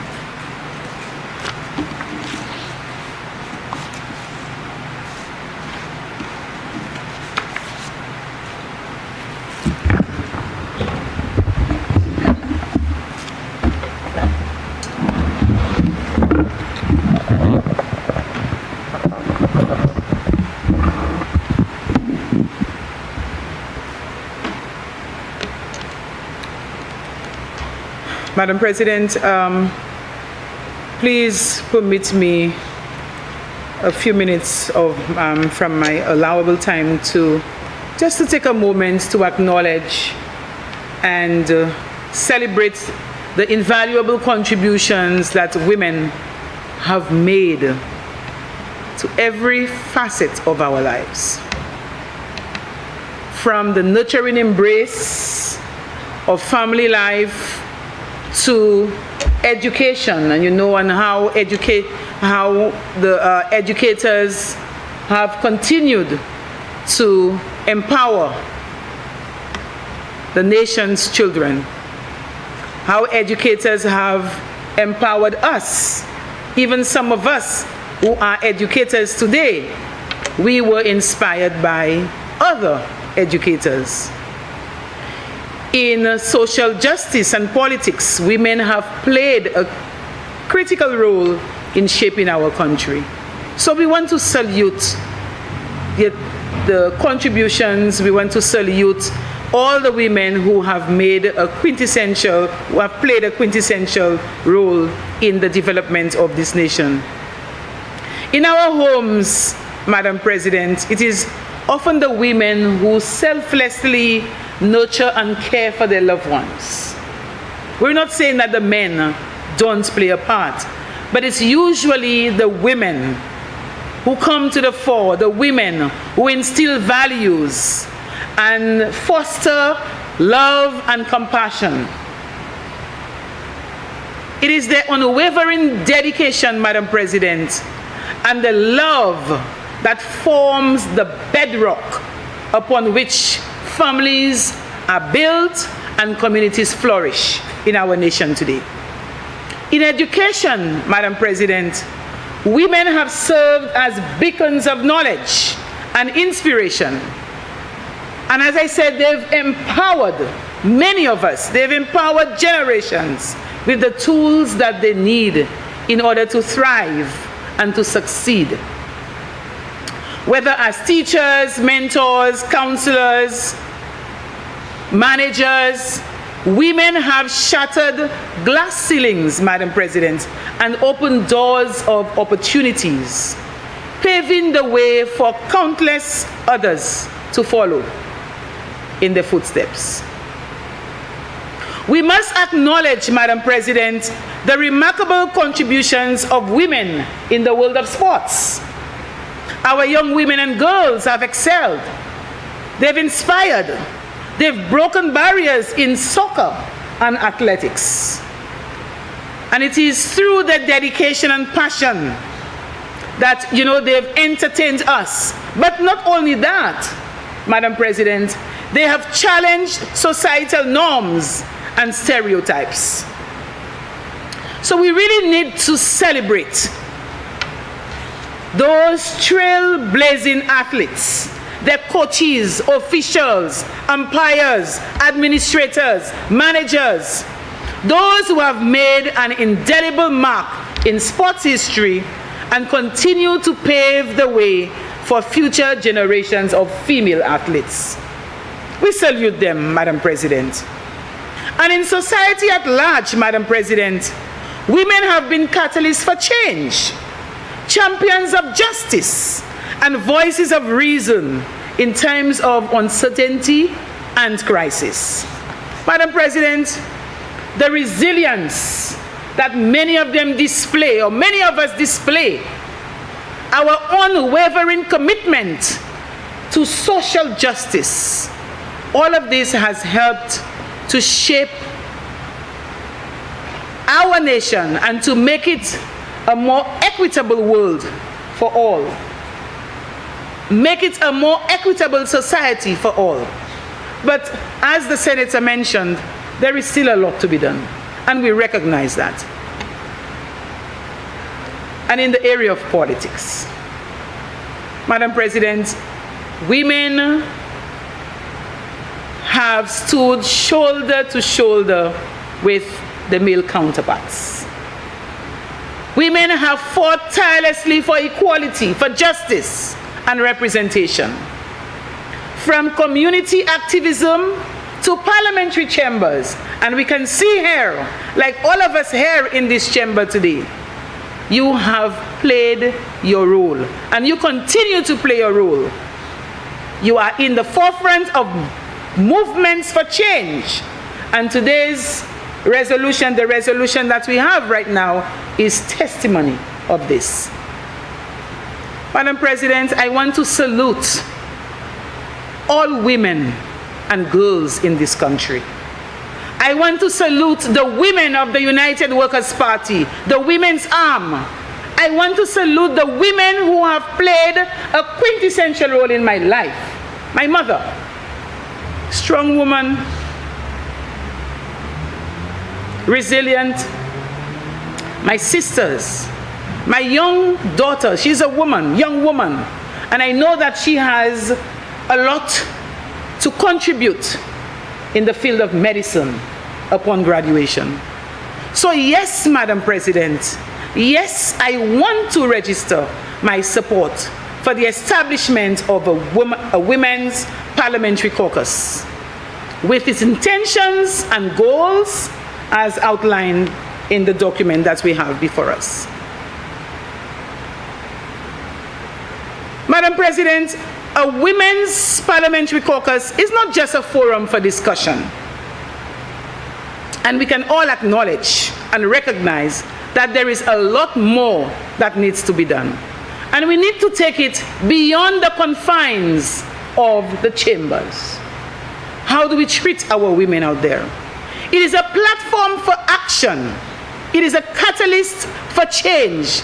It is a space where women from different political parties, across the political spectrum, can come together to champion common causes that are important to women's rights and empowerment. It is my fervent hope, Madam President, that through this caucus, we as women can address the pressing issues that confront all women in our society, not just a selected few, all women. From combating gender-based violence to promoting women's health and ensuring equal access to job, opportunities, training, and other economic interventions that will make them a little bit more employable and will help them to earn a livelihood. Madam President, I just want to take a few minutes to look at the clause, the meaning of the clause across party lines as noted in two of the objectives, Objective A and D. I know that there are women listening to us. There are women who are watching this debate in the chamber. And so, just to ensure that our listening and viewing audience understands what is meant by across party lines, Madam President, I want to demystify this phrase or this clause. So across party lines, Madam President, means people from different political parties work together for the common good of the people. So, for example, if politicians from different parties, whether it is St. Lucia Labour Party, United Workers' Party, or any other party for that matter, Madam President, once they are able to team up and to get something done, like passing a piece of legislation or to work together to acknowledge the ideas from both sides to curb, for example, Madam President, the escalating crime rate in our country, that is working across party lines. It's about putting our party differences aside to achieve common goals. We can see that across party lines, Madam President, we share common experiences. We share common challenges and aspirations. So when female parliamentarians of both political parties join forces to develop and implement strategies to combat gender violence, and when we, as a caucus, can condemn acts of violence against women, regardless of who the perpetrator is or what party they support, this is working across party lines. Madam President, we must pledge to respect each other, regardless of our political differences. We know that disagreement is inevitable. It's natural. But, Madam President, when we tear each other down and make comments that only seek to demean and to malign each other's character in the name of politics, this is unacceptable. It is unacceptable, and I think it would defeat the purpose for which the caucus is established. So I hope that the composition of the caucus, which includes both former and current female parliamentarians, we will support each other, respect each other, because this is what we agree to do as a caucus. However, Madam President, it would be a little remiss of me not to invite my colleagues and those watching to take a moment to reflect on our commitment to advancing the cause of women. And I have to ask, are we truly willing to set aside our party politics, to collaborate with other women? Or are we merely paying lip service to this noble goal? When another political party is elected to office, will all the enthusiasm and expressed dedication to serving women's interests remain steadfast, or will it just vaporize into thin air? Will we continue to lead the charge for gender equality with the same level of gusto and commitment? Madam President, these are important questions that demand honest introspection. As women in positions of power, we have a responsibility to uplift and empower the fellow women and girls in this country. And you know what, Madam President? It requires us to adopt a humanitarian approach, rise above party politics and work together. Because there are goals that are common we want to be able to achieve. So, Madam President, I hope that this Women's Parliamentary Caucus will protect women, particularly the single mothers, from unfair dismissal from private and public sector jobs due to their political affiliation. We know that it exists, particularly in the private sector. Okay? We know that it exists. I hope that this caucus, Madam President, will ensure that access to funding and resources is not hinged on which political party you support. It is my fervent hope, Madam President, that this caucus will publicly speak against violence against women in all its forms, in the home, communities, and workplaces.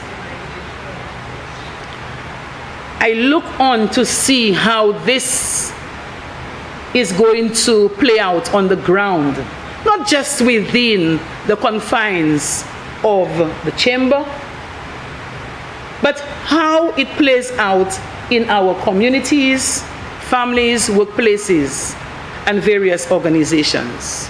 So in closing, Madam President, I express my support for the establishment of this Women's Parliamentary Caucus. However, I urge for it to be more than just a symbolic gesture. It is my hope that this caucus will possess substance and effectiveness, and that it will ensure that it serves as a meaningful platform for advocacy and action on behalf of the interests and rights of all women in this country. I thank you, Madam President. Senator Antoine Prosper.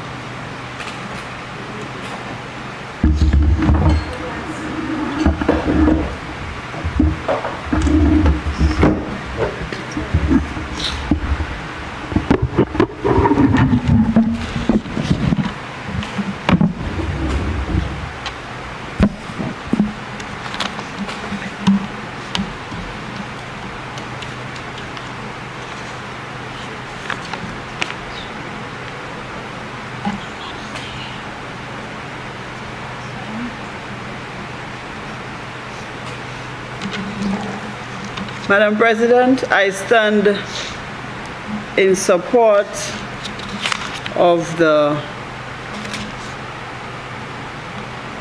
approval of the establishment of the Women's Parliamentary Caucus, therein referred to as the Women's Parliamentary Caucus of St. Lucia. Madam President, I join fellow senators in applauding the women who have come before us and paved the way for other women. Madam President, a lot of our women have struggled for equality, for inclusiveness. Some women have been solitary in their quest to effect change. I want to applaud the single women who continue to raise the children of this nation, many of whom may not feel appreciated, but continue to struggle to raise their children. Madam President, if we look around the streets, the supermarkets, the campaigns, we see mostly women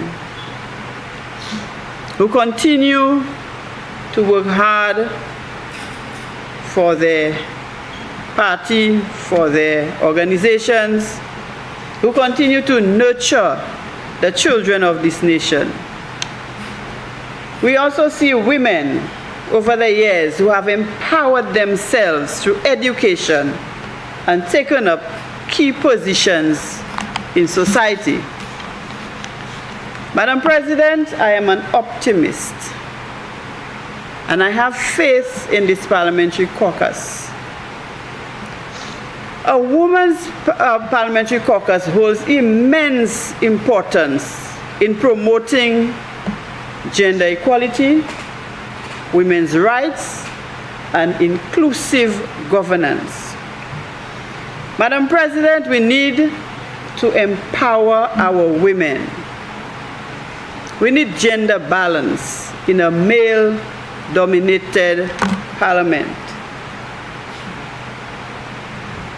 We need to empower our women by helping them to amplify their voices and concerns within a parliamentary setting.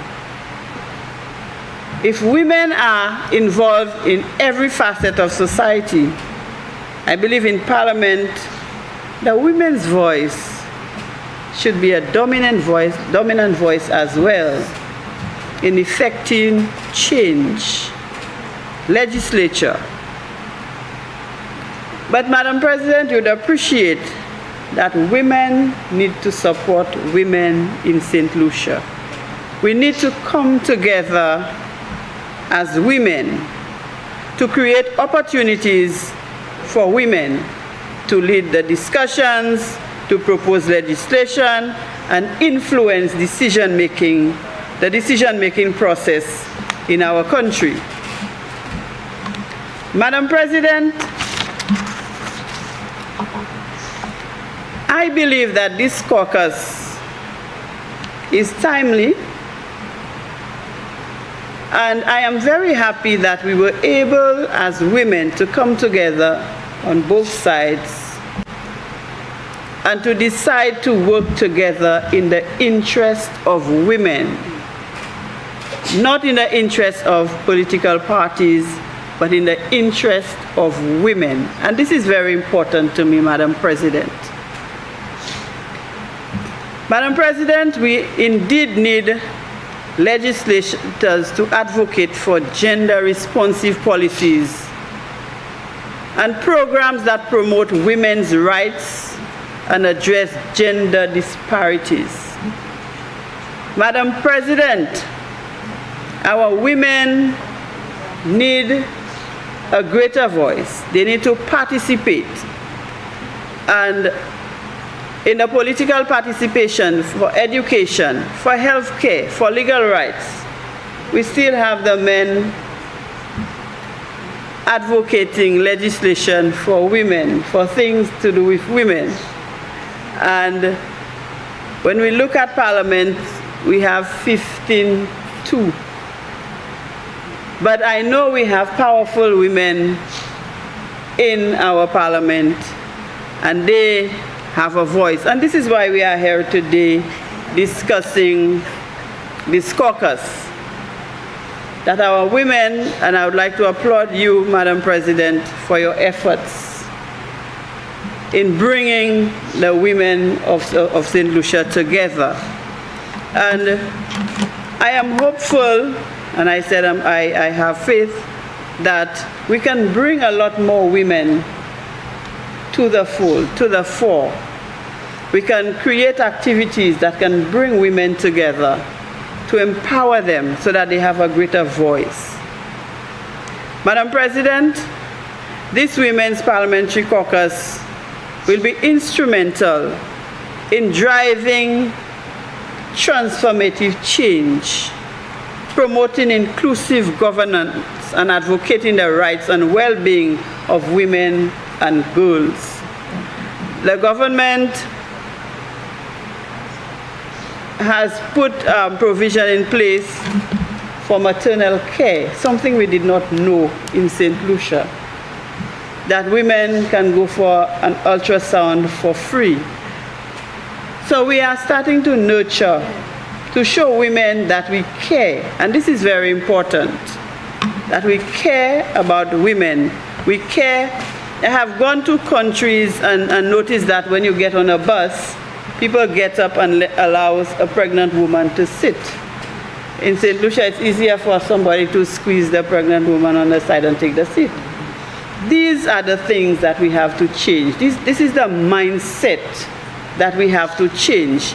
We have to show appreciation for women. We have to show appreciation for the hard work of the women, not just in St. Lucia, but in the Caribbean. We belong to CARICOM, we belong to OACS, and we cannot we cannot examine women locally anymore because we are all global citizens now.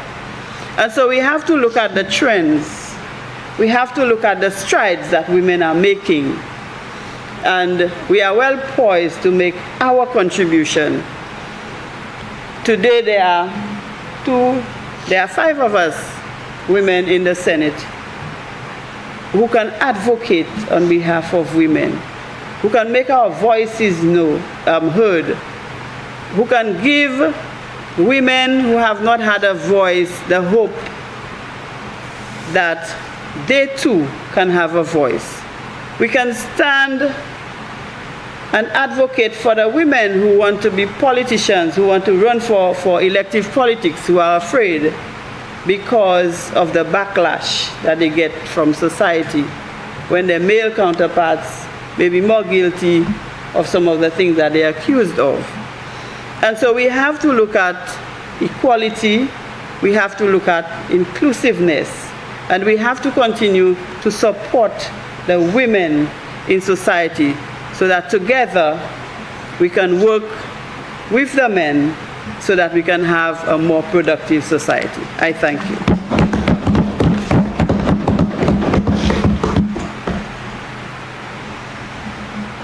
Leader of Government Business.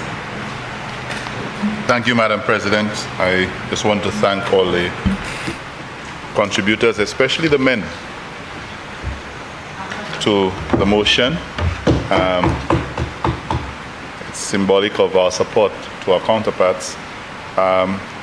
First of all, I want to thank you for your efforts in bringing this to fruition as a St. Lucian woman, the leader of this, the presiding officer of this chamber. I just want to, while the independent senator was making his contribution, he mentioned a name that just struck me a little bit, aside from my former dean, Theophilus, Rosemary husband's Mathre, who she always warns me not to call her Miss, but I know other way. I know no other way. So these are people who have left permanent positive impressions on my mind. Madam President, I think it is important that we don't forget the issue of the contribution that such a caucus can make. I urge the caucus to function not only within the parliament, but to network with other interest groups. And one such one, I think Senator Polius mentioned, there are some social issues that we can address collectively. and I know we have all admitted the powerful impact that women have made in the lives of us when we were boys, and I think that needs to be replicated in the lives of our boys. We often look to men for role models, but I can tell you the impact of women on boys should not be underestimated. So maybe there is room for us to start working together to do something about some of our social ills that trouble our boys. And finally, Madam President, in terms of empowering women, I am one who believes in meritocracy.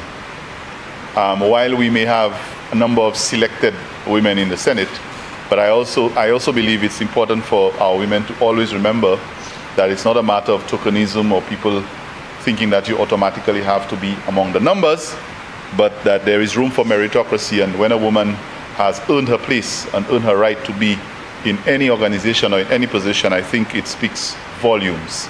And so I encourage all members of this caucus to do that. And I also believe that the idea of, I heard Senator Polius use the term "I hope" as she made a presentation. A lot of repetition with "I hope," optimism. I hope it is, but I want to also encourage her to ensure that she gets very active in the efforts towards achieving some of the goals that she outlined. So as a man, I just want to remind our ladies that we should always look at it as not a matter of competition, competing with our counterparts, but it is more about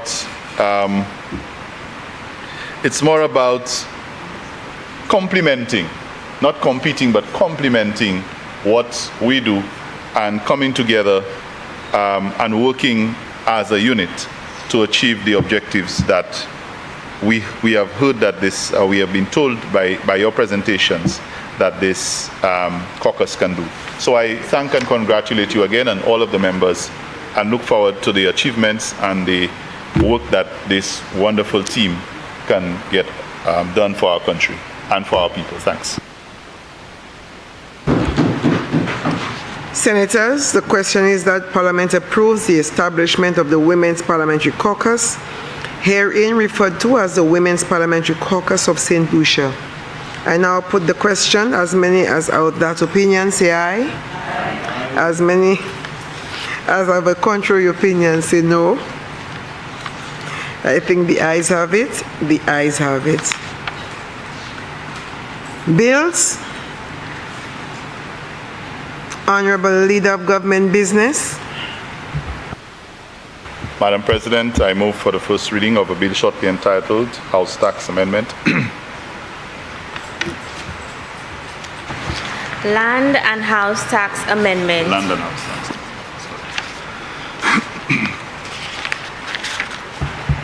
Honorable Leader of Government Business.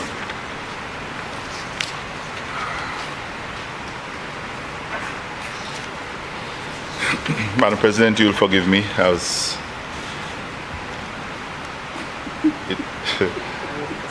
I move for the suspension of Standing Order 49-2 to allow the bill to go through its remaining stages at this sitting. Senators, the question is that Standing Order 49-2 be suspended in order to allow the Honorable Leader of Government Business to proceed with the remaining stages of the bill at this sitting. I now put the question. As many as of that opinion say aye. Aye. As many as of a contrary opinion say no. I think the ayes have it. The ayes have it. Leave is granted. Please proceed, Leader of Government Business. Thank you again, Madam President. Madam President, I move for the second reading of a bill shortly entitled Land and House Tax Amendment. Madam President, this bill, the Land and House Tax Amendment bill, or the act as it is, was amended, has been amended before, but the first one was to grant extensions in the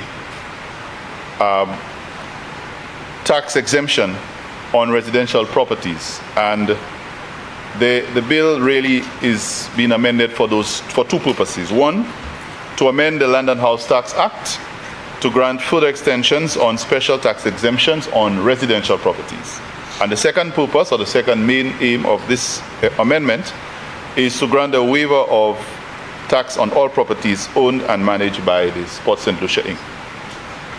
Madam President, if we go back, we can trace that there have been previous amendments to this act. If we go back, the waiver provided a moratorium for 3 years, and that's existed from 2017 to 2019 inclusive. And there were 2 additional years from 2020 to 2022. And so it means that all house taxes and residential properties with this amendment would have been waived or will be waived for the years 2017, 2018, 2019, 2020, 2021, 2022, and this is requesting a further amendment to 2023. So this really means that if you owe the government taxes before this period, you would obviously need to be paying them, but the interest and the penalties, as we have passed before, will be waived. So this comes in addition to a number of other exemptions that we have given. Now, Madam President, I know that there have been arguments about the way in which we approach our taxing, but I've said before in this chamber that the government really is embarking on a comprehensive tax regime that will regulate and sort of standardize and organize the way in which we go about our taxation processes. And in addition to that particular amendment, I can point to a number of other attempts that the government has made to balance the act, so to speak. So whereas we give exemptions,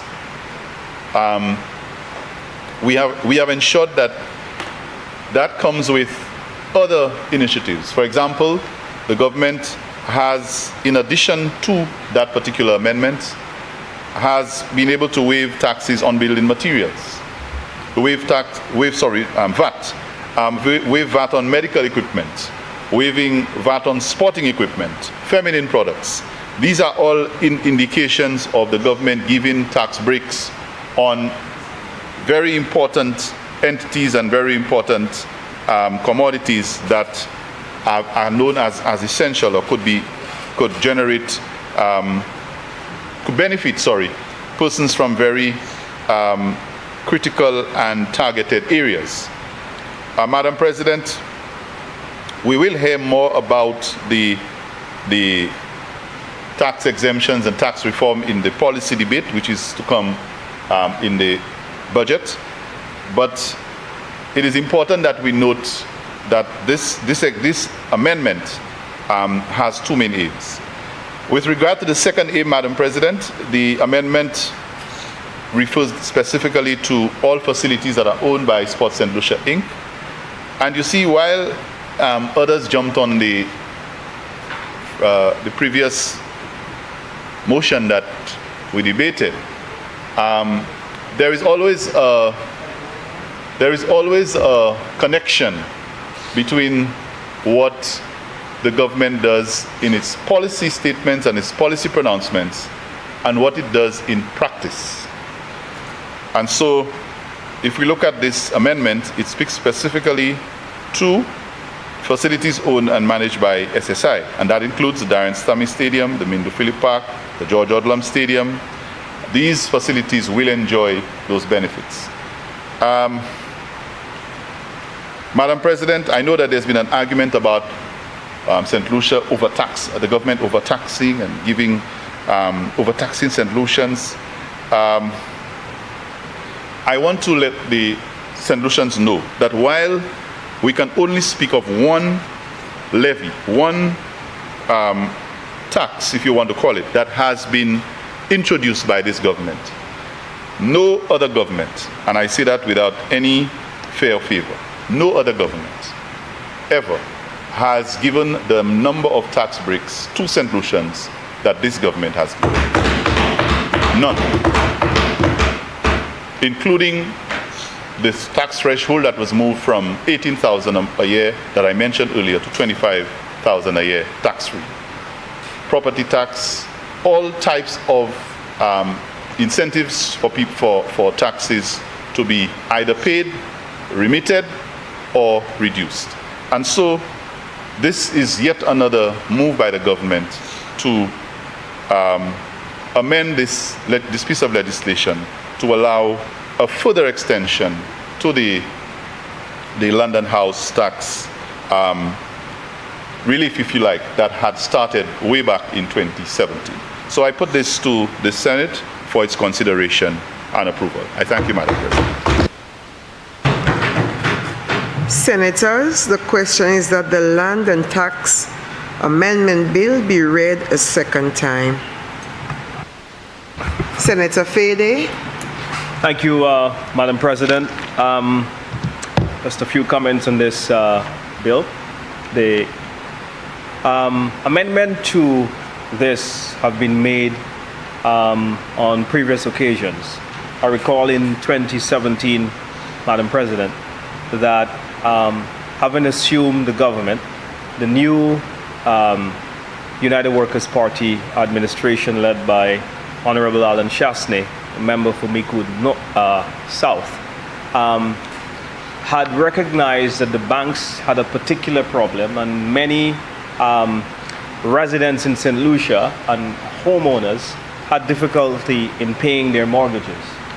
And so while you see that a number of people had loans, had beautiful houses, but Madam President, it was onerous. The economic situation at the time was so anemic that many families could not pay those loans. And so what often happened was that the property tax, or what is called the land and house tax, fell into the way.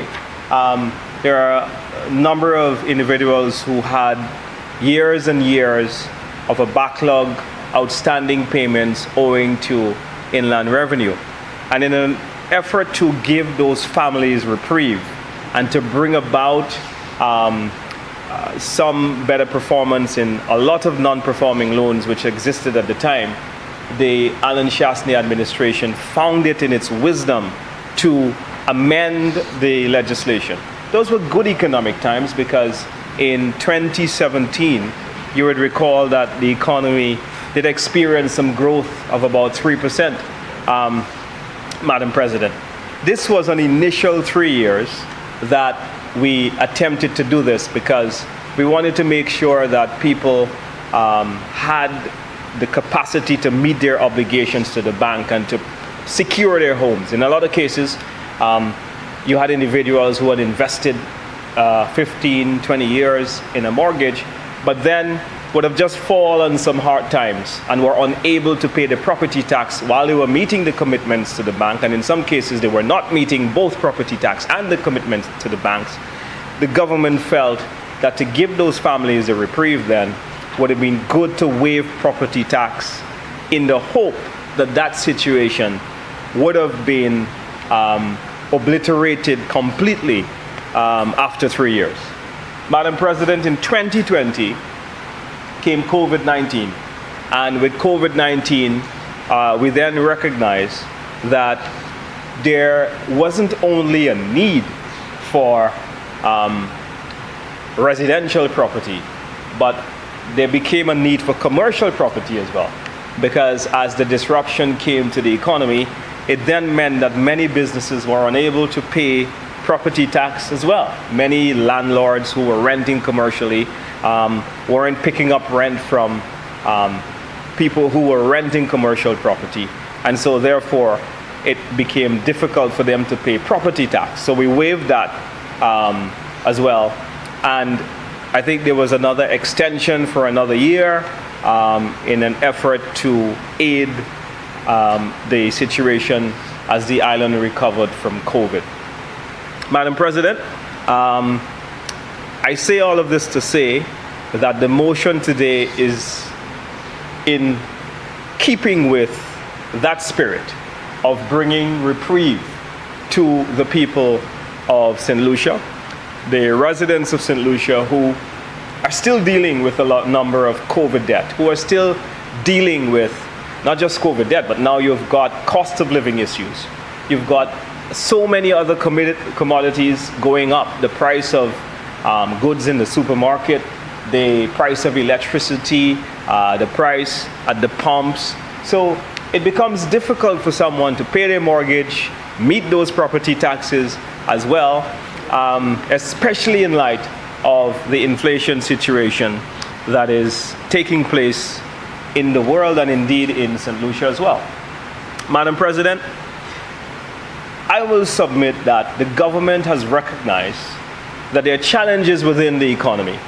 And as much as they would like to say that they're experts at handling things and there is this economic revolution that's taking place in St. Lucia since the Labour Party government has come into office, I would posit tonight that the amendment or the further extension of the land and house tax is an appreciation for the fact that many families in St. Lucia are not doing well.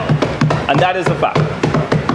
And so the IMF, in its latest consultation, Madam President, did allude to this fact and did point out to us that while there was a projected economic growth for 2023 of 3%, that growth is less than the inflation or the cost of living, which the IMF quoted in its last Article 4 consultation study done with the Ministry of Finance, indicated that the cost of living had surpassed the rate of growth or the pace of growth. So if anyone had a chance of earning any money extra, especially homeowners, especially people with mortgages, of earning anything extra within this environment of economic growth, that individual had to confront higher prices generally in cost of living. So that growth was already sucked and consumed by the rising cost of living that is far outpacing the economic growth of the country. The IMF goes on to say, Madam President, in its Article 4 report, that in the medium term, that the growth will also slow down much slower than it is now. So we have some headwinds based on the projections that are put forward. Haven't done their review of St. Lucia's economic situation, and those headwinds are going to cause it difficulties for everyone in St. Lucia, whether you have a mortgage of a residential property. It's going to encumber people's ability to pay their property tax. It's going to make it so much more difficult. And so the government is indeed right to recognize the times and to institute this policy to amend the property tax in the true spirit of what has been happening since 2017, so that the people of St. Lucia who have mortgages can better have monies and to pay the bank and to preserve their properties that they've been working so hard to do. Madam President, I submit this comment to the House and I thank you.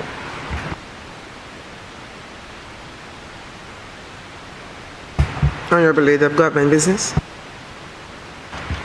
Thank you, Madam President. I thank the member for his brief submission.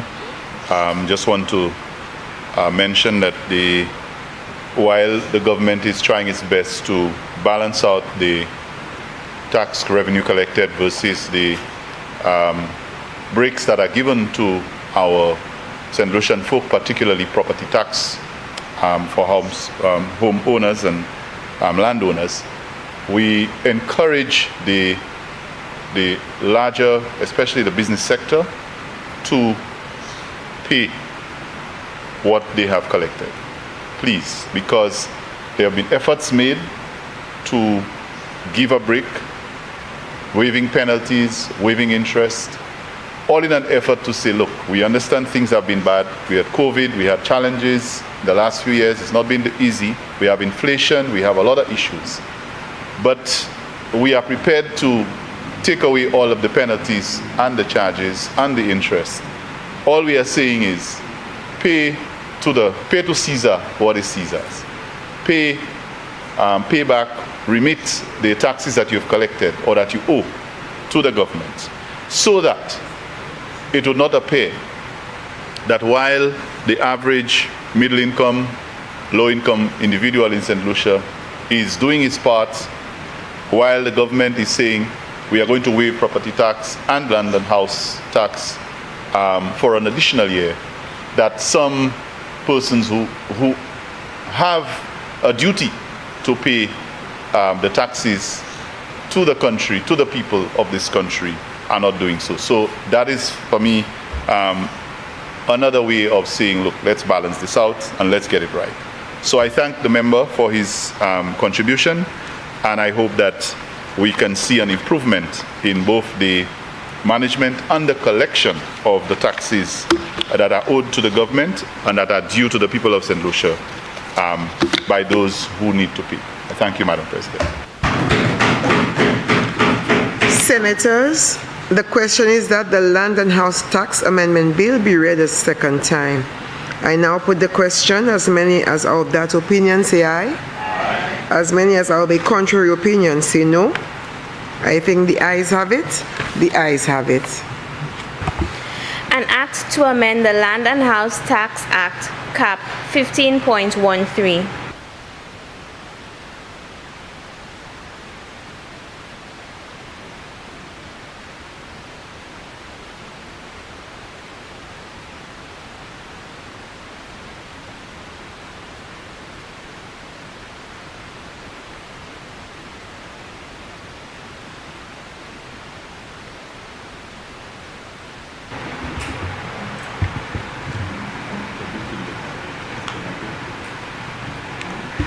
Clause 2. Amendment of Section 7.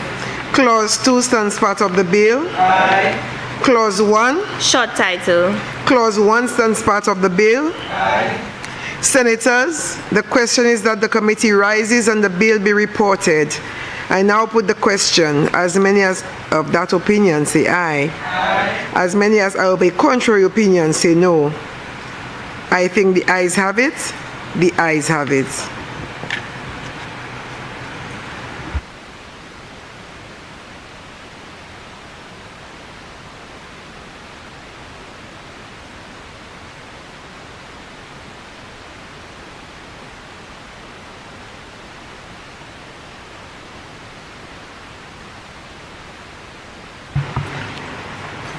Senators, I beg to report that the Land and House Tax Amendment Bill went through committee stage without amendments. Honorable Leader of Government Business. Madam President, I move that the report of the committee be adopted and that the bill be read a third time and passed. Senators, the question is that the report of the committee be adopted and that the Land and House Tax Amendment Bill be read a third time and passed. I now put the question. As many as of that opinion say aye. Aye. As many as of a contrary opinion say no. I think the ayes have it. The ayes have it. Be it enacted by the King's Most Excellent Majesty, by and with the advice and consent of the House of Assembly and the Senate of St. Lucia, and by the authority of the same as follows. This act may be cited as the Land and House Act Amendment Act 2024. Honorable Leader of Government Business. Madam President, I move that this Senate stand adjourned sine die. Senators, the question is that this House to stand adjourned sine die. I now put the question. As many as of that opinion say aye. Aye. As many as of a contrary opinion say no. I think the ayes have it. The ayes have it. Sitting adjourned, and just before we rise, I want to wish all of you who believe in a blessed Holy Week and a wonderful Easter weekend. And please, Senators, get home safely, everyone.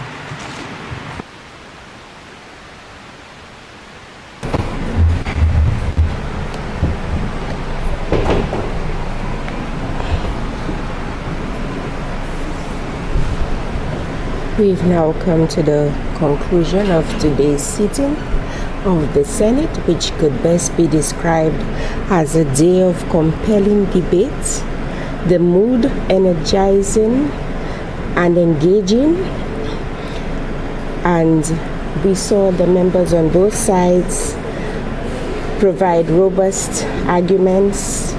They informed, they chastised, the submissions were informative and interesting, and of course there were the witty moments.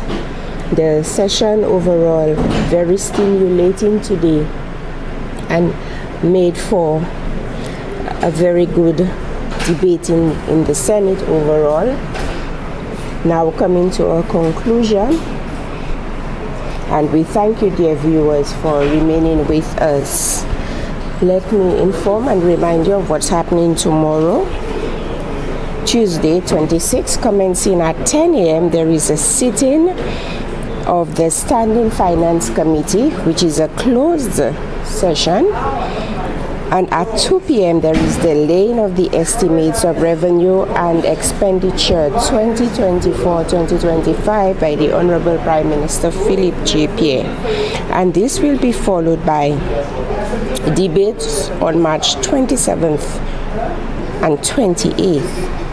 And so we will be here with you. The GIS NTN team will be here with you live.